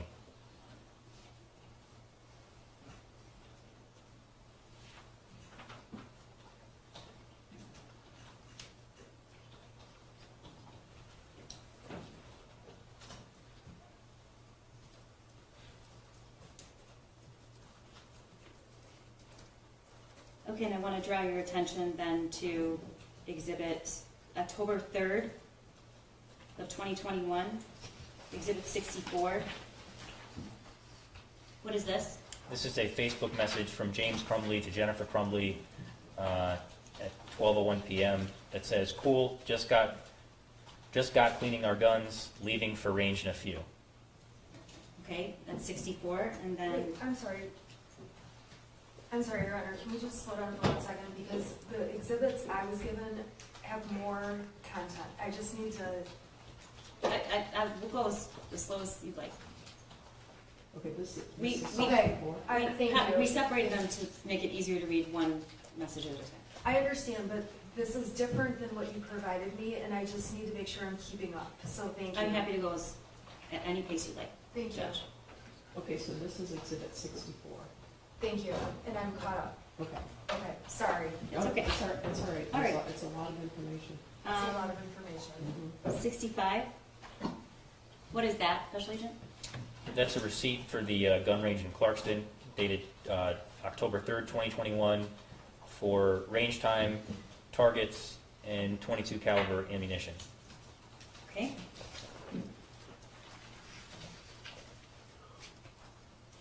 All right. Was this the last documented visit before November 26th that we have? Yes. Okay, let's go to November 26th. What day was November 26th? What's significant about that day? That was the date that James Crumbley purchased the 6-hour SP 2022 pistol for the shooter. Okay, and that was the day after Thanksgiving. Yes. Okay. This has been previously admitted. This is the receipt for the SIG, correct? Yes. People's 28. And that was paid in cash, and the amount is $519.35. I don't mean to lead, I'm just trying to do this to make it easier to understand. Yeah, I this is I have no objection to that. Okay. Yeah, that's already in. Okay. And on the 26th, when this occurred, do you want to go to the next exhibit? This has also been previously admitted. This is the purchaser's information. We've already talked about that. This was, I'm not sure if it was admitted, but it was shown in the opening. I believe there's no objection to it. Yeah, What- it's admitted. Okay. 66. Again, for the jury, this is the SIG, correct? Yes, what's depicted in that picture is the 6-hour pistol, yes. Okay. And when did Jennifer post about, I'm sorry, excuse me. This is not Jennifer's post, this is the shooter's post. This is a different post, this wasn't the one at the opening. I apologize if I'm confusing anybody, it's just a lot. And what does this say? So this is an Instagram post by the shooter that says, "Just got my new beauty today, 6-hour 9mm. Ask any questions, I will answer." Special Agent, were you able to determine, based on the forensic evidence of the phones, whether or not Jennifer Crumbley followed the shooter's Instagram account? Yes, she did. Okay, so this account where he posted, she followed it. We can't say she saw it, but we know she followed it. Correct, yes. Okay, and that is a picture of the SIG? Yeah, so the first picture was the 6-hour in the pistol box. And then the second picture is the shooter holding the firearm. It appears to be inside the Crumbley family residence based on the floor. And then there's the shooter again holding the firearm with the sights aimed in. As you can see that the 3 dots are aligned. I'm Okay. so sorry, what number is that? It's all part of 66. 66? This is Instagram post from November 26, 2021. Okay, thank you. So 66 then has multiple pictures. Three spots. Okay, It's the, thank you. it's the one Instagram account that we know is in common. Okay, thank you. Do you? Yeah, yeah. All right, I just want to make sure it's from. But when it's in piecemeal, I can't tell the number's not on the screen, so Right. Right. I was wondering. that's why I'm having a hard time, so, sorry. Yeah, to take a break, Your Honor. never. Sorry. I was looking for the natural break, so. Okay. This, yeah, I don't think this is the fine time. There's about probably 30 minutes left of this. Oh, okay, so, yeah, I'm always, Thanks. well, Sorry about that. No. I was waiting until cross-examination. I'm so but sorry. No, I'm with you.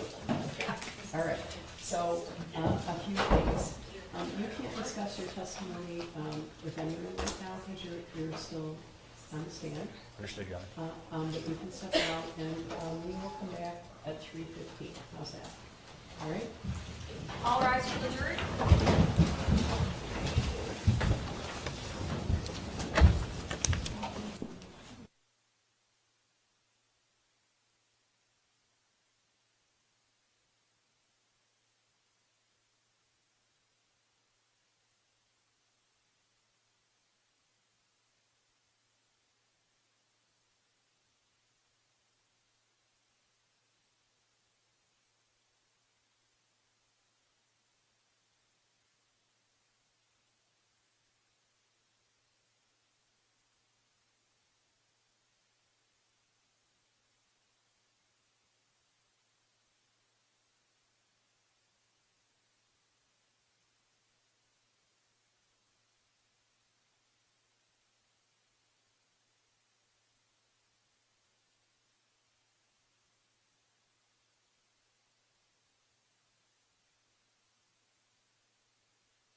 8-0 FH. Okay, so, I got a note that I shared with both attorneys, from juror 374, he's our parole agent, right? And, he said, I may know ATF Mike Malone from when I worked in Detroit 2005 to 2006.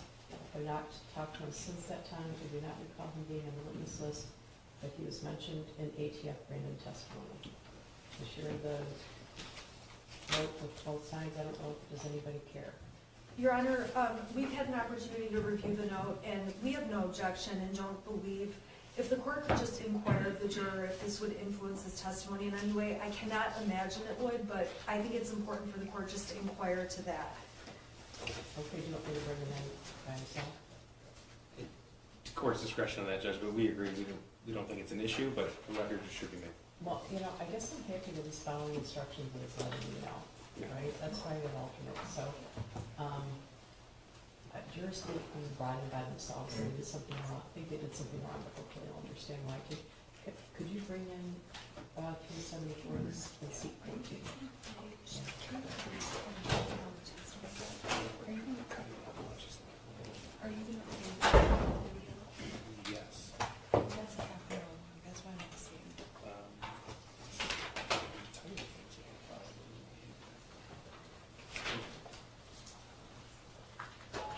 It's number, 71? yeah, I just, Yeah, we're good okay, so that's a half an hour, so it's gonna be longer than a half an hour. Yes. That's all I'm Yep. guessing. Yep. Okay, thanks. Yep, that's right. Thank you, thank you.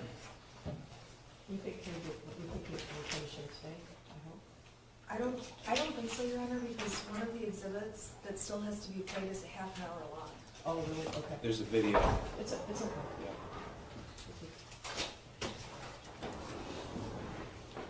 Hi. I don't want to make you nervous. I want to tell you that we really appreciate your note. That's exactly what you're supposed to do. All right, that's why we have alternates in case something comes up. Right. So really my only question for you is whether or not the fact that you might have met this person, this ATF agent, mentioned by Brandon, you knew him in 2005 or 2006? Yeah, actually, what I know, if it's the same individual, he was working with Detroit Police Department.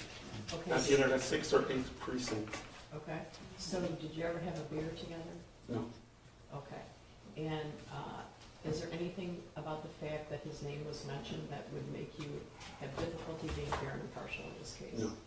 Okay, we appreciate your note. I know that this is, yeah, so.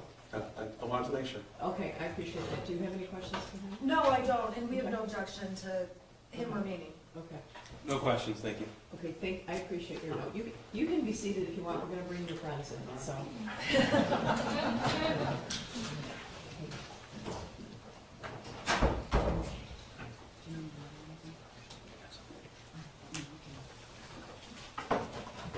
Yeah, go ahead. Thank you.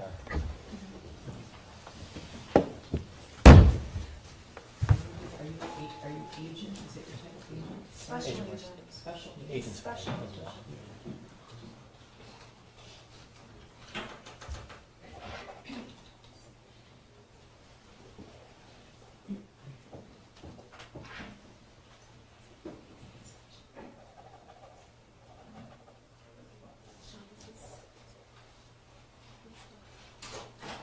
All rise for the jury.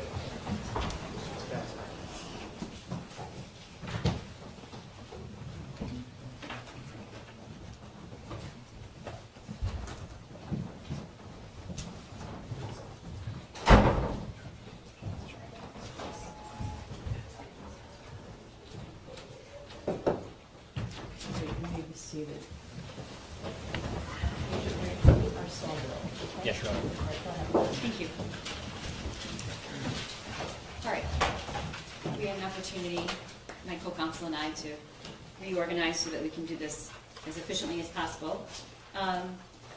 Special Agent, I'd like to direct your attention to Exhibit 66, I'm sorry. This is the Instagram post of of the shooter, and you already testified earlier that Instagram account was followed by Jennifer Crumbley. Is there anything about this image that you want to remark on in terms of what you see and what you don't see? Yeah, so in the image is the 6-hour 9mm pistol. There's one magazine inserted into the firearm. There's also an empty magazine next to the firearm on the right-hand side. In the image, there is not the ATF pamphlet or the cable lock that was sold with the firearm. And then and I believe 66 is already admitted, and 67? What is this, Special Agent? This is a picture from Jennifer Crumbley's cell phone taken, I believe, 30 to 40 minutes after, I was in around 6:38, 6:40 p.m. on the 26th. The day the gun was purchased? Correct. And this is a picture of the Sig Sauer is the bottom pistol with a magazine inserted. The top pistol is the Keltec 22 caliber pistol, and then there are the two Sig Sauer magazines, the ATF pamphlet, and a cable lock with a key inserted and a second key attached. And this was previously admitted, this cable lock, it's People's 39. Can you testify about whether or not this is similar or the same? Can you tell that? I would say that it is similar. The exact same words and instructions are on the pamphlet and on the, call that I don't know if it's a sticker that's attached to the bottom by the lock there. This right here? Correct, but I've had an opportunity to review the words on both, and they do match up. Okay. And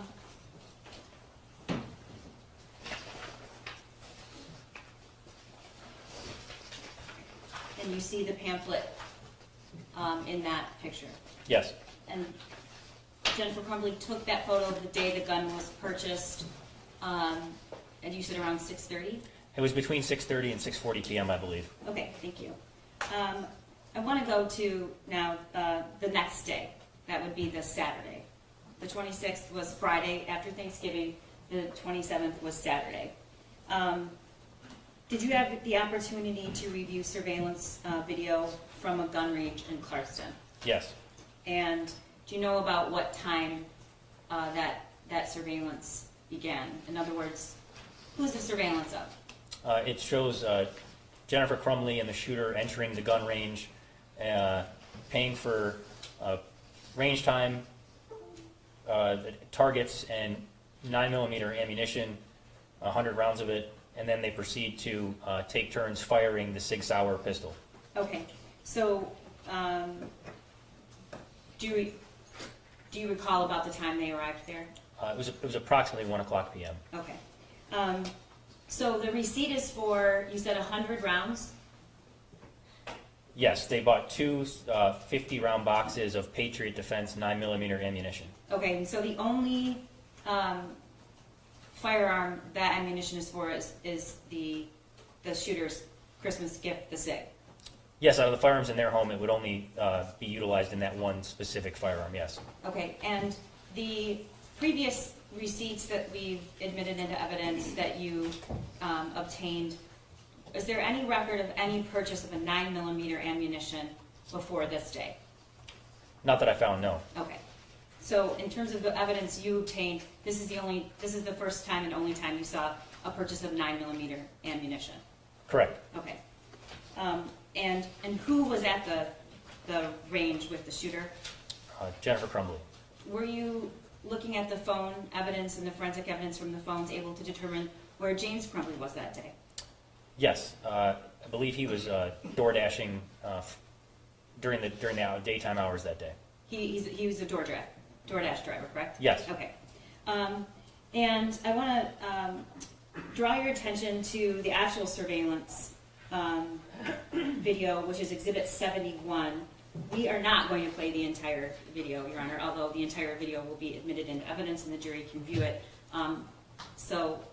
We're going to try to focus on the most relevant parts, and then the entire video is in evidence.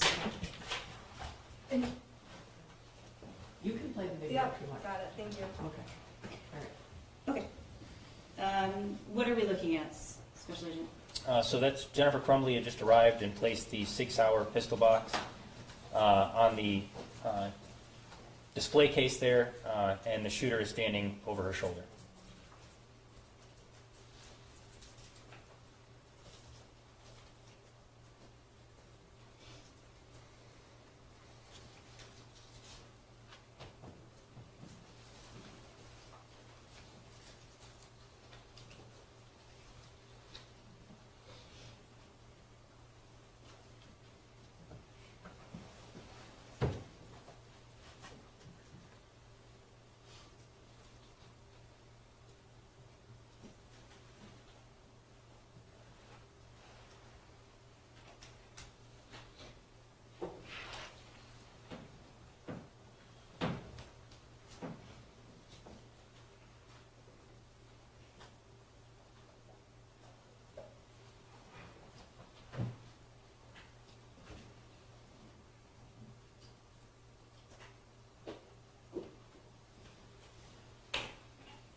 Okay, Special Agent, we're gonna fast forward that, you've already identified that gun case as the SIG case and not this no, that it's this one, correct? Correct. Okay.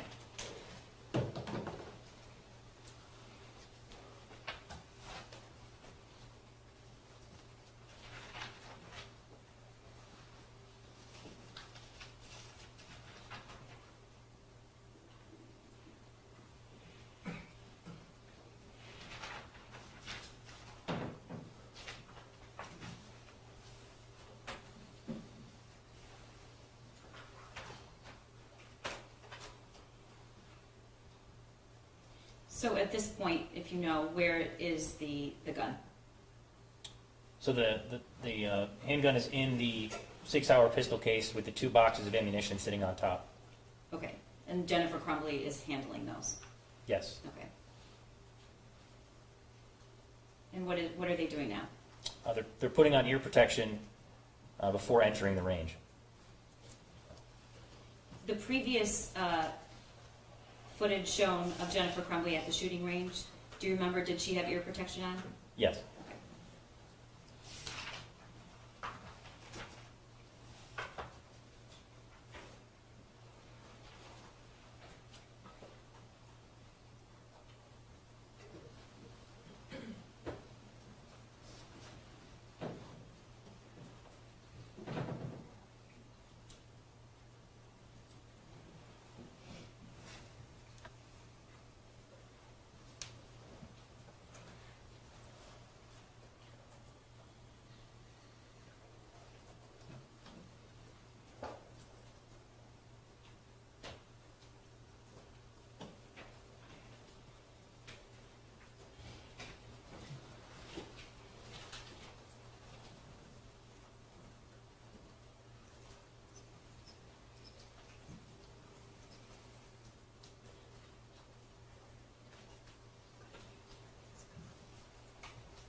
Special Agent, can you explain to the jury what's happening right now, if you know?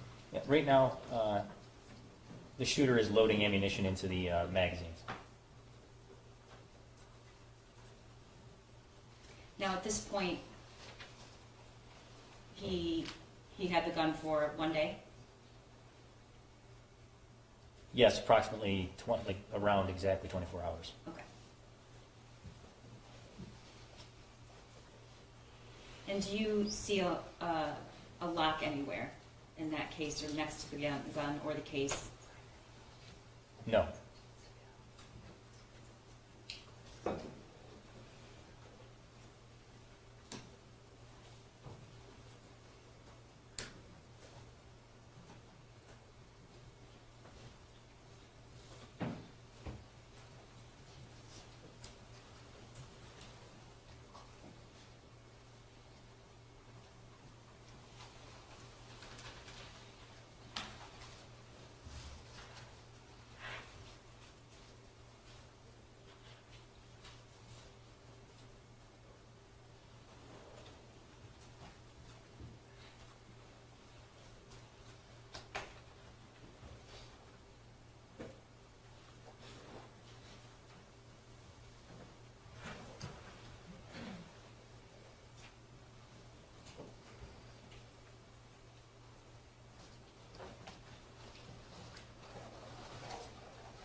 Special Agent, I do have a question while we're viewing this.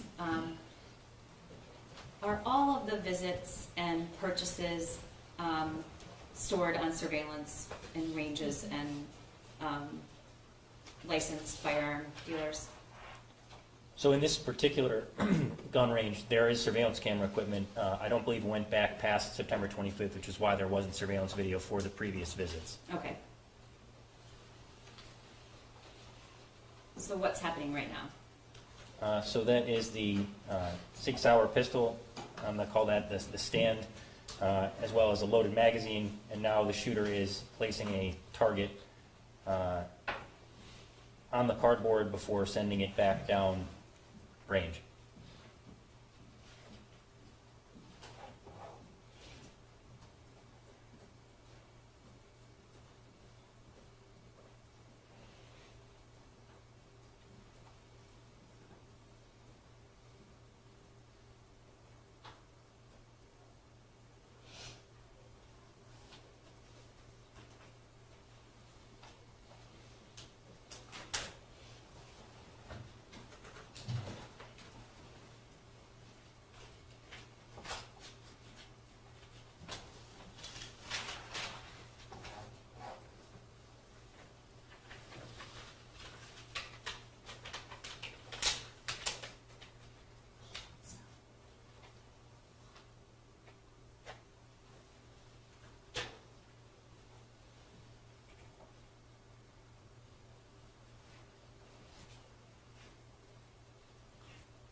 So just for the record, the shooter's already, were you able to tell how many rounds he shot? It depends on how full the magazine was, but if he had a full magazine, it would have been 15 rounds once he loaded it in the firearm that he discharged. Okay. And can you tell the jury what's happening now? Yep, so now he brings a new target over for Jennifer Crumbley, and then he affixes it to the cardboard and then sends it down range.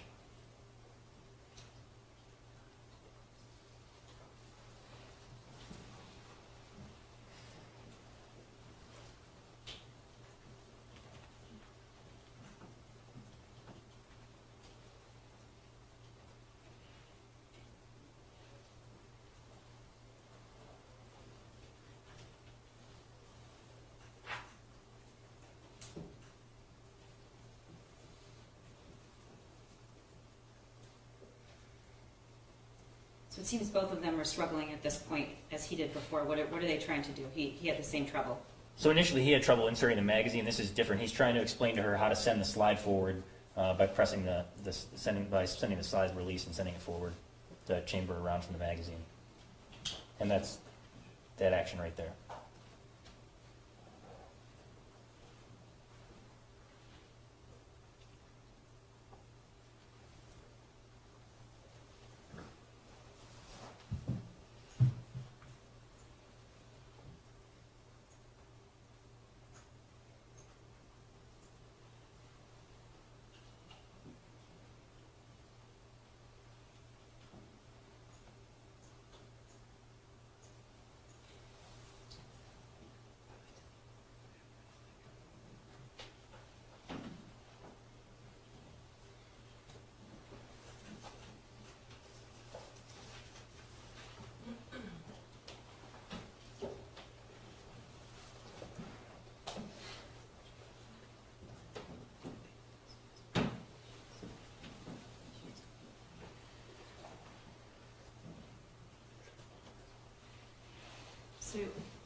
Jennifer Crumbley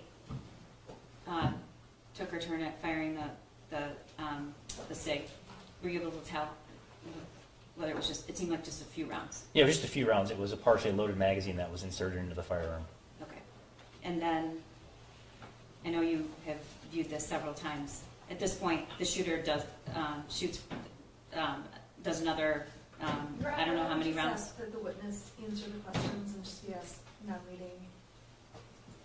I'm just really just trying to make things easy and more understandable. And we were gonna fast Well, forward. okay, so you're gonna fast forward. What happens next? What happens next? So I think they exchanged turns one more time, shooting at the target, and then I believe it's only one more time each, and then they depart from the range. Okay.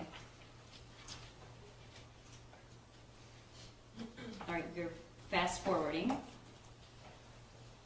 to when they're both completed. You think that what did they both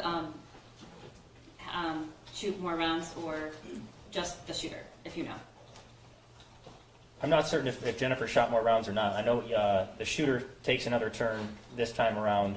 I don't know exactly how many more times Jennifer shoots. Do you know how many rounds total were left when they were finished shooting? So they discard an empty box of 50 rounds of the 9mm ammunition into the trash can, and then exit with only one box of 50 rounds. So when they departed, they only had the 50-round full box of Patriot Defense 9mm ammunition. Okay.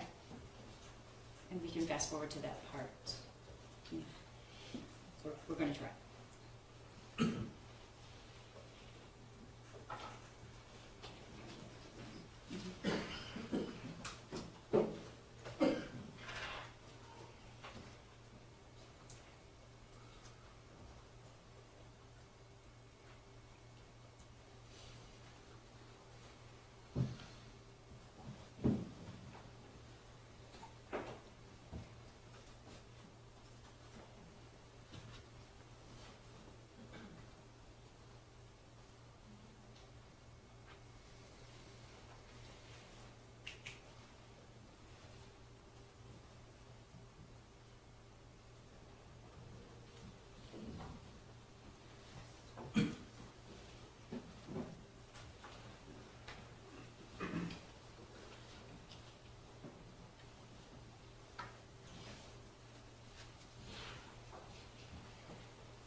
that where she just, the ammunition's discarded? Yes, that's correct. Okay.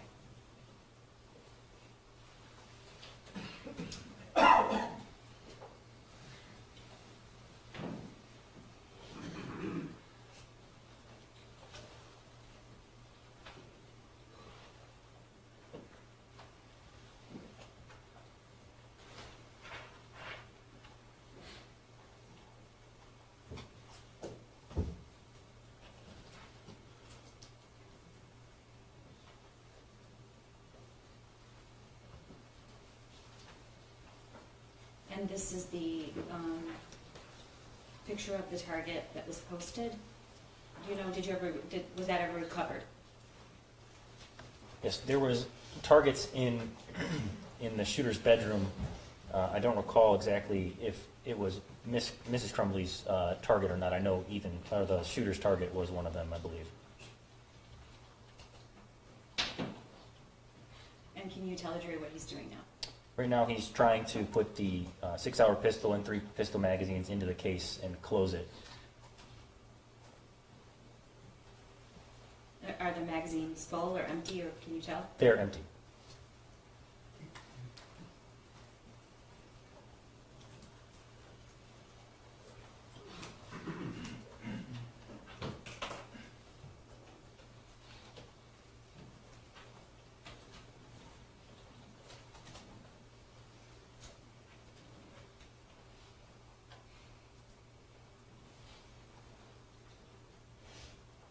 And what does it look like to you is happening?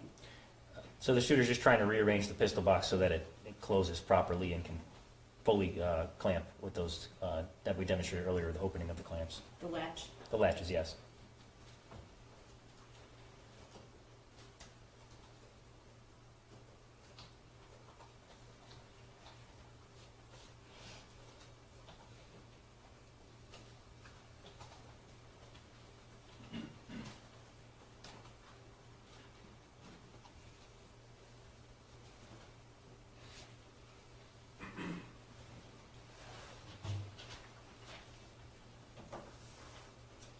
So Jennifer Crumbley's carrying the case with the SIG inside of it. Yes. And do you see is the shooter carrying anything? Yes, he has the targets as well as the box of 9mm pistol ammunition. Okay. And based on your investigation and all the physical evidence and digital evidence, was this the last known image of this weapon before it was used to kill the students in Oxford High School? Yes. Okay.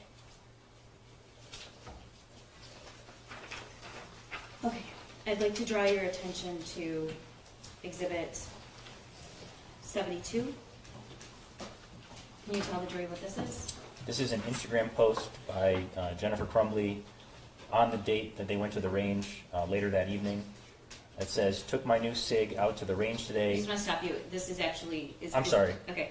Whose Instagram post is this? I'm sorry, this is the shooter's Instagram. Okay. It was posted later that evening, said, "Took my new SIG out to the range today. Definitely need to get used to the new sights, LOL." And could you tell when that was posted? Yes, in 1902 on the date they went to the range, being the 27th, the day after Thanksgiving, Okay, and what time is that for? 7:02 p.m. Okay. It's UTC -5, so is it 7 or is it? I'm sorry, that is in UTC. So at the time of this, it would be around 2 o'clock, 2:02 p.m. 2:02. Can you tell the jury what UTC minus? Yeah, so What am I talking about when I say that? it's just the universal time. So that is like the time in Eastern time zone is either -4 or -5, depending on the time of year, daylight savings time. Okay. So that is 72, and then I'm gonna. Do you know, by the way, where Jennifer Crumbley was when this was posted? If you know. I believe she was still home at this point. And I want to draw your attention to 73. What is this? This is the Instagram post by Jennifer Crumbley of the target with Mom and Sunday testing out his new Christmas present. My first time shooting a 9mm. I hit the bullseye. And this was posted about a minute later than the shooter's Instagram post. So his post was 2:02 and hers was 2:03? Yes.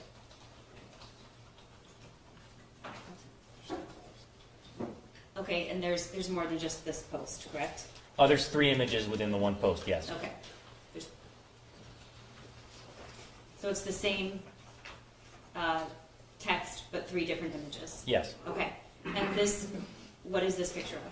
So this is the 3rd image. The first was the main target, then there was a zoom in of the bullseye, and then there was this image, which was of the firearm in the case with 2 pistol magazines and the ATF Youth Handgun Safety Act notice beneath it. Do you know where James Crumbley was during this time? Was he still doing DoorDash deliveries? Yes. Okay. Do you know at some point whether or not Jennifer Crumbley left the house that day when they returned from the range? Yes, she did. Okay. And do you know about what time? It was around, I believe it was around 2:30, or it could have, I know there was a Facebook message around 2:30 sent that she was shopping, so I don't know exactly what time she left, but I know she left after that after that Instagram post. Okay. And do you know when she returned? It was around 5:30 p.m. Okay.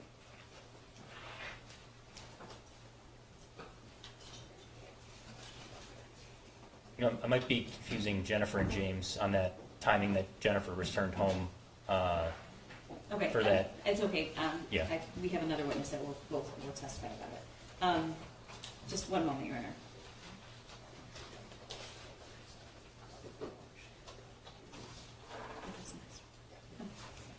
All right. I want to draw your attention to a previously, I believe it's previously admitted, 74, Exhibit 74. All right. And if we could zoom in on the drawing of the firearm in that diagram. We've already, well, tell the jury when you first saw this worksheet. I first saw this worksheet when I was at Oxford High School on November 30th, 2021, responding to the shooting. Okay, and what's your understanding about who drew those things and when? It was my understanding that the shooter drew them earlier in the day, and I have to say that I saw an image of this worksheet, which is probably the same image. And it was, like I said, during my time responding to the school. Okay. Special Agent, what, if anything, caught your attention about this drawing? There were several things, specifically with the firearm.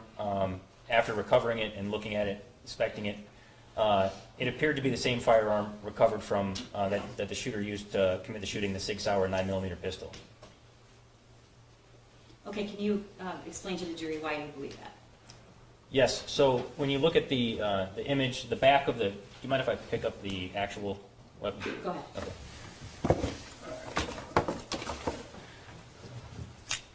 But you're gonna have to stand so the Yep. jury can see you. So when you look at the back of the slide, there's serrations at the back of the slide here.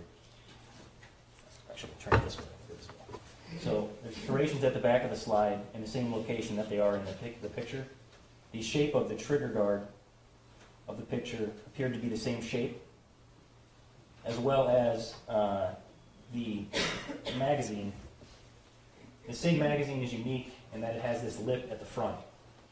And when inserted in the firearm, it creates this secondary kind of, it's not flush with the firearm, right? There's this I'm lip. sorry, can Oh, you just, yep, can you turn to so we can see? Move my each chair other? back, yep, there we go. Sorry, I can't see what you're. Yep, no problem. So there's a lip in the front of the firearm here when the magazine's inserted. And when I looked at the picture, it appeared to be that was what was drawn at the bottom, where you see that lip.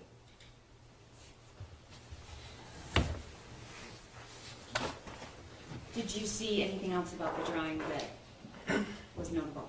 Yes, the ammunition appeared to be, after working this case and reviewing the image, and knowing the caliber of firearms in the Crumbley home, it appeared that ammunition was not .22 ammunition, for the simple fact that the cylinder at the bottom on a .22 long rifle round of ammunition is not flush. It creates almost like a cylinder at the bottom, if you could picture it, and it wouldn't be flush with the with the round. So instead of it just being a circle like this, where you'd have a circle like that, it would be that there are parts and edge sticking out around it, so to speak. There would be an edge drawn further around the bottom of that rounded ammunition, and it's much thinner. Okay, and I'm going to approach and show you the previously admitted picture of the other firearm that the Crumbleys owned that's most similar to, what's not here that's on the SIG that makes you think that the drawing was of the SIG? How are these two different? So additionally, on the SIG... And tell me how I should hold this so it doesn't look like I'm pointing at you. Take that from you. Yeah. Okay, thank you. So when you look at the SIG here, there's an ejection port on this side, on the right side of the firearm, similar to the one drawn in the picture. The only other magazine-fed pistol in their residence at the time did not have an ejection port on either side of the firearm because it's concealed by the slide.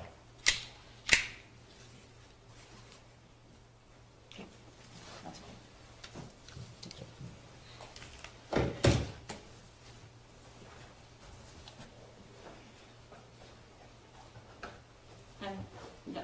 Nothing further at the moment, Your Honor.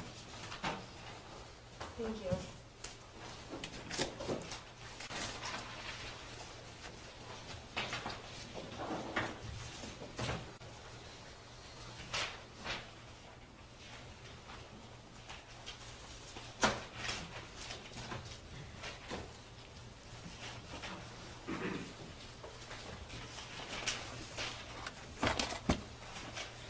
Good afternoon. Afternoon.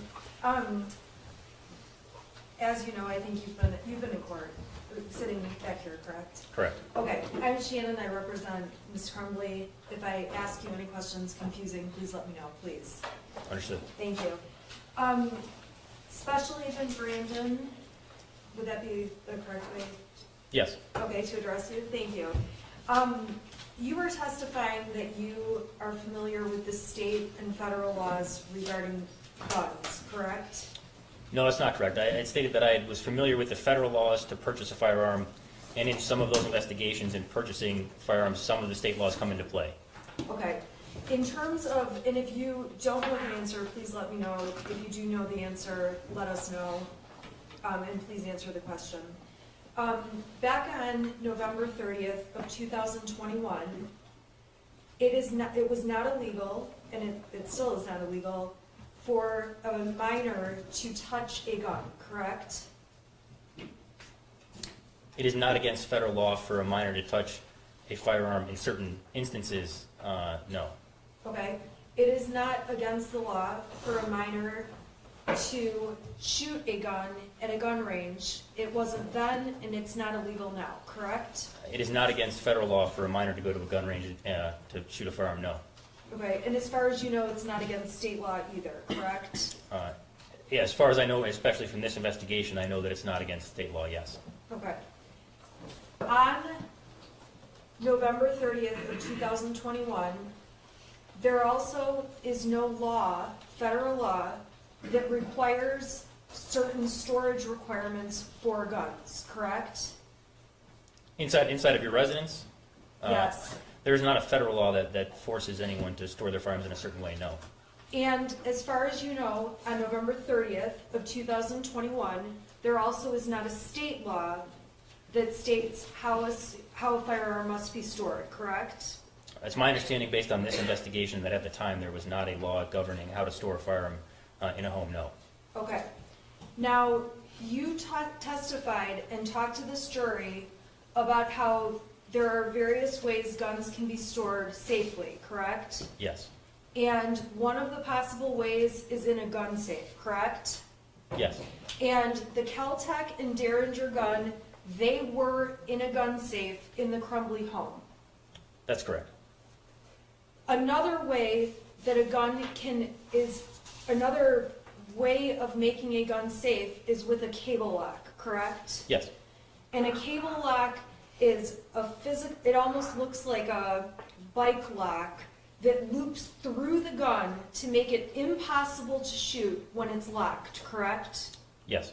And in order to disable or take the cable lock off, you have to have a key, correct? I would say that's one of the ways to take it off, yes. Okay, so that would be the way that most people would take it off, is by using a key that works with that lock, correct? Yes. Okay.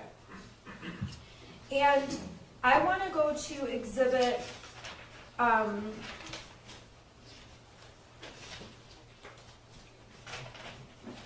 38, which I'm going to put up on my screen, but I need to switch it over.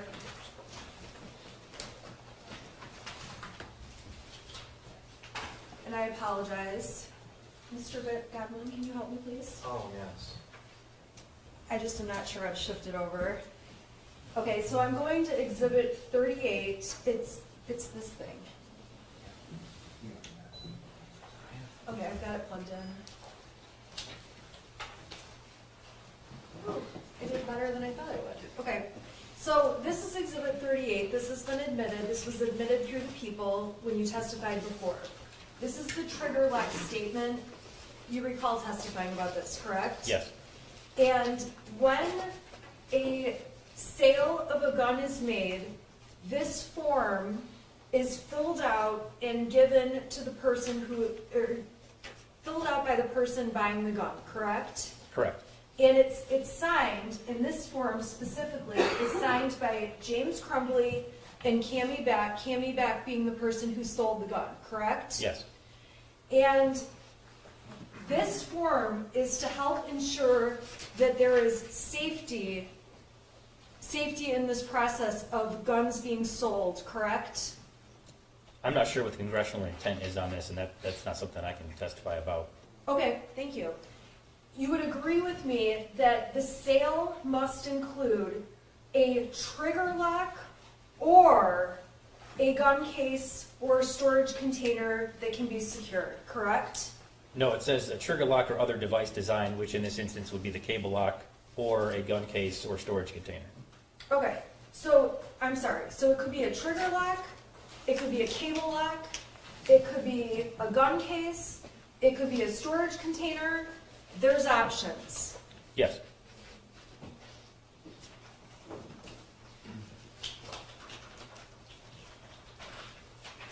And when you testified about the 3 guns that we've seen in this courtroom, you testified about the Derringer, the Kel-Tec, and the Sig Sauer, correct? Yes.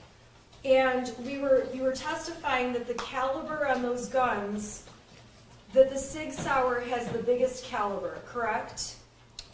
Yes, it's a larger Out caliber. of the 3 of those. Yes. Okay. And by nature, with those 3 guns in mind, that means the Sig Sauer can do more damage than the other 2 guns, the Kel-Tec or the Derringer, correct? I believe what I said is that it just makes a bigger hole, but yes, what you're saying is, yeah, that it would cause more damage, yes. Okay. And a 9mm is not the, this is going to sound like a terrible question, but is not the largest millimeter you could, there are guns that are bigger and stronger, correct? Yes. What other guns could create even more damage or even larger holes? I mean, there's a lot of calibers that are larger than a 9. I don't know that you want me to list them all right now, but there are more calibers that do cause more damage, that do fire a bigger round than a 9mm. A if that's what you're asking. 357? Yes. A 45? Yes. A 50? 50 caliber? Yeah. Yes. Okay, approximately how many other kinds of, would you guess, how many other? I'm not going to guess. I mean, there's a lot of calibers of firearm. There are several that are larger caliber than a 9mm. When you say There's not many that are larger than a 9 as a semi-automatic handgun. There's a few, I would say, not a ton. Okay, so a 9mm is not the most destructive gun you can buy, but it's a gun that a person can buy. A 9mm is a gun a person can buy, yes. Okay. You testified about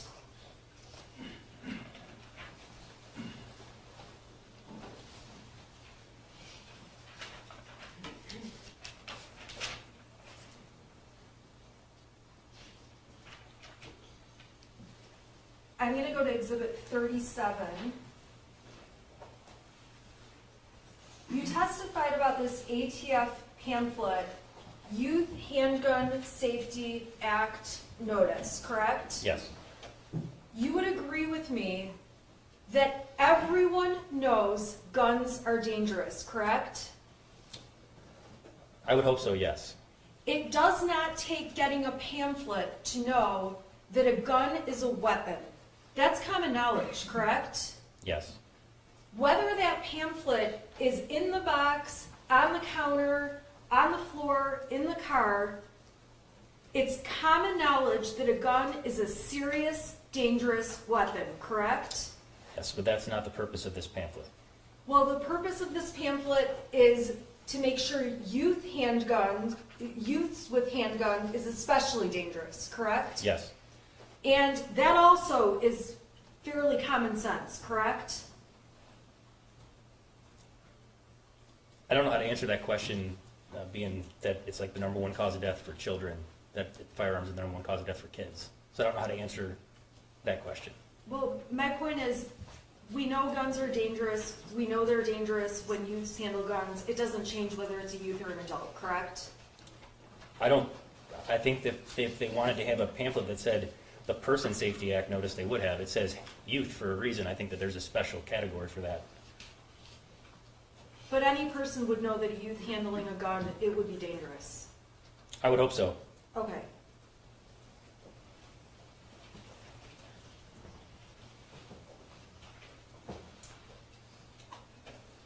We saw a lot of exhibits showing that there were trips to the gun range, and we can agree that there is no doubt James Crumbley and Ethan Crumbley like guns or are interested in guns, correct? It appears so from the evidence, yes. You showed this jury evidence of them purchasing, of James Crumbley purchasing the 3 weapons, correct? Yes. We've shown this jury text messages between Mr. Crumbley and Mrs. Crumbley showing that they're going to, that Mr. Crumbley and Ethan Crumbley, the shooter, are going to gun ranges, correct? I'm sorry, could you repeat I got a little distracted. I am so sorry. That's okay. You're like in a choke. Excuse me, I'm so sorry. That's fine. You want a cough drop? I need like just something. I feel like I just had a bug fly in my throat. I haven't seen any buddies in here. You want a cough drop? Yeah, can I have one? Thanks. Sorry, excuse me. I'm so sorry. Okay, we can agree James Crumbley and his son are interested in guns. Yes. We can agree they would go to the gun range, they would go shooting together. Yes. Okay, you have some evidence of some various trips they took to the gun range, but it's possible there's many, many more trips that Mr. Crumbley and his son took to the gun range, correct? That's possible, yes. What you're testifying to this jury is not limited to the only experiences we can say the shooter has ever had at a gun range. That's fair, yes. And there's one occasion back in the summer of 2021 when Jennifer Crumbley is with her husband and son at the gun range, and we see her shooting in the video, correct? Yes. And aside from that, the only other time we see Jennifer Crumbley at the gun range is on the day after the Sig Sauer was purchased, when she's with this half-an-hour-long video we watched with the shooter, correct? Yes. And as we watched that video, on that occasion, we can agree James Crumbley is not there with them, correct? Yes. And when Jennifer Crumbley walks in, she's carrying the case that has the gun in it, correct? Yes. She goes up to the counter, purchases ammunition, and she carries it over to the area where they shoot. Is that fair to say? Yes, she purchased the ammunition. I'm not clear on who picked out how much ammunition. There was a time that that the shooter made a 2 with his finger, and I can't be certain if he was talking about the ammunition boxes or the targets. Okay, so they end up in the area where you shoot, and it appears to me, although I've never been to a range, you put the gun in the spot where the person stands to actually shoot it, correct? Yes. And then it appears to me, but please tell me if I'm wrong, that you load the magazines with the ammunition on the counter behind, when the gun is sitting away from you, correct? Yes, that's generally been my experience at private ranges, yes. And in these videos that we saw, it's apparent that the shooter has knowledge of how to load those magazines with the ammunition, correct? Yes. He is the one loading those magazines with the ammunition, not Mrs. Crumbley. No, there was a point at one time when Mrs. Crumbley was putting rounds and her arm was moving. Obviously the angle's sideways so you can't see, but there was a time when she was loading. I don't think she loaded all the magazines, but I think she did load a few rounds. Okay, and when we see the video of the shooter shooting the weapon, he obviously knows how to shoot the weapon and is shooting the weapon at the target, correct? Yes. And when Mrs. Crumbley comes up and takes her turn, Mom's having her turn with the weapon, there's some very obvious conversation going on between herself and the shooter, back and forth between the two of them, correct? Yes. And it appears from the video, I believe that you said the shooter is explaining something to her. Yes, I think he was explaining how to send the slide forward to chamber around. She was having trouble, she got the magazine in, but then couldn't get the slide to go forward. Okay, and that was in the first, she took 2 turns essentially at the range, correct? Yes. And in the first turn she took, that's when she's having trouble with the slide? Yes. Is that, okay. And when we see Mrs. Crumbley take her second turn, we see her turn back and have to call the shooter over to explain something else to her in trying to figure out how to hold the gun, correct? Yeah, it seemed like he was trying to explain how to properly grip the firearm, yes. Okay. And we can agree that in the videos from this shooting range at Accurate with Mrs. Crumbley and other ranges, it's clear the shooter has been given experience shooting at ranges and knows how to operate these weapons, correct? Yes. You also showed this jury evidence that on one other occasion, Mr. Crumbley and the shooter rented a 9mm gun. Yes. And on that day, obviously, the shooter shot the 9mm gun, correct? I don't recall from the video that we have of that if he shot it or not. I believe, I would assume he did, but I can't say for certain. It would be weird if you rented a gun and didn't shoot it. I agree. Okay. And you don't know if there's other trips that Mr. Crumbley took with the shooter where they may have rented 9mm guns on other occasions, correct? If it was to this specific range, I would know about it based on the receipts, but if not, then no. If it was a different range, then it's possible, yes. The range that you checked with was the one in Clarkston, correct? Yes. There are a number of gun ranges, though, in the area, and it's fair to say you did not check with all of those ranges. Not all of them. The ones in close proximity to the house, yes. But at the time, it was winter, so a lot of the outdoor ranges, it had snowed the weekend before. A lot of the outdoor ranges either were snowed, there was too much snow, but yes, as far as the indoor ranges in the area, that's the closest. Okay. In addition to these guns and going to this indoor range, you were at the Crumbley home during the time the search warrant was executed, correct? Yes. And if you do not know the answer to this, you can let us know. During the search warrant that was executed, you observed that the shooter had a number of BB guns, correct? Yes. And BB guns are not on the same level of danger as these 3 weapons, these 3 guns you've testified about, correct? I mean, they can be dangerous, but are they a firearm? No. Okay.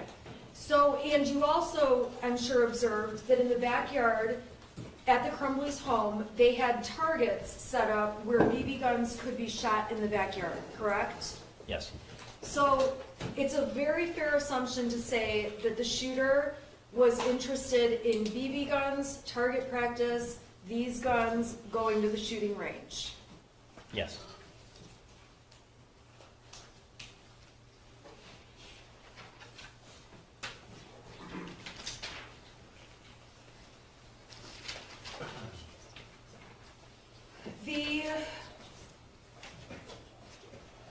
When you testified that the Caltech was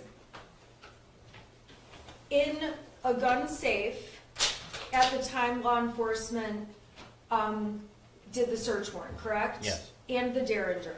Yes.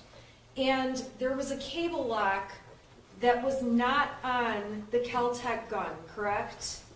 There was a cable lock in the Caltech gun box in the kitchen that was not on the Caltech gun. There were no cable locks on either the Derringer or the Caltech inside the safe. And we talked about the different options of ways to keep a gun safe. And while the cable lock was not on the Caltech or the Derringer, there wasn't a cable lock on that one, those two were secured in a gun safe. Yes, with the combination of 000, but yes. Okay, and when you testified about the combination being 000, that was the combination that you said the manufacturer, that would be the default. Yes. And that combination can be changed by people when they get the gun, correct? When they get the safe, yes, they can change the combination. And you have no knowledge of what the combination was at the time that James and Jennifer Crumbley had that safe in the home. All you know is the time you saw the safe, the combination was 000, correct? I know that the safe was unlocked at the house by law enforcement using the code 000. Did you unlock the safe at the house, or is that... You were not the person that unlocked that safe, though, correct? No. You asked me the question. I said I know it was unlocked with that, but I don't. I was not present when it was unlocked, but I know that that's the combination to the safe, and it has not been changed since. Okay. You did not watch law enforcement open the safe. No. You did not watch law enforcement turn the numbers on the safe. No. You believe that the numbers law enforcement used were 000, but you do not have personal knowledge that 000 opened that safe, correct? I did not physically observe it, no. And it's fair to say that those guns, that Caltech and that Derringer, were purchased in June of 2021, correct? Yes. And there is no claim in this case that the shooter ever took those two guns or took them out of the house or took those to school, anything along those lines, correct? Not out of the house, no.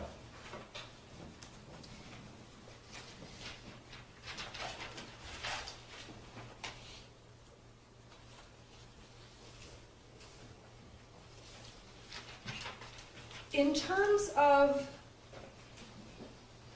Your Honor, are we gonna go till 5 or what's the Well, court? I have special permission, Okay, but so, I would like to, can we finish this witness? Can we finish this witness today? Your Honor, there were so many exhibits, I don't think we can. And, Okay, we can go till 5, right? You guys okay going till 5? okay.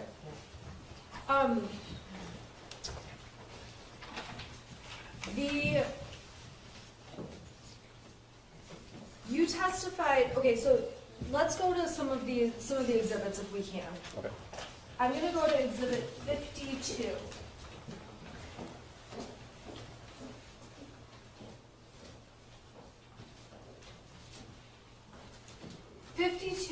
Was this, it appears to be conversation by messages back and forth. And it shows the shooter holding the Caltech, correct? This one shows him loading the Caltech, that video that you have it on now, yes. I'm sorry, it shows him loading the Caltech. And this video was from back in August of 2021, correct? Yes. And you testified that obviously this video shows the shooter holding the Kel-Tec, and let's see here, the video was admitted also. Let me just get to the video.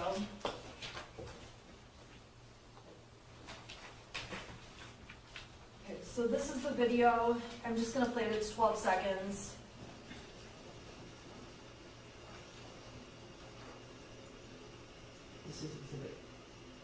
This is exhibit 51. Okay, so this video shows the shooter loading the Kel-Tec. This one was an empty slide. You just sent the slide forward on this video, yes. Okay, I am I'm so just- bad with yeah. these guns. Yeah, please correct me. So this one is him doing what, sending the slide forward? Yes, there was no ammunition in the firearm, I don't believe there was even a magazine inserted. He just sent the slide forward in this video. It was like a black leather, looks like a couch or something like that below it. Okay, and in this video, you have no idea if there are other people around him. No, The video is focused on the gun in the shooter's hand, correct? yes, And this video was sent by text message over to a friend of the shooter's. Is that correct? yes. And we don't see, while we don't see any people in this video, we don't know if Mr. or Mrs. Crumbley were present at the time the shooter is taking this video. We know that they were in the home at the time, but we don't know exactly where they were in the home, no. Okay, so we know they're at home at the time the shooter's in the home making this video and sending it to a friend, correct? Yes, And as much as, well, this video, him doing this, the shooter doing this, is not illegal, correct? no.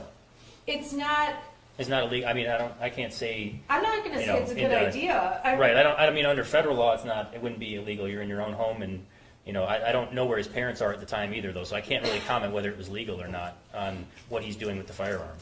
Okay, right, we don't know. All we have is this little 12-second video with no context, correct? But I think the context was the text message that says, my dad left his gun out, so it seems odd to send the text message if your dad was around while you filmed it. Okay. Or your parents, I should say.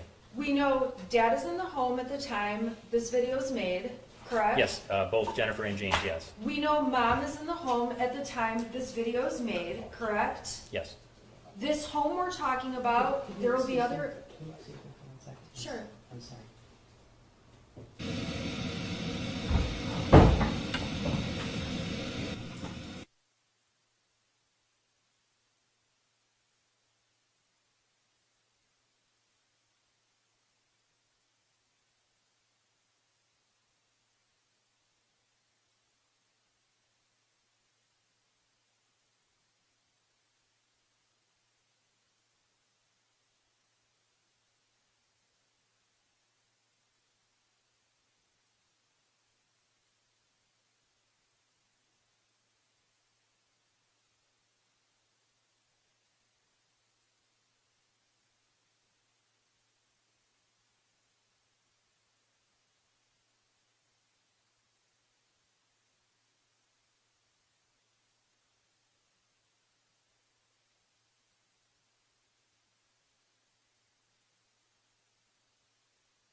Sorry, so we're at the time where we're talking about this video that was sent. Your testimony was that the shooter sent a text that said, "My dad left this out." Or, I'm sorry, yeah, "My dad left it out," correct? Yes, It does not say "my mom left it out." it does not. It specifically says "my dad." Yes. And at the end of the day, you don't know the shooter. I don't know the shooter personally? Right. No, You don't know the shooter's friend. no. You don't know other things the shooter and his friend had been talking about that day, correct? I've reviewed messages between the shooter and his friend for several days, but I don't understand what you're asking there. I'm asking, you don't know whether, when that statement was sent to his friend, you don't know that that's true, that his dad left the gun out, correct? All you can do is read the text. I know he sent the text, yes. He sent the text, but you don't know that that's true, correct? I can say I know he sent the text. I don't know, I don't know exactly where. Yeah, I don't know how to answer that question. I don't know if it's true or not. I don't know if anyone knows it's true or not. But he sent the text. You are aware that teenagers can embellish things? I don't have any teenagers. You were a teenager at some point. Sure, I don't know that I'm specialized in teenager behavior to Okay. testify to that. You would agree with me it's possible for teenagers to embellish to impress their friends? I would agree, yeah, that it's possible for teenagers to embellish. I think is a fair statement. It's possible for them to send messages to friends to try to look cool? It's possible, yes. It's possible to try to fit in with other people and get people's attention, correct?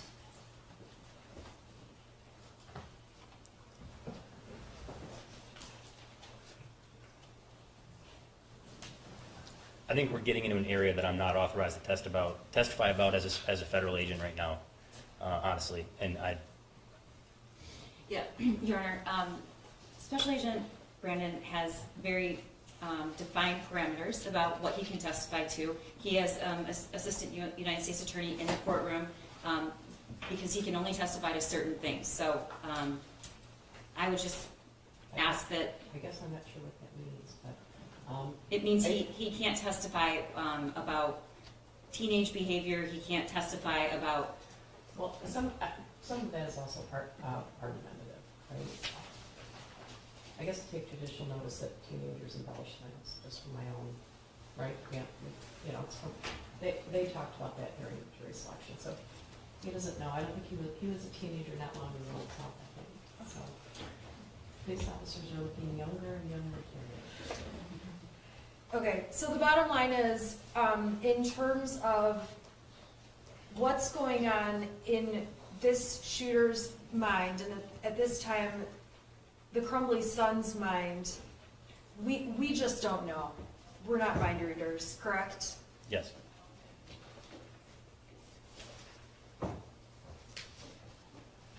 We do know, though, it's not just based on text messages, that James and Jennifer Crumbley were in the home at the time this video was made, correct? yes, that's correct. That is something that you established through actual evidence, and we know they were present in the home. Yes, And when we're talking about the Crumbley's home, it's a 900 square foot home, correct? yes, It's a small ranch with 3 bedrooms. yes, We're not talking a 4,000 square foot, 3-story house, correct? that's correct. So we know that all 3 people at the time this video was made were in this 900 square foot home. Yes,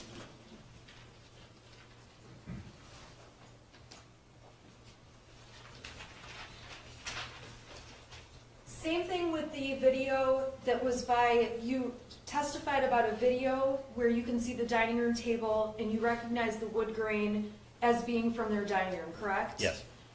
Can you remind me what was happening in that video? I don't want to waste the jury's Sure, time, yeah. but I think you... Yeah, so in the video, the shooter loads a loaded pistol magazine into the Keltec, and then sends the slide forward, chambering around, which means the firearm is ready to be discharged at that time. And when that video was taken, that's also a short little video clip, correct? Yes. And that video clip also, we do not know who else is present when that video clip was taken. Not in the immediate vicinity around him, no. We know that both Jennifer and James were in the residence, though. Yes. Okay, so James and Jennifer are in the residence when Ethan Crumbley is making this video, Yes. okay? And we know he made that video, and obviously had it on his phone. Correct. And we know he sent that video to a friend. Yes. And again, we don't really have much more context beyond that, correct? Other than the text message, no. Well, the text message was from the other, I think the text message, the videos were sent, and then the text message followed the videos. there was, I'm sorry, were both of those videos sent at the time when it said my dad left it out? I think the first video was sent at 9:30, and the second video was sent at like 12:30 a.m., so 4 hours later. But in that chain of text, it's video 9:30, video 12:30, and then the text that said my dad left his left his gun out, LOL, Okay. something to that effect. And you checked to make sure that at 9:30 and at 12:30, both parents were at home, correct? Yes. And and so he sends these two videos, and there's no response from his friend, correct? I don't recall if there was a response or not. I know that they were sent. There may have been an exchange, but I just know that they were sent to his friend. Okay, and then he sends another text saying, my dad left this out, correct? Yes.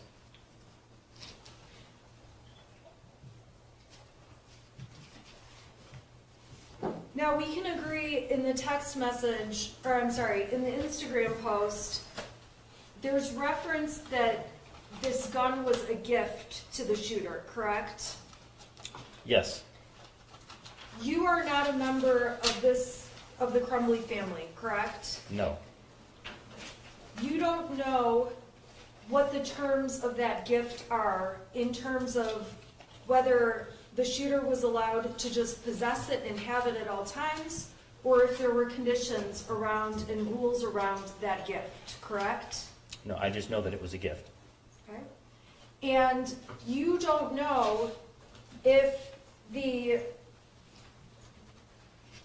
you do not know where that gun was kept, the Sig Sauer was kept, prior to the day you're in the house with law enforcement and the open gun case was on the bed, correct?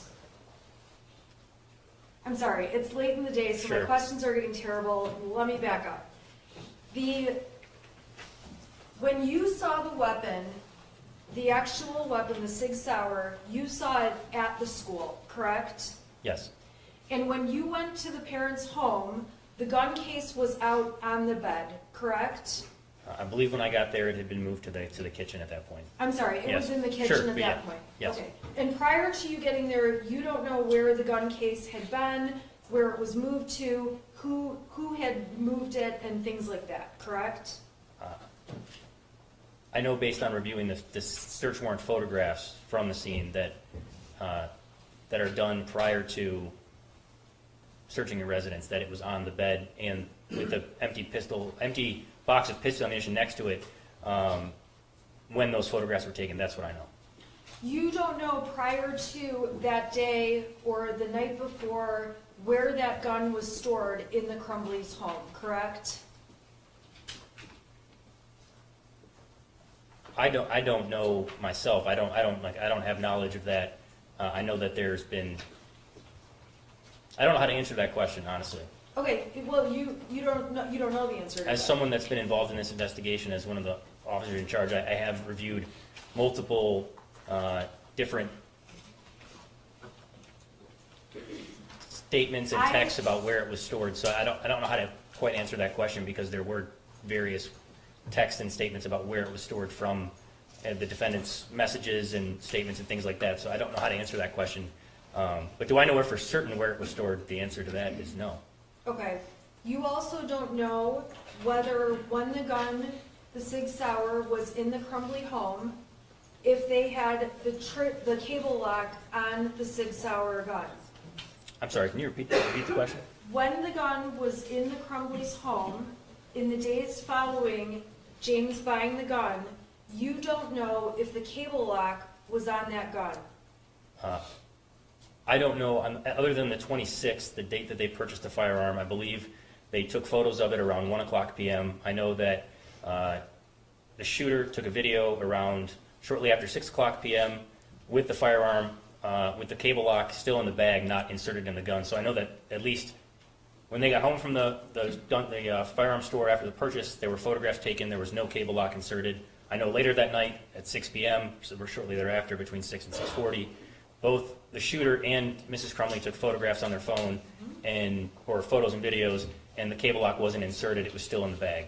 That's all I know. I know that and at those specific times when those pictures are taken, that the cable lock was not used at those times. Okay, we can agree on that. Beyond that photograph, the day the gun was purchased, past 6 o'clock that night, you don't know if the cable lock was put on that gun, correct? I have no evidence whether it was or was not, no. You also don't know, after 6 o'clock that night, where the gun was placed, correct? For that specific day, I don't personally know where that gun was that night, no. You also don't know who was responsible for putting that gun away that night, correct?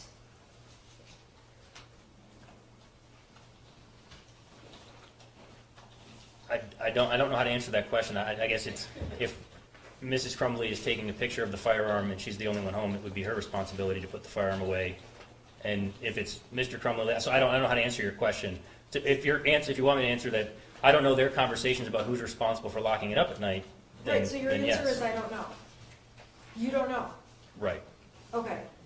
And so on the 26th, that night, after 6 p.m., after the photo's taken, we can agree, you don't know if the cable lock got put on, you don't know where the gun was stored, and you don't know who was responsible for storing it, correct?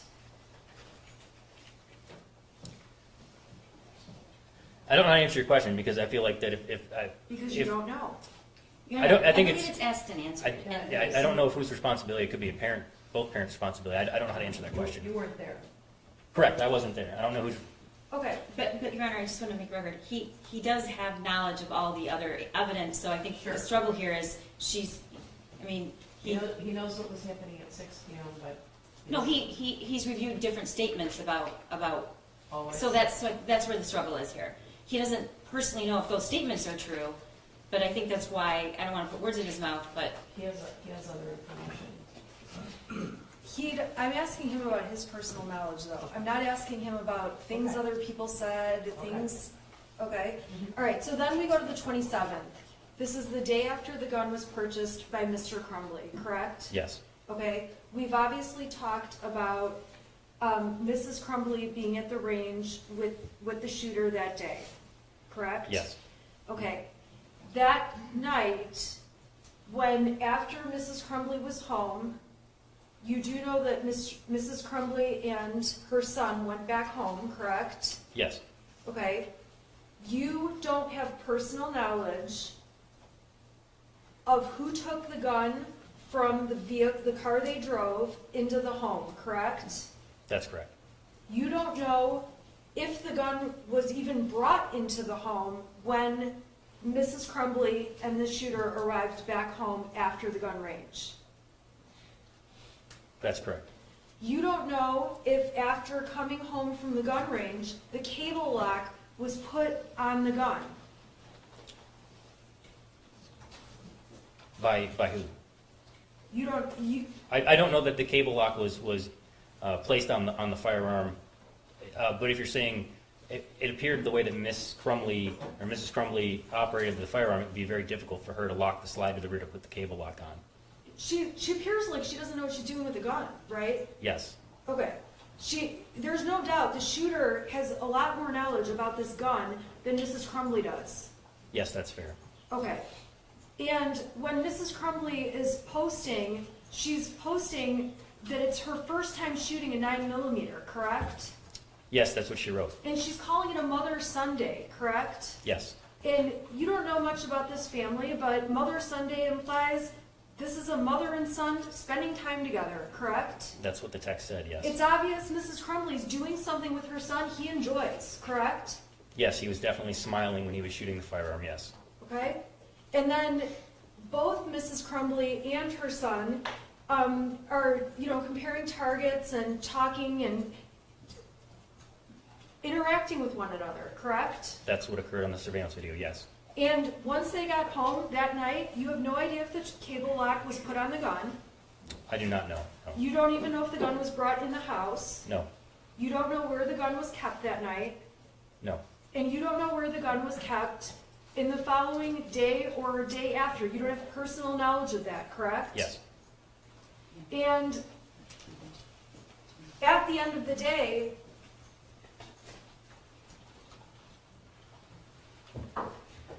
I'm sorry, scratch that.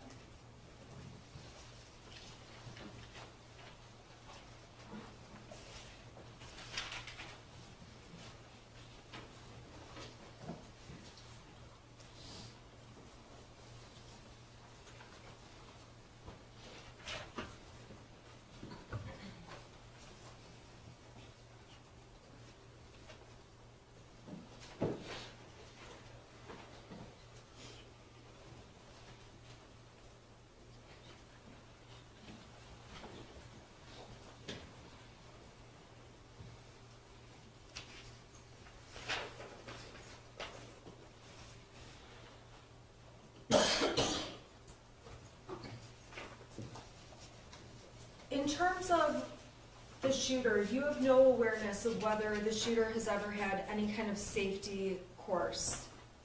I found no evidence that he had a safety course, no. You don't, so there is no evidence that you can say, there's no evidence, but that doesn't mean that didn't happen, correct? Correct.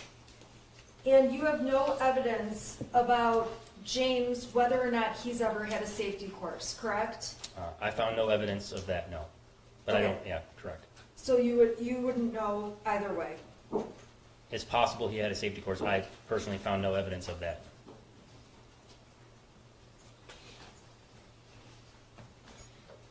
And when you're talking about this drawing, and I'd like to just put the math paper back up.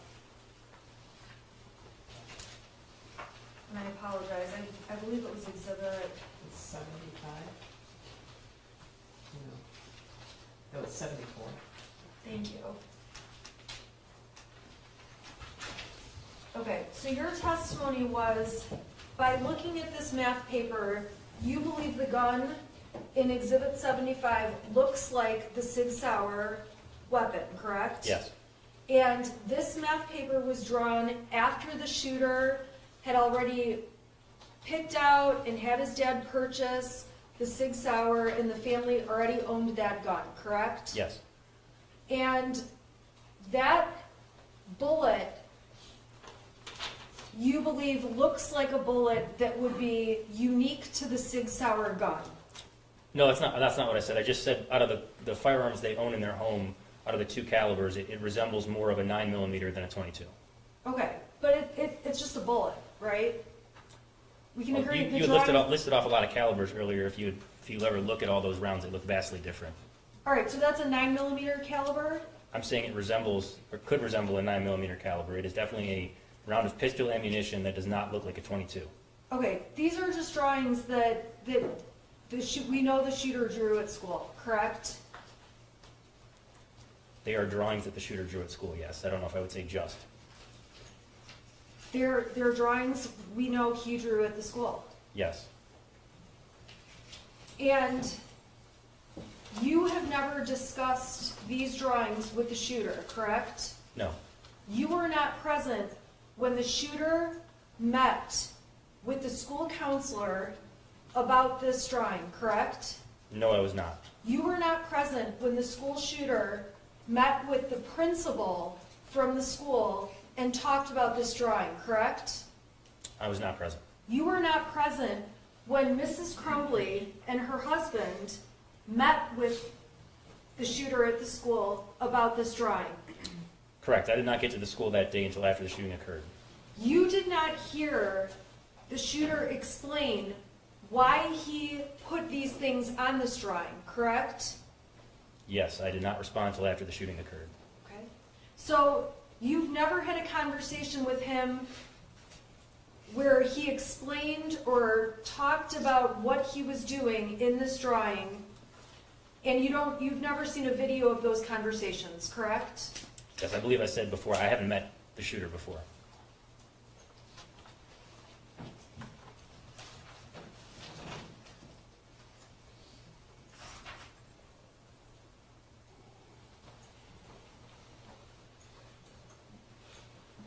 Yeah, I have just a moment, Your Honor. Sure.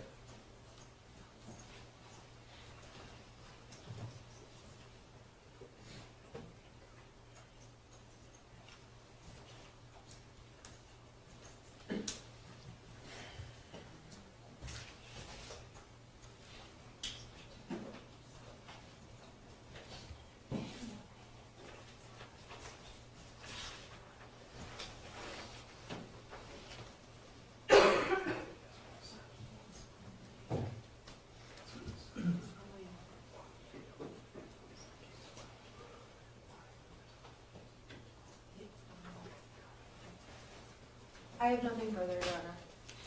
Can you do a redirect before we leave? I can.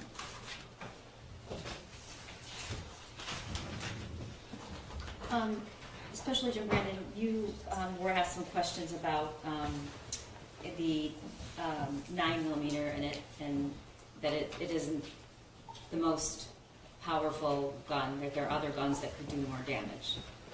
Do you remember that? Yes. Okay. Would you acknowledge, though, that it's much more difficult to control and fire it quickly and accurately than a .22? Yes, if we're going by the calibers, yeah, 50 caliber will be a lot more difficult to carry around than a 9mm. Yes. Okay. And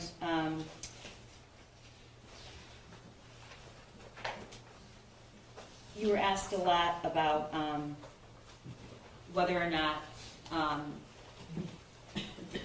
James or Jennifer, how many times they went to the shooting range, or if Jennifer ever went took them at a different time. You don't really know, though, correct? No, all I know is the evidence that I found and that was presented today and I testified to. Okay, well, let's talk about that for a minute. What have you reviewed? Just summarize what you've reviewed. So I've reviewed surveillance camera video from both the school, the firearms range, Facebook returns for James and Jennifer Crumbley, Instagram returns, the forensic download of 7 cell phones, I believe, belonging to James, Jennifer, and the shooter, the entire case file, other interviews, and things like that. Basically everything related to this case. Okay, when you say you reviewed the phones, that means all the content that was on the phone, correct? Yes. Going back to quite a long time. Yes. In fact, some of the cell phone data went back several years. Yes. Okay, and on those phones you also reviewed every video taken by Jennifer Crumbley. Yes. Correct? Every picture, correct? Yes. All of the Facebook messages from the return that she hadn't deleted, you reviewed those, correct? Yes. All of the communications between the two, Jennifer and James, correct? Yes. Videos that were recorded by her of herself, correct? Yes. Videos of the two of them fighting, correct? Your Honor, No, I would Your Honor, ask, let me finish. this They- is all leading questions. Okay. The question was, Sustain. you don't know too much about this family, do you? Is that true? In the context of this investigation, I've learned a lot about the Crumbley family. Based on the way the question was asked, I thought it was more in the lines of, in the same way of asking if I knew the shooter, do I know the Crumbleys? I don't personally know them, but in this investigation, yes, I've had a very detailed look at their life over the last several years, especially the year leading up to the shooting, yes. Okay. And you were asked about the second video the shooter took of the Caltech. Yes. Okay. And you were asked if you knew whether or not someone was a parent, Jennifer Crumbley or James Crumbley was next to him, correct? Yes. Okay. Let's just say for a moment they were. Do you still have any problem with that video? Objection. His opinion about having a problem with it is irrelevant. Yeah. Do you have concerns about safety when you look at that video, regardless of who was next to him? Yes, based on the height of the table, the direction the firearm was pointed would either have been based on the way the wood grain goes, it would have either been at the neighbor's house or out the front window of the house. And because of the height of the table, potentially, and with the porch, I'm not quite sure if it would be head height or stomach or above, but it would definitely be pointed in a direction where if the firearm was shot, it could travel outside the home. Okay.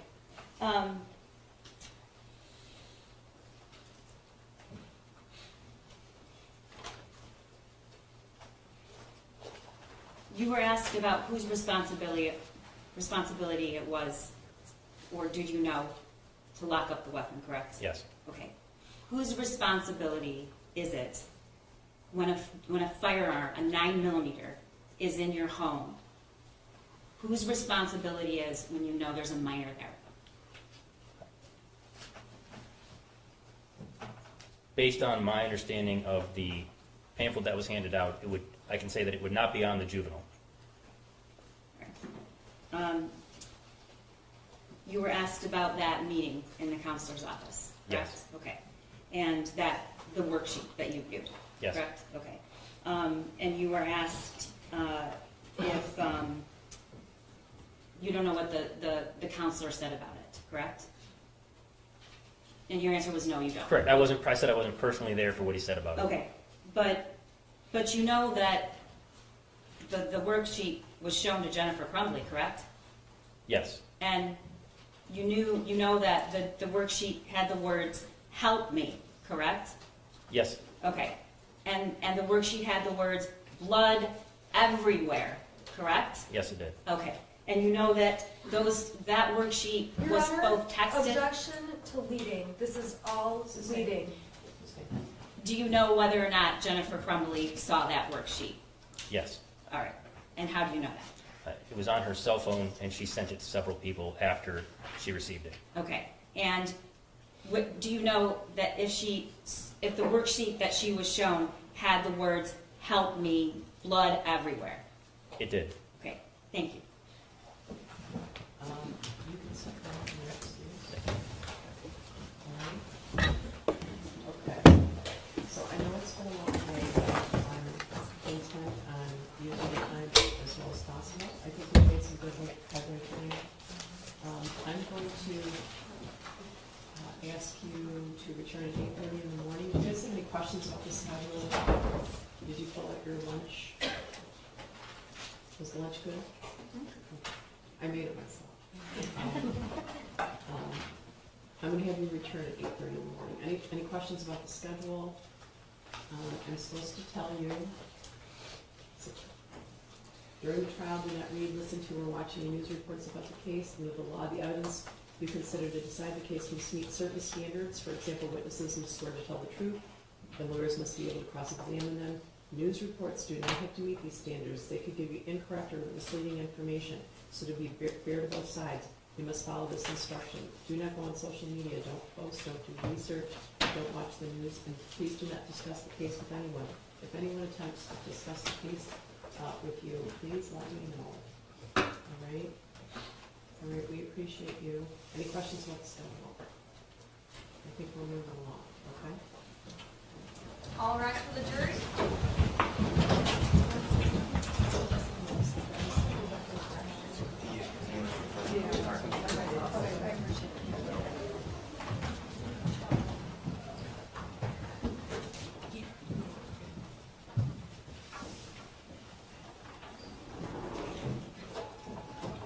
Anything? No, Okay. thank you. Okay, so are they holding the doors? Are they holding the doors? They should be holding the doors. Okay. All right, go ahead. 8:30, do you know who may be tomorrow? Yeah, I think we've already communicated that, Aaron. Your Honor, I would like to know, and Mr. Key said he will send me an email later, Okay. but I'm asking that please happen. Okay. I think we were asked to do that. We're not going to text message with counsel, but we were asked, we emailed her as far as I know. I can't insist, but I can ask politely, so I did, yeah. So I'd like you to know that if possible, so. Thank you. All right, I'll See you in the morning. Thank you, Judge. Thanks, Judge.